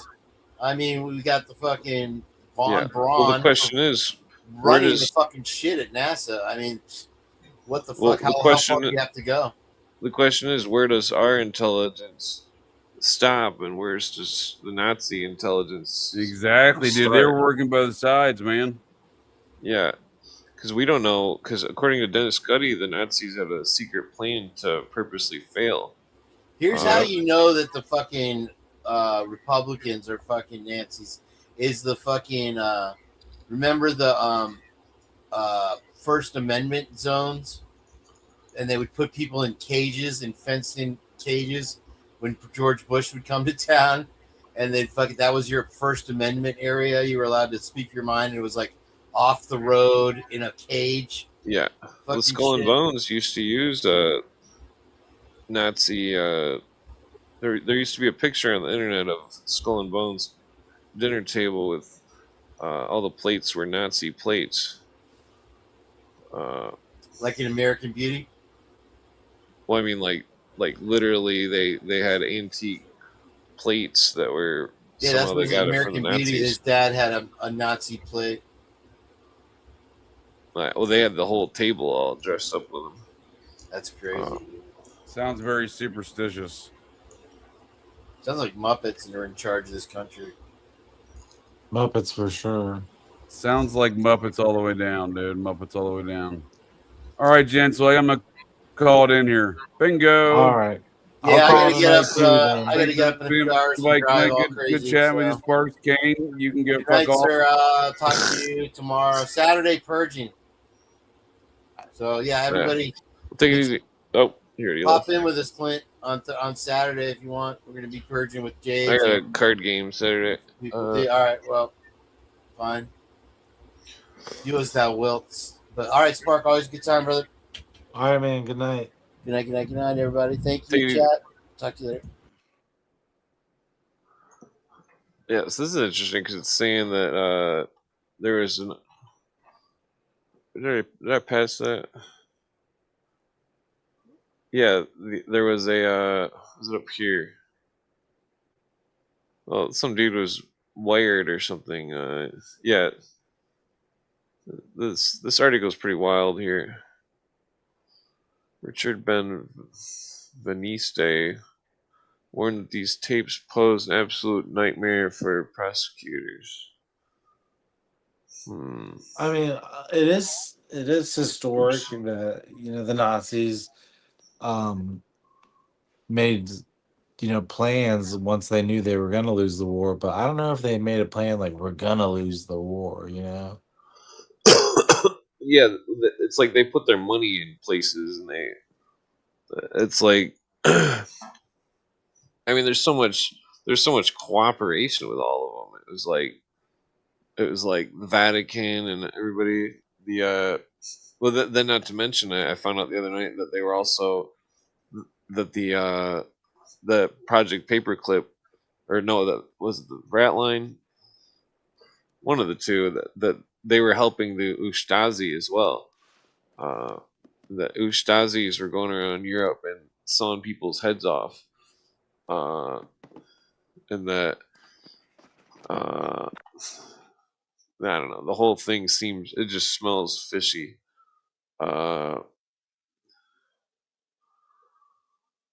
Let's see. I'll be back. I gotta go do something. Oh, yeah, this article is pretty wild here. Talking about, I think it's talking about the New York thing. Technically, I wasn't actually gonna go into the first subject I seen on the Veritas paper. It is interesting, but it's quite a long subject.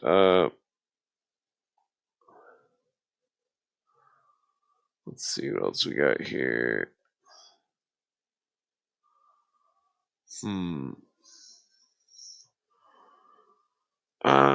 Well, what was I going to bring up here? Well, he's got all the Trilateral Commission people. Well, that's interesting. I wonder if the internet has these records. Yeah, I'm sure it does. Let's see. Where's some good here? Okay, so this is more. Oh, this is that extended article.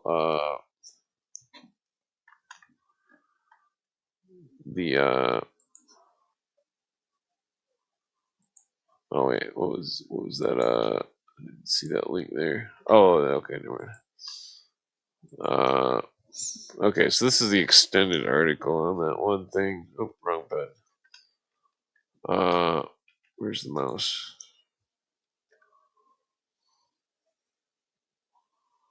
Okay. Oh, too far. Okay, here it is. Blah blah. Where's all the odd numbers? Damn it, I gotta take a leak. Let's see here.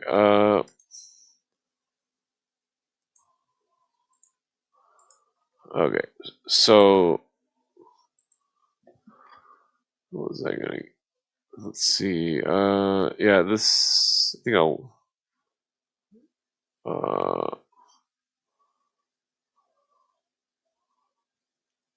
Let's see. Maybe I'll skip through this.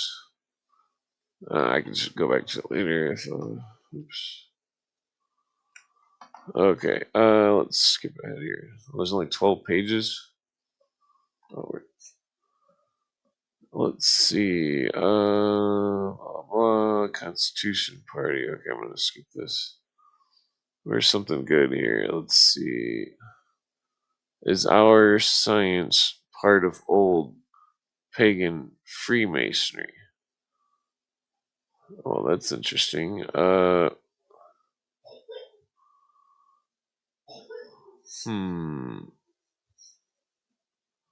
Well, I don't know. Let me skip that here.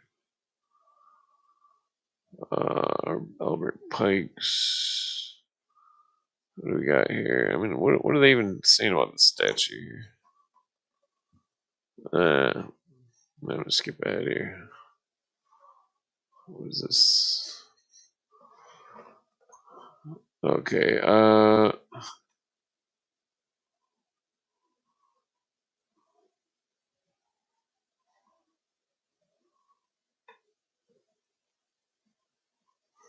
Okay. Well, maybe I should check it out here. Looks kind of interesting. Well, damn it, where's the?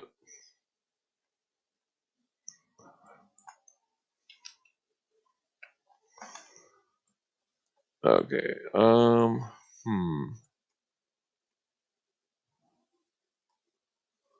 Let's see. So Pike, Spring Council, Lincoln's successor, Andrew Johnson, granted pardon to Pike. The following year, the awed and grateful Johnson was granted advanced degrees 4 through 32 by the Scottish Rite. The Masons claimed that Johnson's Masonic involvement was an important reason why the pro-Reconstruction Congress tried to impeach Johnson.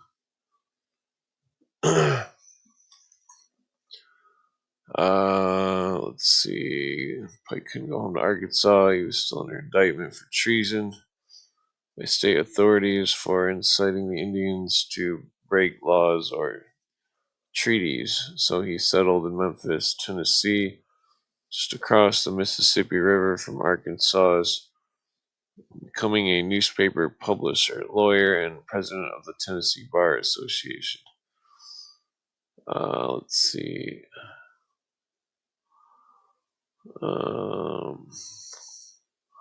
Okay, so Tennessee, black people got the right to vote in February 1867.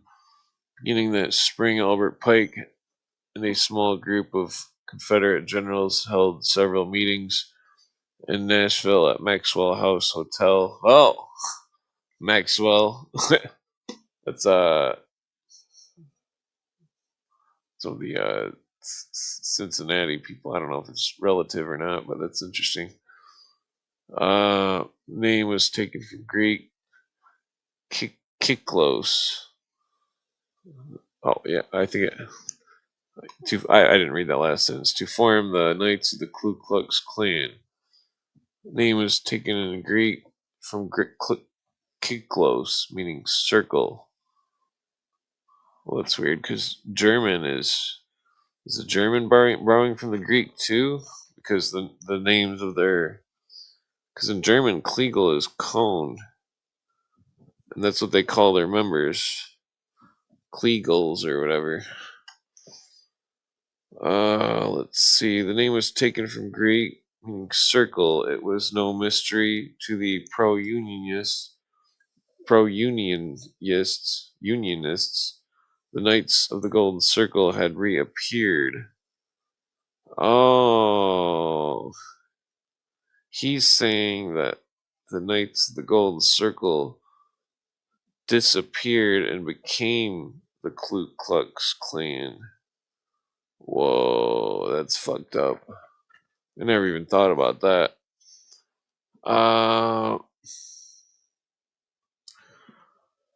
Pike was appointed Chief Judicial Officer of the Invisible Empire.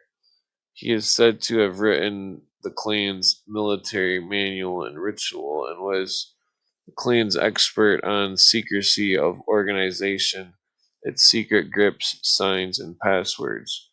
At one of the later Nashville meetings, General Nathan Bedford Forrest was chosen imperial wizard of the Klan.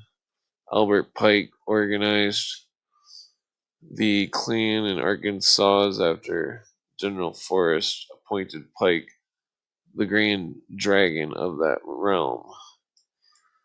Tennessee leaders of the Klan at that time of its founding were prominent Masons, subordinate to Grand Commander Pike.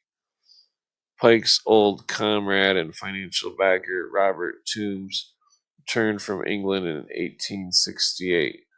Toombs was appointed dictator of the Scottish Rite activities inside Georgia.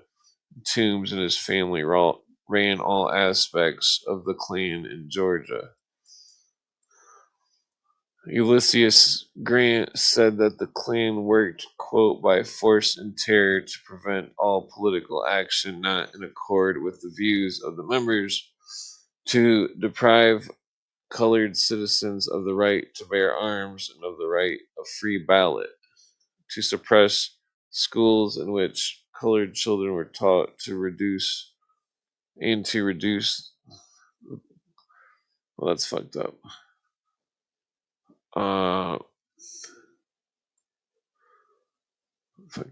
Jesus Christ. And to reduce the colored people to a condition akin to that of slavery. That's what Ulysses S. Grant said about the Ku Klux Klan, which that's crazy. If they were the Knights of the Golden Circle, that means their gold wouldn't be lost. It would have just carried on. Those sons of bitches. No, I'm never gonna find any lost gold. The newspaper Memphis Daily Appeal, April 16th, 1868. Publisher Albert Pike wrote, quote, with black people for witnesses and jurors, the administration of the justice becomes a blasphemous mockery. Yeah, so Albert Pike's a racist, obviously. I'm not reading that. Disenfranchised, no protection of property, liberty, or life except of secret association. You should unite. What is it? So that's all fucked up. Damn it, where's the mouse at here? Okay.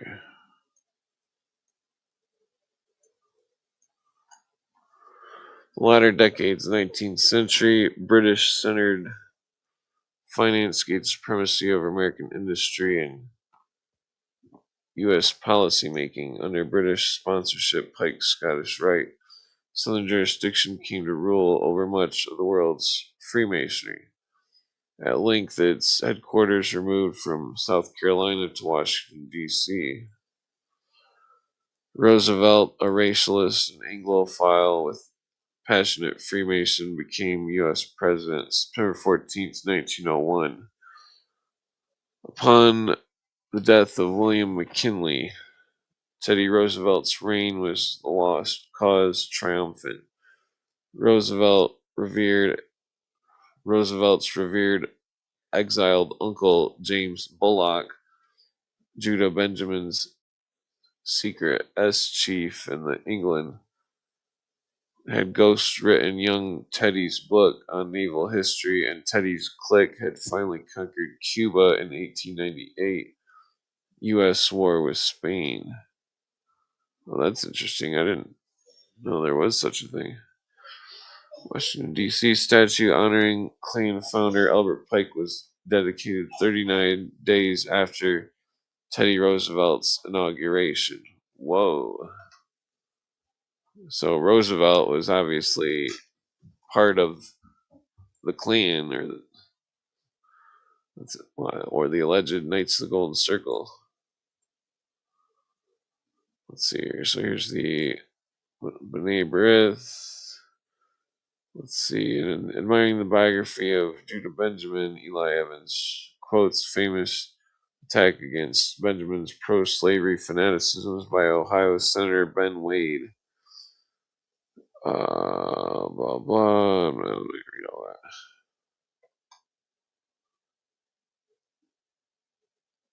Well, when old Moses, under the immediate inspiration of God, enticed the whole nation of slaves, when the old Canaanites opposed the Pharaoh and all chivalry of old Egypt denounced him and the most frivolous abolitionists. There were those who loved Egypt better than they loved liberty.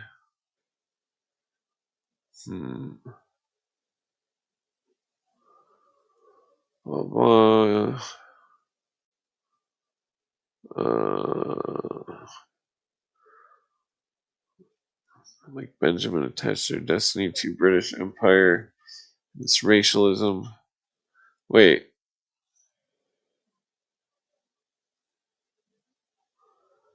What is going on here? The immediate inspiration of better than those who loved liberty. Okay. Senator Wade's barb hit its mark. Judah Benjamin had deserted the religion of Moses. He had spat on the law of freedom. He spat on Passover. Since then, other Israelites with Egyptian principles, like Benjamin, attached their destinies to British Empire and its racialism. So that's what it's saying about this. They were Israelites with Egyptian principles. That's weird. I'm not sure what that means. I'm going to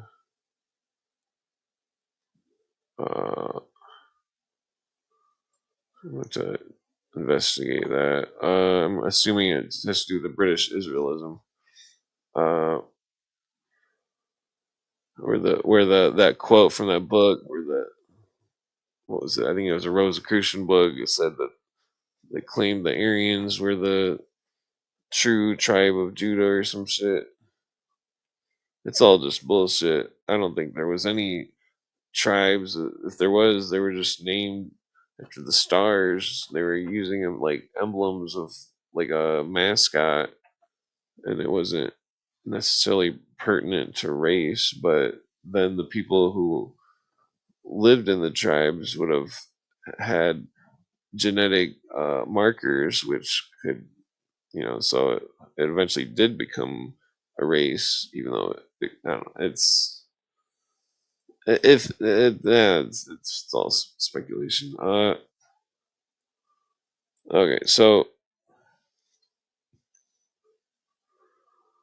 since then, Israelites with Egyptian principles. I want to look into that phrase more.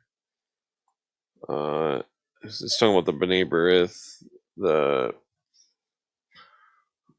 one of the other branches of the Illuminists, just like the Scottish Rite, just like Mizraim, etc. Blah blah. Okay. Touched destinies of the British Empire and its racialism have become a vital component of Anglo-American Eastern establishment. Honorary Anglo-Saxons. They have helped transform the United States into an essentially mindless British model imperium. And the racialism they co-authored has brought tragedy to the Hebrews as well as others outside the racial pale. Twice as many Hebrews fought for the Union as for the Confederacy. Many of them recent German immigrants were strongly pro-Republican and anti-slavery. Okay, so yeah, because everybody argues that there was Jewish people in the South that owned slaves, but he's showing that there's more Jewish people in the Union Army than there was in the South, so that puts perspective on that. Not to mention that B'nai B'rith is Illuminati. The Independent Order of B'nai B'rith formed a faction. 1843 of Subproject Restoration of Masonry by the Scottish Rite and the British Foreign Office. Through most of its lodges were In the North, B'nai B'rith was openly pro-Confederate, though it claimed to be neutral in the war. Many of the order's northern spokesmen were stridently pro-slavery. B'nai B'rith post-Civil War leaders were pro-Confederate operatives, including later President Simon Wolfe, who had been arrested by the War Department in Washington, D.C. as the lawyer for the Confederate spy ring. Let's see. Rabbi Isaac Weiss established B'nai B'rith under the liberalizing of Judaism in Cincinnati, Ohio. That's weird. Cincinnati, coinciding with Cincinnati's other great Scottish Rite scheme, the launching of the Knights of the Golden Circle. Wise was officially neutral in the Civil War. Core leaders of the B'nai B'rith from then on have been Scottish Rite Masons. The political establishment associated with the order has always had its headquarters in London. In Richmond, the Confederate capital, Gustavus A. Myers was Secretary of State, Judah Benjamin's closest friend, and Benjamin's channel to banker August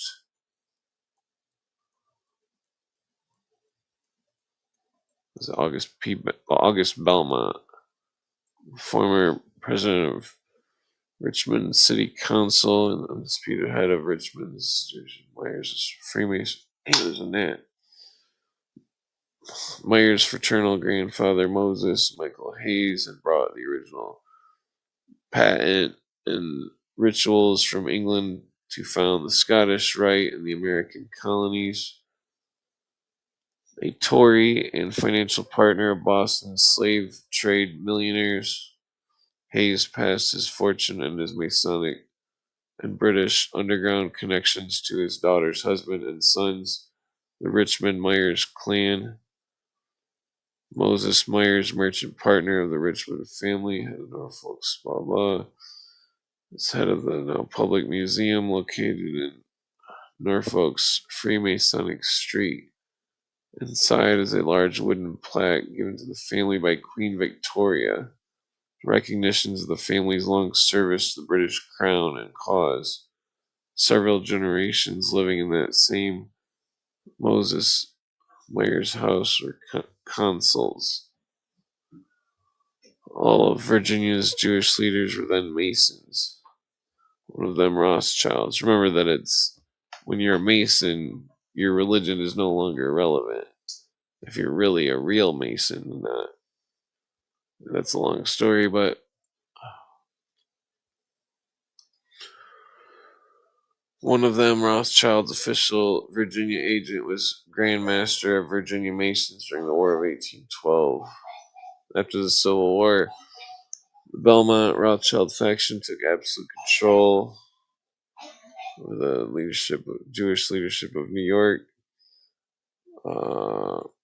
Transatlantic finance, Joseph Seligman, who had been pro-union like most American Jews, joined the British banking syndicate of Rothschild and J.P. Morgan, which ran U.S. government finance from the 1870s onward.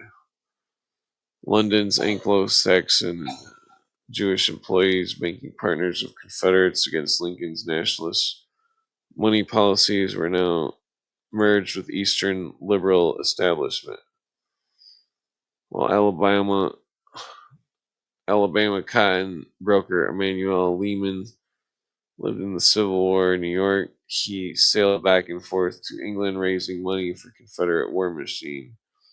Continuing the family tradition, his Lehman Brothers firm supported the eugenics movement and tenaciously defended their investments in Nazi Germany. Wow, that's crazy. Oh, Jacob Schiff. Big shout out to Jacob Schiff of Kuhn Loeb Private Bank. Schiff's powers entirely transatlantic, traveling back and forth between London and New York. Schiff was Sir Emps Castle's U.S. partner, Representative Castle, the personal banker and most intimate friend of Prince Edward VII, the Grand Master of British Freemasonry. Edward's son, Albert Victor, was supposed to be the subject of Jack the Ripper's story.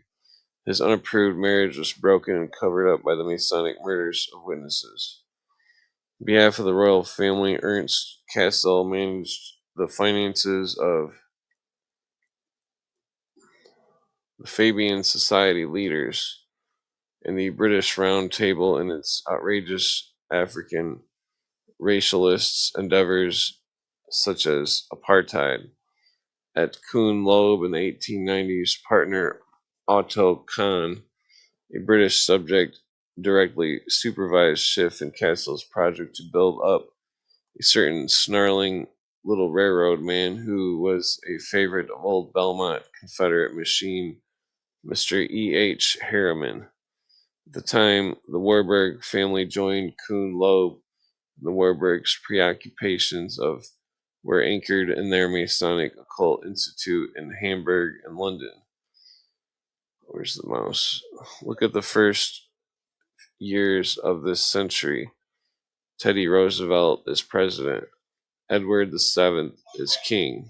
And the racist cult master Lord Arthur Balfour is prime minister. The British Masonic clique at Kuhn Loeb founded the American Jewish Committee, made its president Louis Marshall a official legal advisor to Harriman Eugenics Laboratory, mother of this century's nightmare race theories. It was Kuhn Loeb and the Warburgs who officially brokered New York's banking ties to Hitler's Nazis, as well as Harriman's entree to the Soviet dictatorship. Striking instance of the Confederate lost cause persisting and haunting the present century is to be seen in the attic of the New York Times. Iphigenie Ox married Arthur Hayes Sulzberger in 1917. He succeeded her father Adolph Ox as publisher of the Times, which Mr. Ox had bought in the 1890s. Adolph Ox and his father founded the Baroness Erlinger Hospital in Chattanooga, Tennessee. The hospital was named for John Slittle's daughter, who married the Confederacy's chief financier, Baron Emil Erlinger. The Baron had brought up the main railways between the bankrupt South and Cincinnati. Adolph Ox had married Iphigenie Wise, the daughter of B'nai B'rith's Cincinnati leader Isaac Wise. When the Ox family had lived in Cincinnati during the war, Adolph's mother Bertha had been arrested for smuggling drugs to the Confederate Army. In 1991, Arthur Sulzberger's daughter, Ruth, sponsored the visit to America of British banker Rudolph D. Erlinger, John Slittle's great-grandson. At the recapture reception for Erlinger Hospital, he said that his great-grandfather Baron Emil was partner of Cecil Rhodes in his nightmare race projects in Africa, and that Emil and his wife Mathilda Slittle had introduced Wagner's Tannhauser to the stage in Paris, which was booed off stage. Arthur Sulzberger's Philadelphia uncle David Sulzberger joined the Confederate Army in Arkansas. Cousin Cyrus Adler, how was I? Cyrus Adler, why is this being retarded? Born in Sulzberger's Arkansas slave plantation, became the occult psychic Masonic and Gnostic expert for the New York Jewish establishment, and for London and Cambridge Freemasonic strategist. Same time, under the Teddy Roosevelt regime, cousin Mayor Sulzberger was president of B'nai B'rith International and the American Jewish Committee. At the same time, B'nai B'rith leaders such as Sulzberger's partners, the Morganthius, directly represented British Crown interests in the Middle East and worked as a bridge for the Scottish Rite Masonry between the Middle East and Washington. 1930s, keep in mind we're talking about B'nai B'rith, and they're just like the Scottish Rite, no different. No different than if somebody was Scottish Rite Mason and head of some kind of Catholic committee or something. Because once you're a Mason, your religion is irrelevant.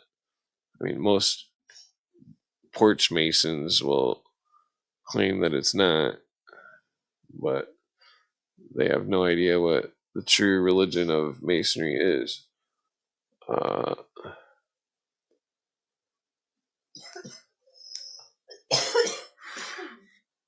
1930s, Cyrus Adler, president of the American Jewish Committee, coordinated the family B'nai B'rith and the family's New York Times to crush all U.S. political action against Adolf Hitler in Germany. The B'nai B'rith was the one Jewish organization that Hitler deliberately left open and functioning under Nazi rule from 1933 on. Well, that's interesting. 1939. Oh, I'm going to screenshot that so I don't forget that. 1939, British made a dramatic change in its policy towards Hitler after teaching Hitler his race theories, after forcefully backing his takeover of Germany, after financing and equipping his armies. Britain now changed publicly to oppose Hitler. Only at that point in 1939, about a year after Hitler finally closed B'nai B'rith Nazi-authorized German operations, B'nai B'rith decided to approve an international boycott against Nazi regime. Well, that's interesting.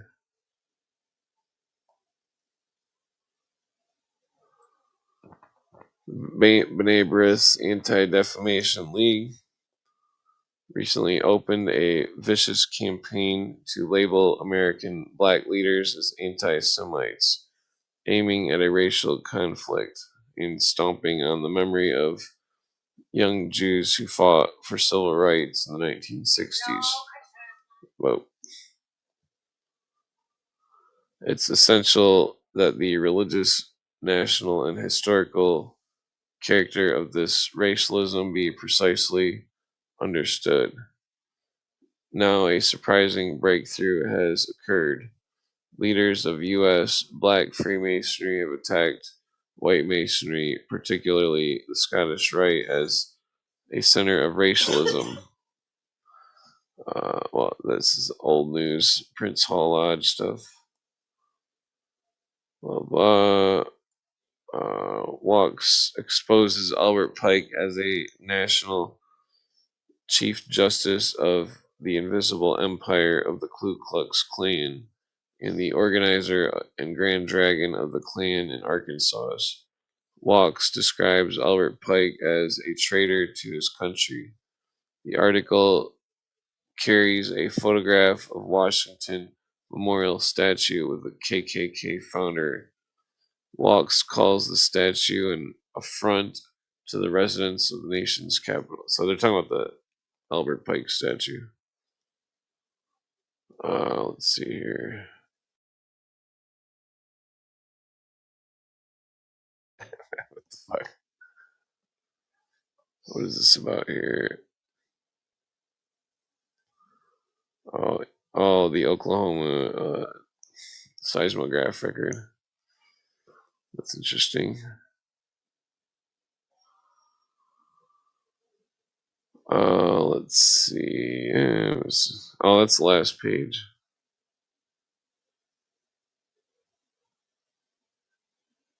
Okay, so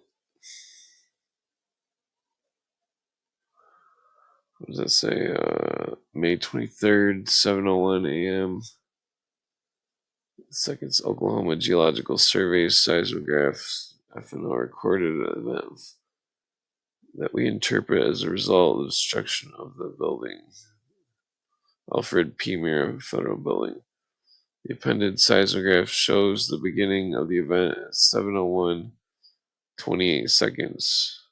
The signal is interrupted by high frequency noise in two places. The noise is attributed to wind action on the antenna used to transmit the signal from the seismograph to the recorder at Sarsky Energy Center in the campus of University of Oklahoma. Note that the record contains numerous high-frequency signals, some of which are attributed to local noise such as vehicles and trains. If the assumption is correct that this event, blah blah, the signal was initiated at the site 7:01 plus 19 seconds. That's interesting.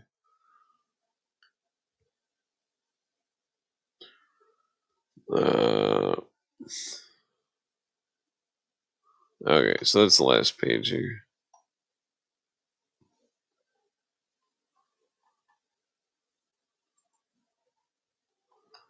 Oh, why did that just happen?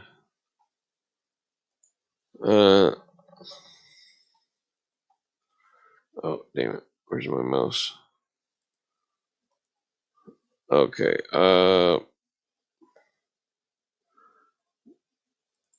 yeah, I do got other issues of Veritas, but they're only the ones before that.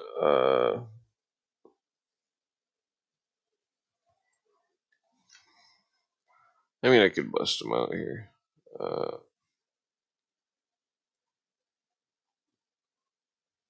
Where's the button here? Let's see. There it is.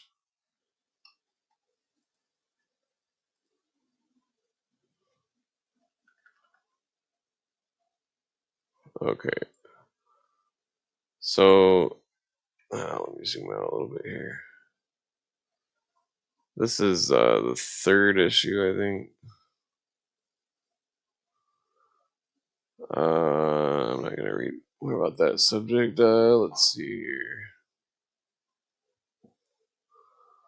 What is this? Well, so this article right here looks interesting. The obelisk, Caduceus, and Sun. God, evolution. So you see the picture there. This column is for the education of readers of Veritas. The intent is to expose the occult meanings and symbols around us. Veritas, the editors, and Jack Sheffer do not subscribe to these beliefs. Note, the symbolism is all around us, in our church, our homes, TV, music, government, etc. It is a language that you must study repeatedly to understand. Therefore, I recommend you read each article at least once on 3 consecutive days, and each day you will see more, and save each article for further reference. Okay, well, let's zoom in here. Ah, shit. Obelisks, as ancient historian Pliny, about 50 AD, observed, are sacred to the sun. This is similar to all such upright ancient structures as the pyramids. A word from the Greek pyre, meaning fire, as the pyre or funeral fire, or a pyromaniac or pyrography. Pyrography. From obelisk, we get the symbol of light, and Latin lux, on the name Luke or Lux. These obelisks, the symbols of the sun's light ray, all have a small four-sided pyramid on top called the pyramidion, which symbolizes the fiery head or the genitalia. Many early obelisk forms are found in northern Europe. These monoliths are clearly simply giant male phallus. This form is found in many ancient cities of ancient Roman Empire.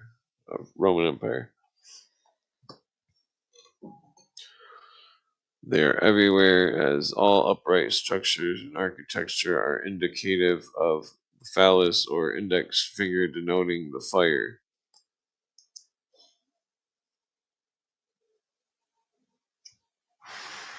The aspiring fire against the inclination of gravity, which was the first vitalized idea or idol, worshipped magically and philosophically. The godlike godhead power.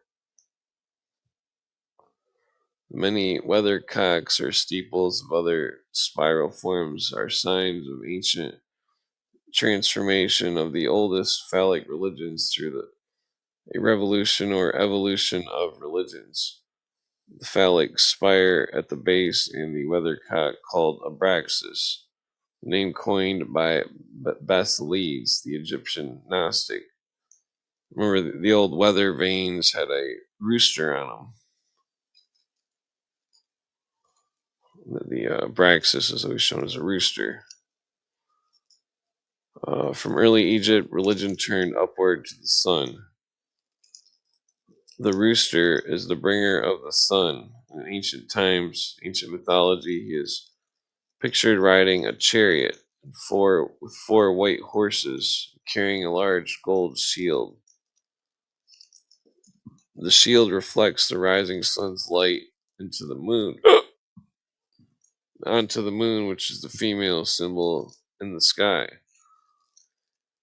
Caduceus shows this transformation from purely ancient phallic worship to more evolved sun and moon worship. The center rod is the phallus. There are two serpents rotating around the center. On the left, the dark serpent rotates 3.5 times counterclockwise and is female. Or lower. I'm not reading that. On the right side, the white serpent. Blah, blah. Okay. Oh, that's fucked up. Okay. Let's skip that. The list of these evolved sun god started with Osiris, son of life, Adonis, the god supreme, Narajan, holy living sun god. Saint Basil says, quote, every uncommonly good man was called the son of God. Thor of the Scandinavians was the first-born son of God. Mithra and Buddha were savior of wisdom of God.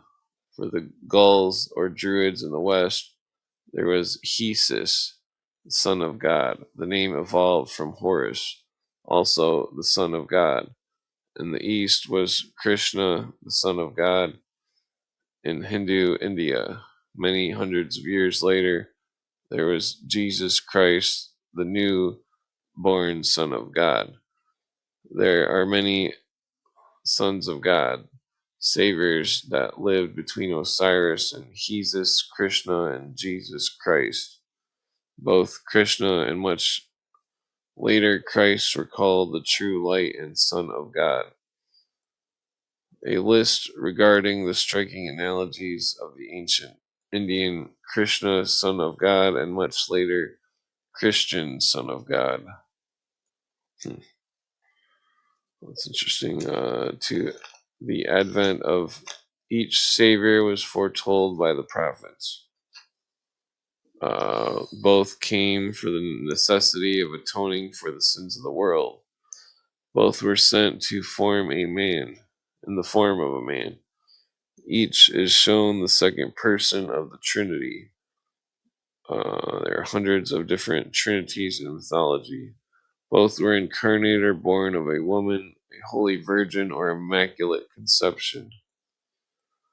Both mothers, Mary and Maya, were pious women.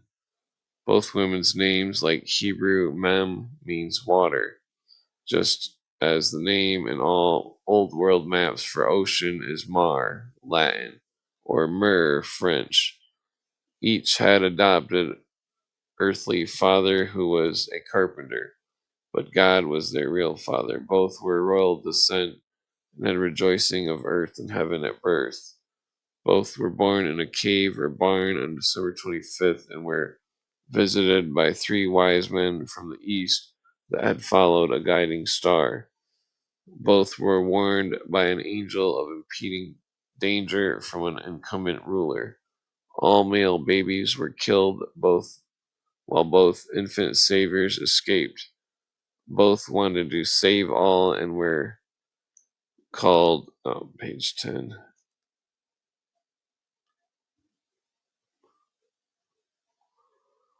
Okay, let's skip to page 10.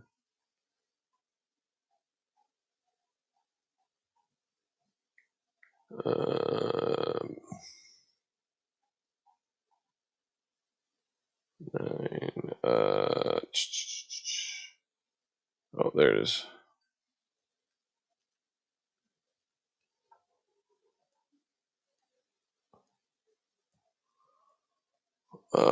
Shepherd, Son of God, Lord of Lords, Savior Man, blah blah. Both did fasting. Both were represented as the seed of a woman raising the serpent's head. Remember the obelisk as the erected serpent and delivering the seed of all life. One was the lion of the tribe of Judah, and the other was the lion of the tribe of Saki. Both were the beginning and the end, the Alpha and the Omega. Both said, I am the resurrection. Both exalted prior to human birth and both existed prior to human birth and existed in both heaven and earth at once. Both were without sin and came to destroy the devil and his works. Both were omniscient, omnipotent, and omnipresent. Both performed many miracles, each curing a leper and all manner of diseases. Both rose the dead, could read thoughts, and control death. Both had 12 apostles, like our sun has 12 zodiac signs. Zodiacal apostles. Both denounced riches and rich men. Both were celibate and remained unmarried. Both were crucified with 2 thieves, as symbolized on the caduceus and phallus. Well, that's fucked up. Both had Last Suppers. Both forgave his enemies. Both, damn it, there's fucking that. Both descended into hell, was resurrected from the dead, and then ascended to heaven. Many people reported seeing these ascensions. Both promised they would return on the white horse, as did Buddha. Both of their heads were anointed with oil, as is the rod or phallus around the world in all ancient religions. Both were 33 years old. Doctrines and the holy scriptures of both Krishna and the I think I got it. Where's that? Both doctrines of Holy Scriptures, both Krishna and the much later Christ, are nearly identical. Well, I promise to tell you the direct connection between the most famous obelisk in the New World landing on the moon, the first close-up photos of Mars, and the death of Vincent Foster. The next, where was that? The answer is July 20th. On the next issue, I will give you the details.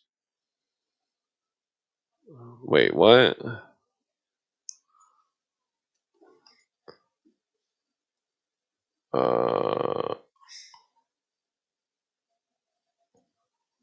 Well, that is, I'm not sure what the death of Vince Foster has to do with an obelisk, but the next issue, that was, well, I've got the next issue. I don't recall seeing that, what's the name of this article? Obelisk or something? Okay, there were several very fine scholars turned 1900s who wrote the subjects in the series. They're taken from ancient texts, blah, blah. Well, I'm going to have to go to the other one just to see what the hell he says about Vince Foster. Okay, no, my camera's not working. Let's see here.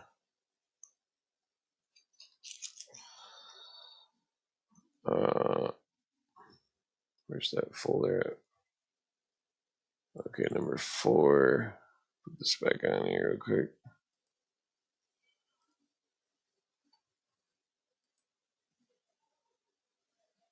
Okay, why is that upside down? Oh, that's the article right there. How do I switch it?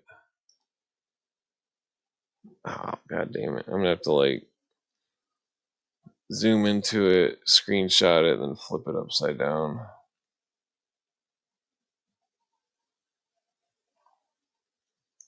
Is our science part of the old?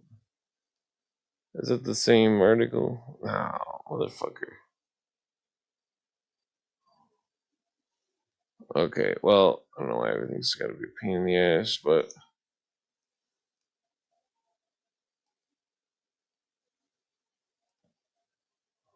okay,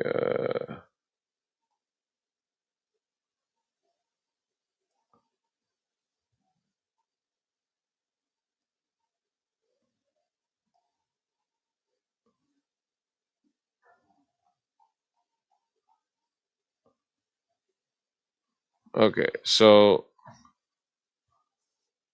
oh wait, I didn't have the thing on the screen. Okay, well, it's irrelevant because I didn't, oh shit, how am I gonna do this? I gotta back out of this. Oh, fuck, wrong page. Okay, one moment here. Let's see, screenshots. There it is.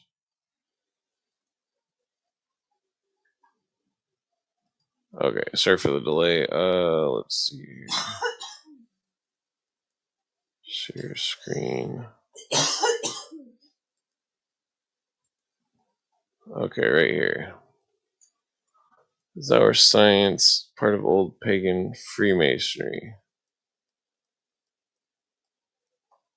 Is this going to go into Vince Foster? Let's see. Having been a teacher at major so-called Ivy League, Cambridge, Massachusetts, I can speak firsthand of the growing priesthood academic. I don't think this is the Vince Foster article. Let's see here.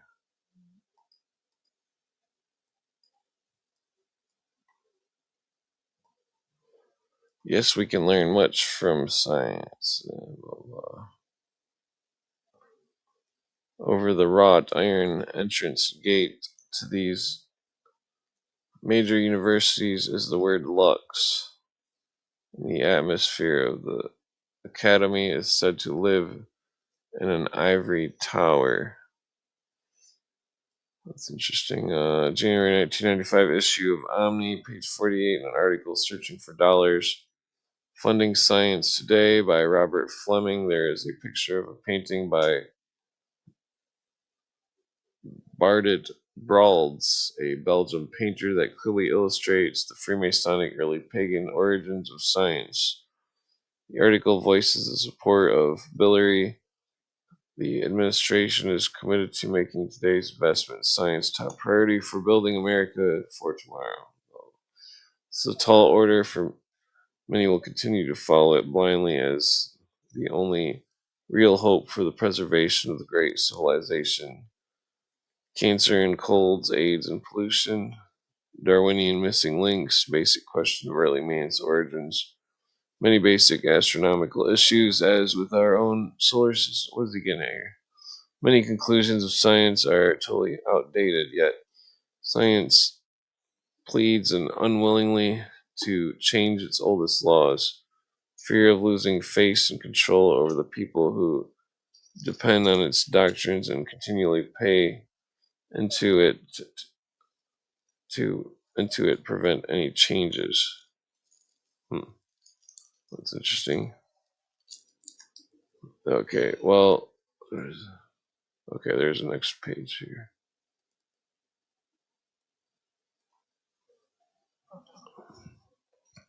It is said that the best place to hide truth is to bring out in the open for all to see.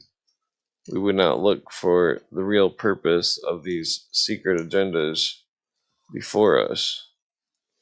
A couple examples are the giant black granite carving of a human heart, the black heart of the banker in front of the Bank of America building in San Francisco, or the rising sun of Shell gas sign, or the biggest obelisk in the world, located in D.C.,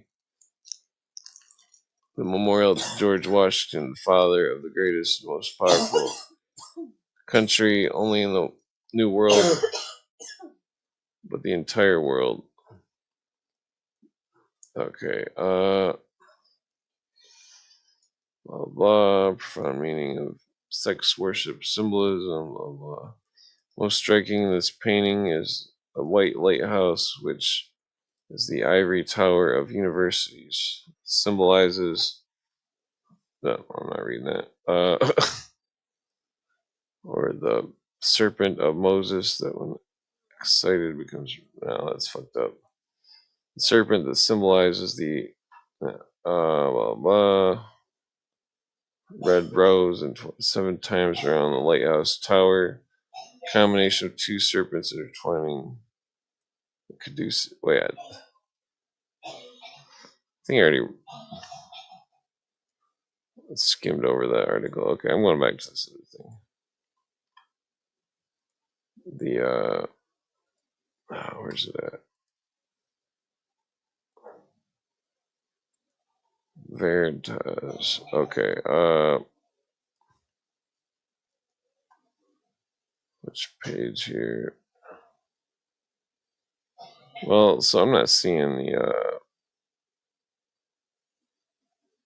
where's the okay, well there's that artwork they were talking about. It's gonna lay out the serpent, but where's the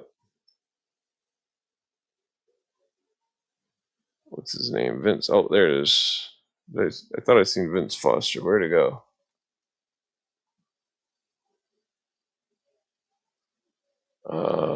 I could have sworn I seen the word Vince Foster, but he was up. Is this it right here? Damn it.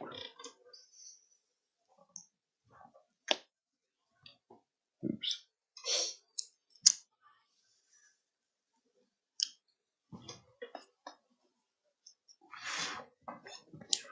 Okay, I can't seem to find that Vince Foster article here. Damn it, where the fuck is it at? Ah, there's a gnat. What the fuck are all these gnats? Must have let them in. Taking the trash out.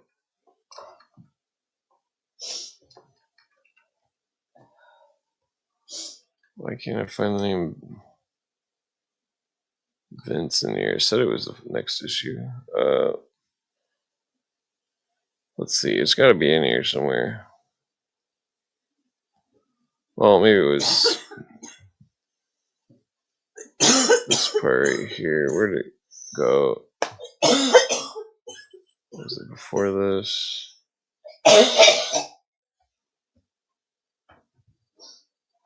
Okay, I guess it was like that last page. Damn it, where is it? Okay, okay, this should be it right here.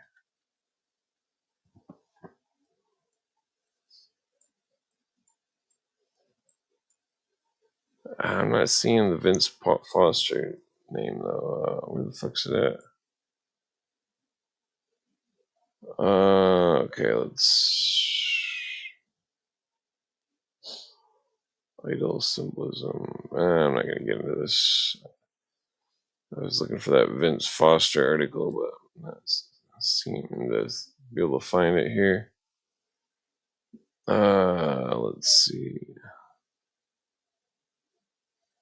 Bizarre Guru taught FAA staff. Well, that's weird.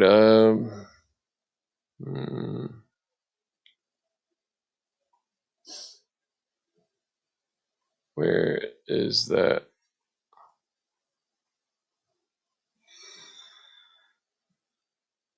Okay, well, I don't think I'm gonna go find the Vince Foster article. Okay, well, let me just go back to the other one here.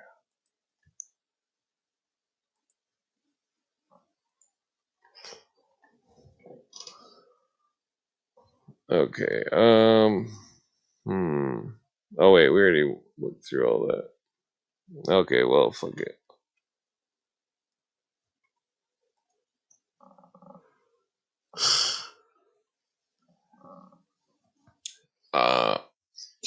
What was I gonna say?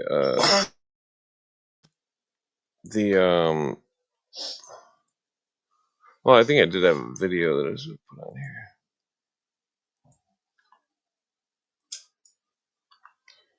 Okay, let's see.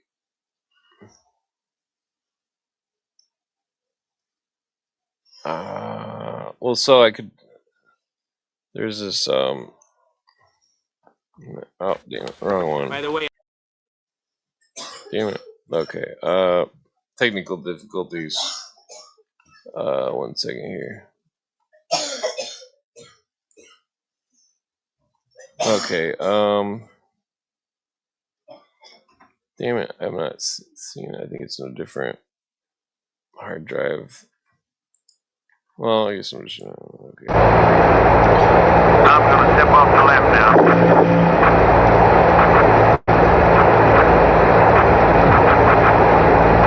It's one small step for man,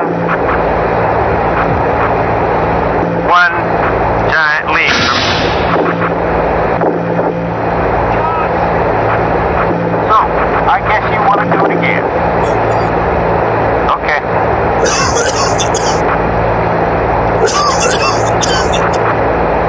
Sorry, Mr. Corsi.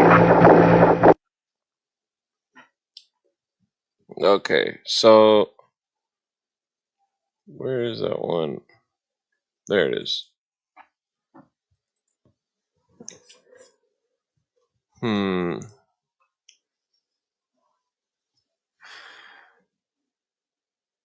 Okay, so this is the July 20th issue, which damn, I already closed the folder.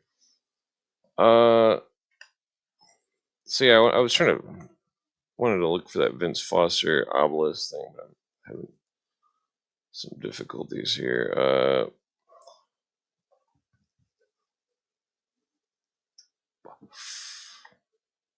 I mean, on a separate note, I guess, I was able to use the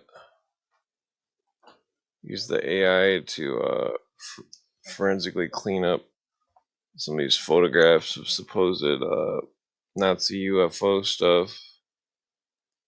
Let's see here. Sorry. So here's the image before. There's the image after the cleanup with the AI. But so you can see the part numbers better. I still gotta look into this. That was the chief company that was making the gyroscopes for the Nazi airplanes. But see, this gyroscope does not look like the ones from the airplanes. And I could not find a picture of any gyroscope from a Nazi airplane that looked like this gyroscope. And I think that's extremely relevant.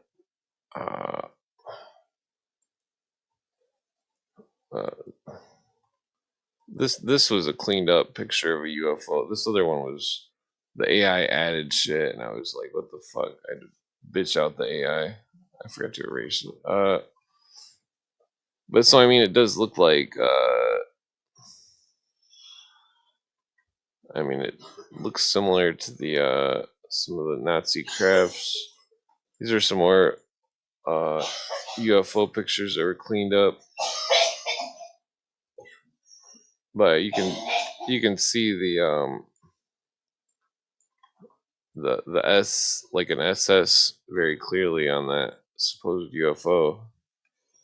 I mean, if it is a UFO and it does have an SS sign on it, it's 100% obvious that it's fucking Nazis that built the UFOs, and that there's probably some Nazis at Roswell. I mean, that's just speculation.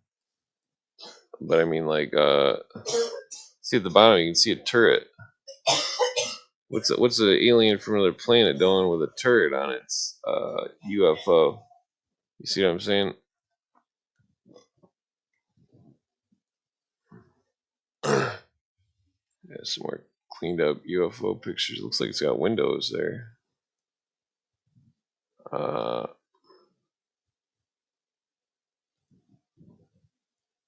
well, it looks like I got another one here.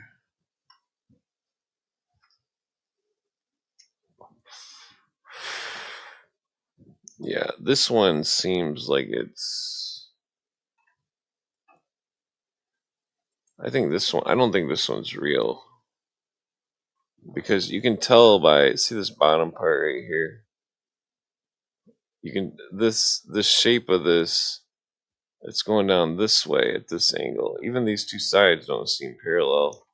Not to mention that the distance on this side compared to this side, it's a bigger distance. Let me just put my hand on the screen and check it. Yeah, it's a bigger distance on the left side. I think this one's a fake, but the one that looks like a hat. I mean, it could just be lopsided, or I don't know. Who knows?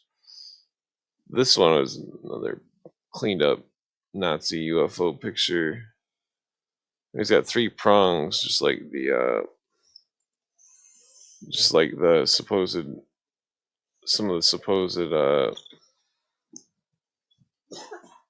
some of the supposed stories about the UFOs. I mean, it's bizarre.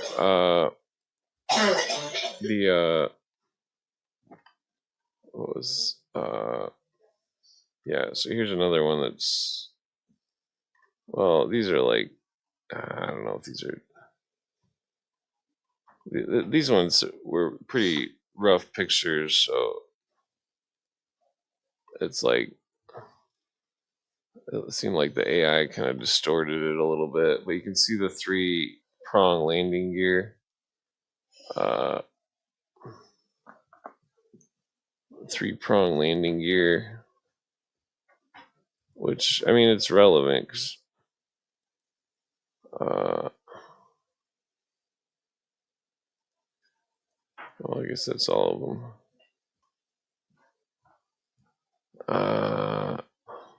Let me go back this other way. Okay. 1 second here.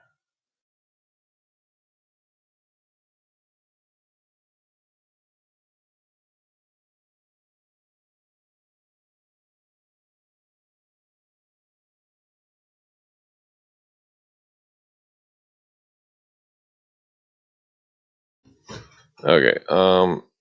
Well, that's not even the right.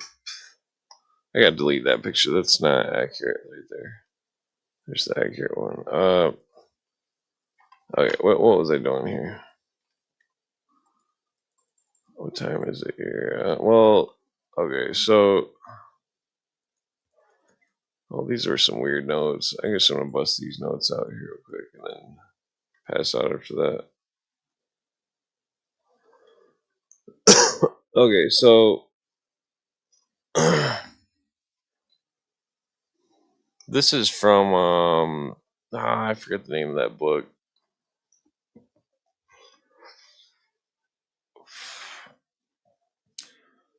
Oh, so it's a case of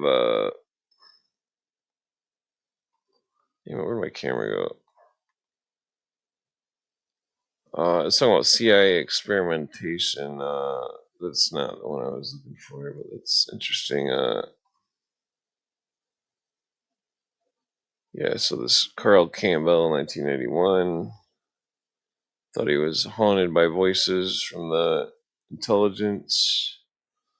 Alan Winterborn, 1993, Ventura County. He thought he was implanted or something. Let's see. Northrop. What the hell is Northrop? Well, hold on. Let me see what Northrop is.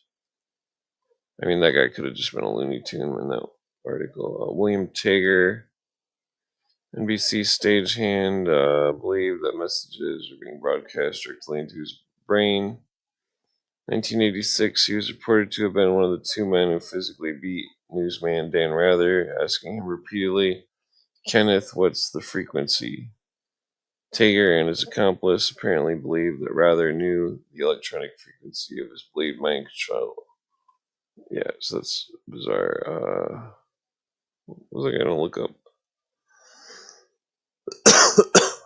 Oh yeah.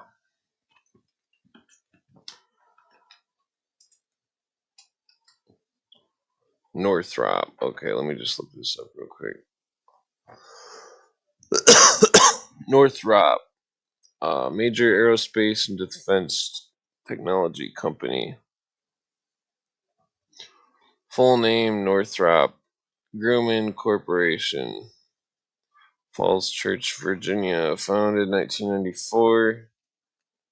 This says 1993. Stockholder NYSE NOC S&P 500 company. Revenue 30 to 40 billion annually. Largest defense contractors. Northrop builds aeronautics, space, defense, and weapons. Primary blah blah. DoD. Northrop Corporation, 1939. Founded by Jack Northrop, famous for pioneering flying wing designs like the B-2. 1994 merger created today's company. Okay, I see. So 1939 is the original founding of Northrop. Well, that's okay. Yeah, what else do we got here? So this one's interesting. While in prison, Manson was connected to the AMORC Rosicrucians, the same group that Sirhan had ties to. Manson was also in touch with members of The Process, an apocalyptic Scientology spin-off group, and he dubbed his own group the Final Church using Process terminology. In San Francisco, Manson lived at 636 Cole Street, while the Process group lived at number 407, close to the center of activity in the Height. Manson's reported plan was to unleash the apocalyptic helter-skelter revolution on this also seems to have been copped straight from the process theology. But there is a familiar ring.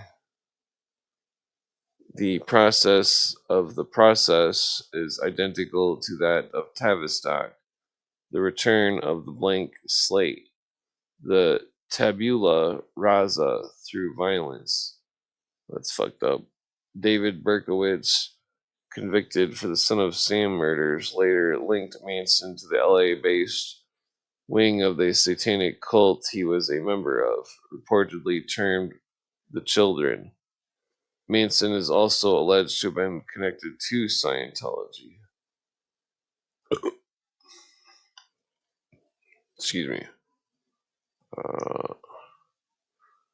Manson's base of operation was at Span Movie Ranch, later bought out by the owners of the ranch next door, the German Krupp family, who were key to arming the Third Reich.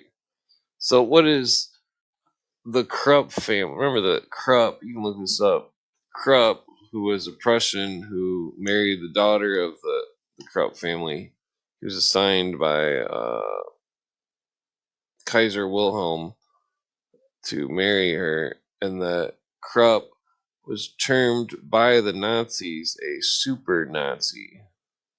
Krupp, the steel manufacturer. And so, what is this German Krupp family doing, owning this property directly next to the Manson ranch? Did they own it before and then just buy back their own property? I mean, who really, who had the deed on the Span movie ranch? Was it, or before? Damn, I need to look that up. Alex, I'm gonna forget if I don't. Let's see.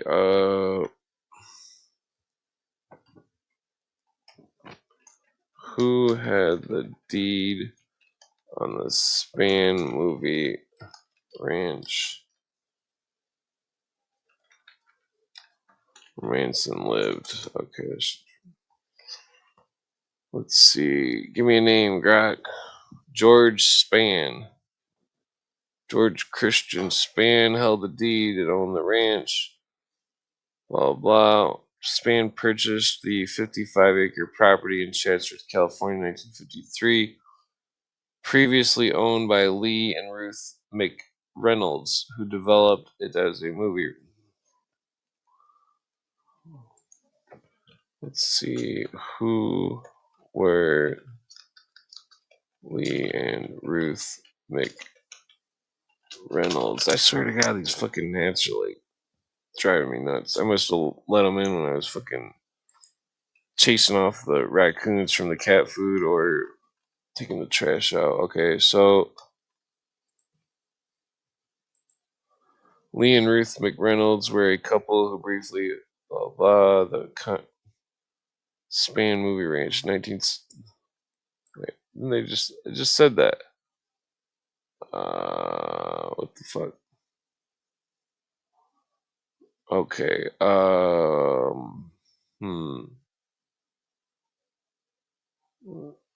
Yeah, so I don't think it's a.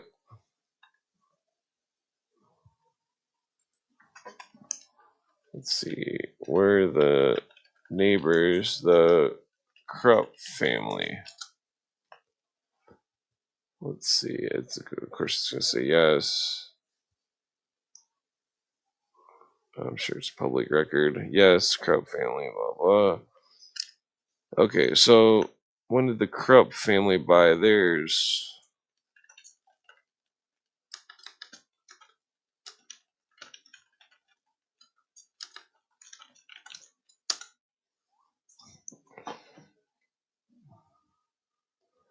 When did the Krupp family buy the land? Come on.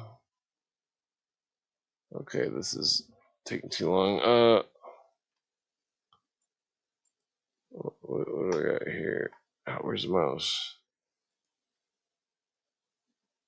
Oh, I guess there's more here. Manson as well as alleged RFK assassin Sirhan Sirhan, are reported to have attended drug orgies at the Polanski Tate mansion. Actress Sharon Tate was the daughter of an Army intelligence officer, and her husband, Roman Polanski, directed the satanic-themed film Rosemary's Baby. Polanski later fled the United States after a statutory rape accusation. British warlock Alex Saunders claimed that he personally initiated Sharon Tate into witchcraft. Jay Sebring, mother of the victims, according to Sammy Davis Jr.'s biography, Why Me, had acted as the high priest at a satanic simulated sacrifice. Sebring had visited the Span Ranch in the company of a woman in a wig identified as Sharon. Well, that's bizarre.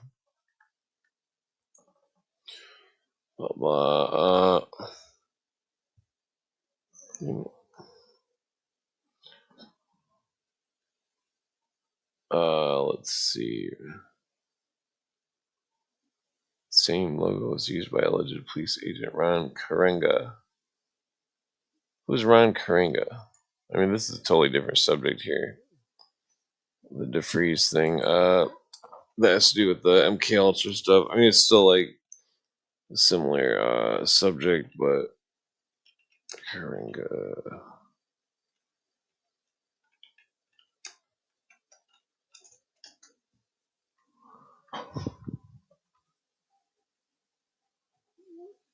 Ron Karenga.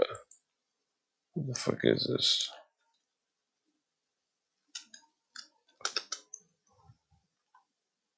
Ron Karenga. What is this? U.S. organization.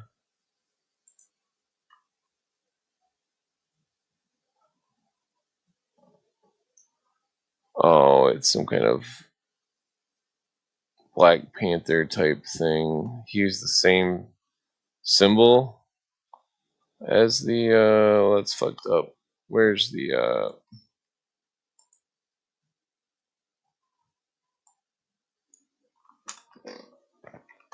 where's the symbol? Serpent.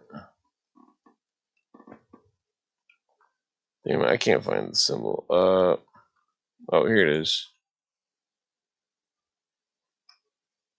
Wait, no, that's not the same one. I'm gonna have to dig into that later. Okay, well, I guess I'm gonna do a rap and pass out here. I forgot to get some new beads.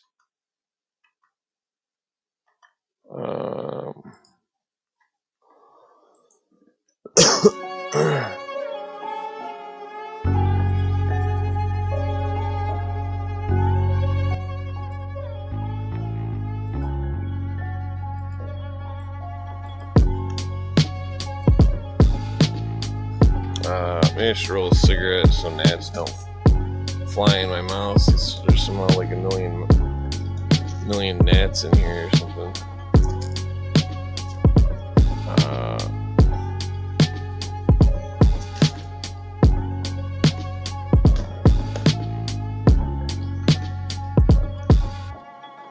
Oh wait, I forgot I should be rapping. Yo, yo, yo. Where's the volume? Yo, yo, I rap and then you get heckled. You talk shit. Your mouth is speckled with shit. Yo, and you're reckless as shit. Come back, snatch your necklace and shit. Talk shit, leave you breathless and shit.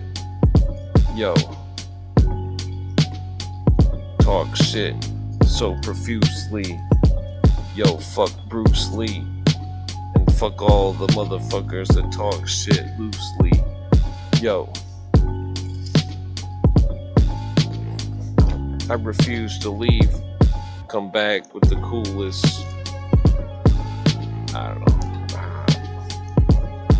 Just roll a cigarette first.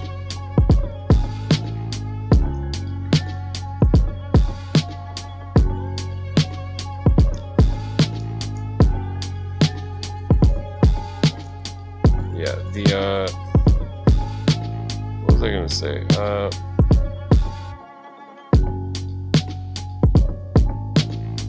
Ashtray so full of roaches. I guess that's a no-brainer.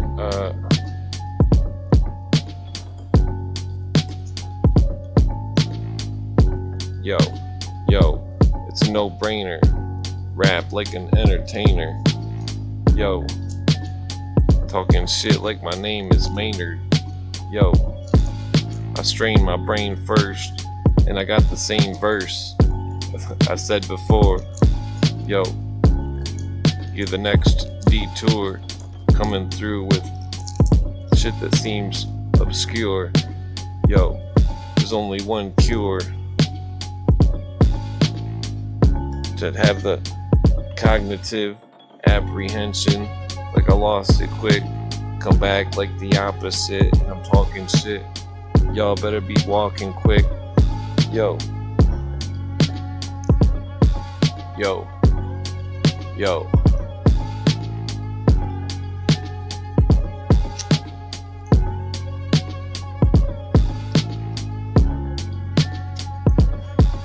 Yo, my brain is folded, but it's not molded in half. Yo, like I got a joint and I roll it and laugh. Like I'm sitting here like I'm supposed to just, I don't know. Yo, I gotta take this alien picture off the screen.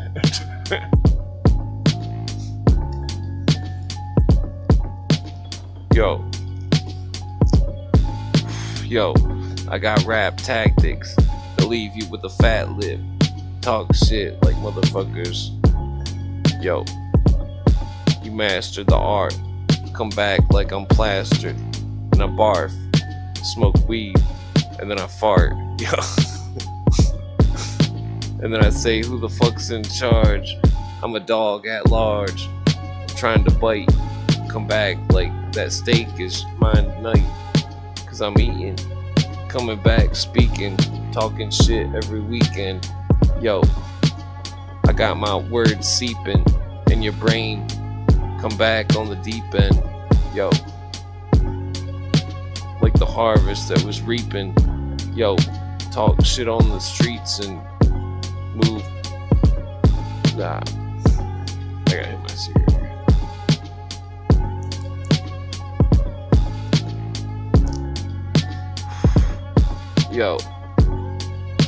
Yo, like a proponent, I drop the microphone to any opponent. Pick it back up and say that I own it. Yo, talk shit like I'm on the throne. Big motherfuckers. The beat's gone. Maybe I'll just do this beat again. Man, my mouth is fucking dry.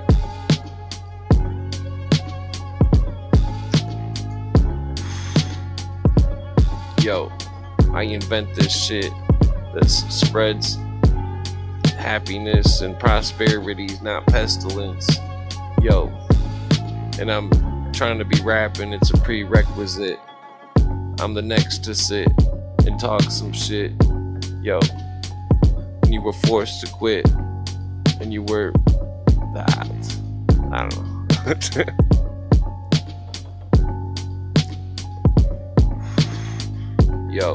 Yo, through reconciliation, I quit smoking weed, rehabilitation, chilling like I be defibrillated, and motherfuckers manipulated, talk shit to the shit you stated. Yo, I vacate, I'm a day late. Yo, I'm chilling in my brain state. Yo, like I'm made it, come back, I'm overrated. Yo, and then you replayed it. Yo, and then I dropped the microphone and you evaded. Yo, escape the matrix quick. Yo, cause it's fake as shit.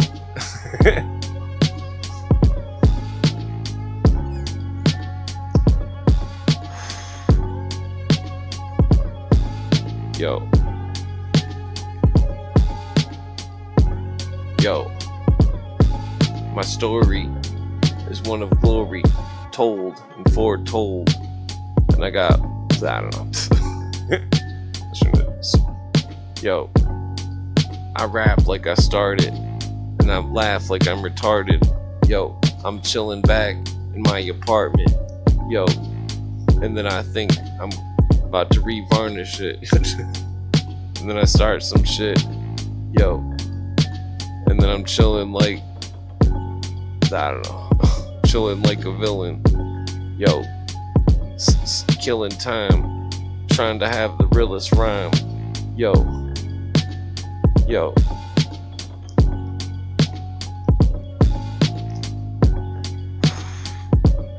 Yo, peace to the Middle East, to all my homies that's deceased. Yo, smoke one with belief, chillin' like I got some relief. I'm chillin' like hear my speech. Yo, and I got impediment, talk shit, legitimate, too quick to quit, talk shit like I'm in Michigan. Yo, and you gonna bitch again. Yo.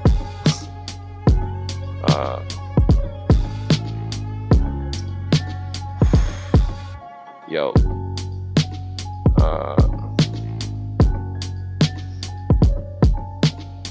Yo, I'm the next to flow, rapping about how I need some extra smoke. Yo, chillin' like my lungs is broke, and I speak in tongues to folks. Yo, and I hum some hope, and I'm like, yo, I got, I don't know.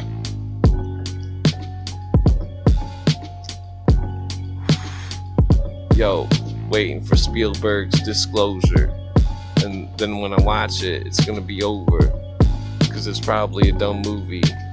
Yo, and I'm hunting like Scooby snacks. Yo, where the boobies at? No. I'm joking. Yo, I'm joking, chilling like I'm hoping, smoking. Yo, like my brain is frozen. Yo, like I'm about to change my clothes and pass out. Yo, go to sleep. Got some food to eat. Chillin' like who's my peeps. Yo, the comments are writing. They better be tapped out like lightning. Come back like I'm frightening. Yo, like your parents are divorced and your last name is hyphen.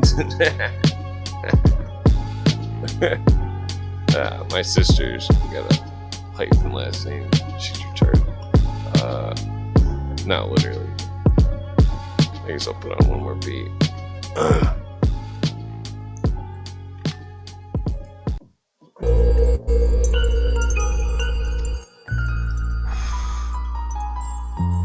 Maybe I'll do a different one. Excuse me.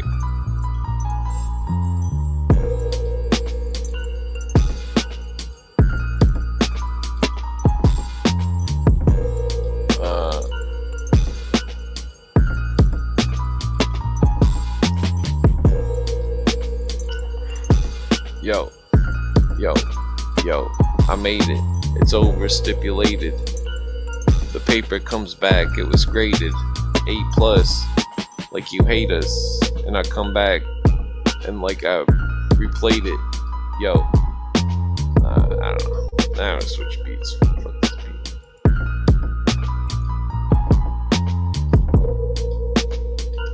Let's see here. I'm going to this one.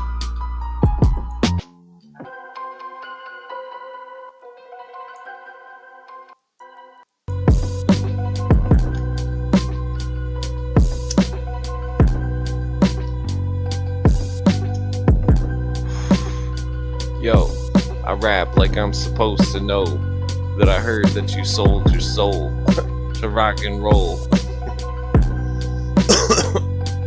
Yo, so I stop and go, and I roll an Optimo, and I'm chilling like I'm in CHICAGO. That's the way you go, and you lay the domino and play it slow. Yo, and then you hate me though, cause I'm chilling. Yo.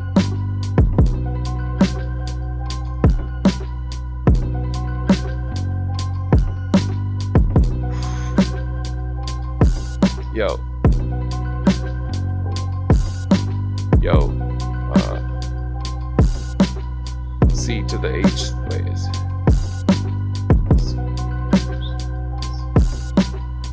Damn it, I can't put that in there. Yo, I'm trying to win the lotto tomorrow. Chilling in Chicago. Chilling like I got to go. Wait. I seen a motherfucking prominent flow. Yo, like I'm on the show. It's Eastwood. Come back like the beast could. Yo, like I got to eat food. Yo, I don't know. Alright, I'm going back to this one.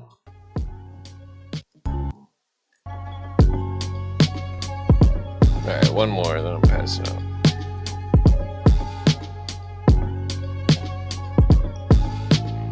Yo,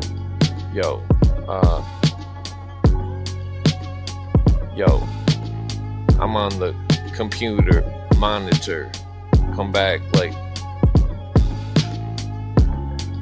I don't know what rhymes with monitor. Yo, monitor rhymes with monitor. So I'm a predominator, chilling like I'm gonna vomit first.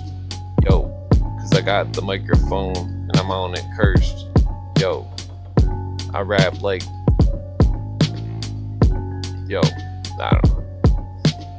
Yo, I rap like I jump on a skateboard and jump down a half pipe. I'm chillin', trying to be writing rhymes. Despite the times, I see the news and I say, who's the fools? Y'all motherfuckers, you better lose the booze and start thinking, stop drinking. Yo, start blinking.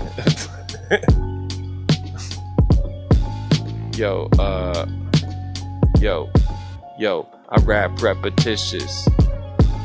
Talk shit like I said to bitches. Yo, rolling up and it led to swishers. Yo, and blunts lighting. Yo, it's like kryptonite. Chilling like motherfuckers trying to get rich tonight. Yo, I write the rhyme, then I split it twice. Then I chillin' and I hit the dice. I'll be that mug that's like, whoa, gotta.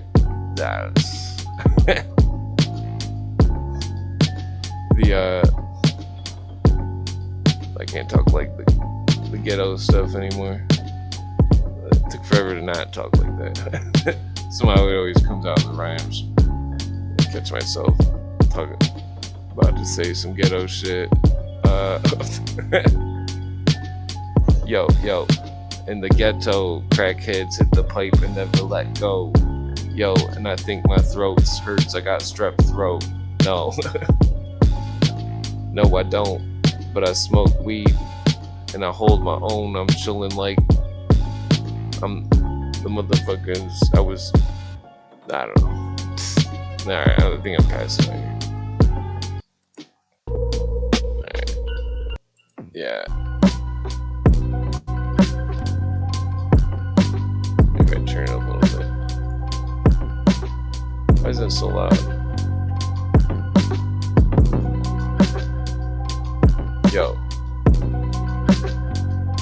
Yo, I rap incredulous.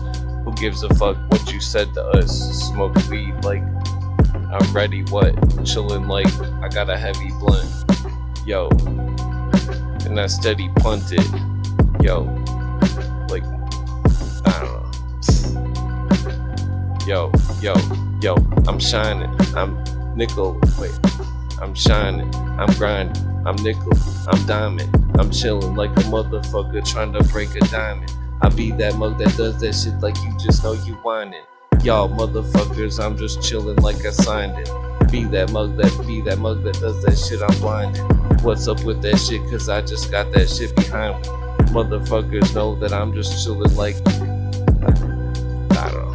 I'm just making shit up. Yo, I got a style that was reviled. I'm chillin' like, yo, I'm the illest wild. Yo, got the realest smile. Yo, and I see for miles. Chillin' like, yo, I don't know. Got rap beef with styles that's modern. Smoke weed and it got burned. Chillin' like this is the hot turn. I'm trying to rip the rap, talk shit, then I give you crap. Motherfuckers, make your shit collapse, talk shit while you motherfucking, I don't know.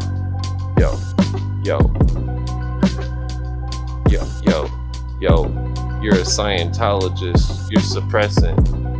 Come smoke weed like I mentioned it, talk shit like I'm blemished with ashtray burns, like yo, my brain hurts. I got a stained shirt. I'm chilling like a motherfucking yo, and I said worse, come back like motherfucker. I got the next verse, yo. I can't think. Yo, my eyes are widened. I come back like Poseidon. Y'all motherfuckers who you ride with, chillin' like y'all motherfuckers wildin'. Yo, wildin' out and motherfucking shit like did that shit. Smoke weed and you get hype. Yo, I rap about it. Yo, come back the loudest. Yo,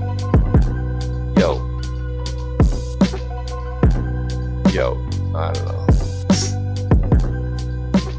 I got nothing. Okay, I'm going to sleep. Fuck it. Alright, peace out. That's been a decent.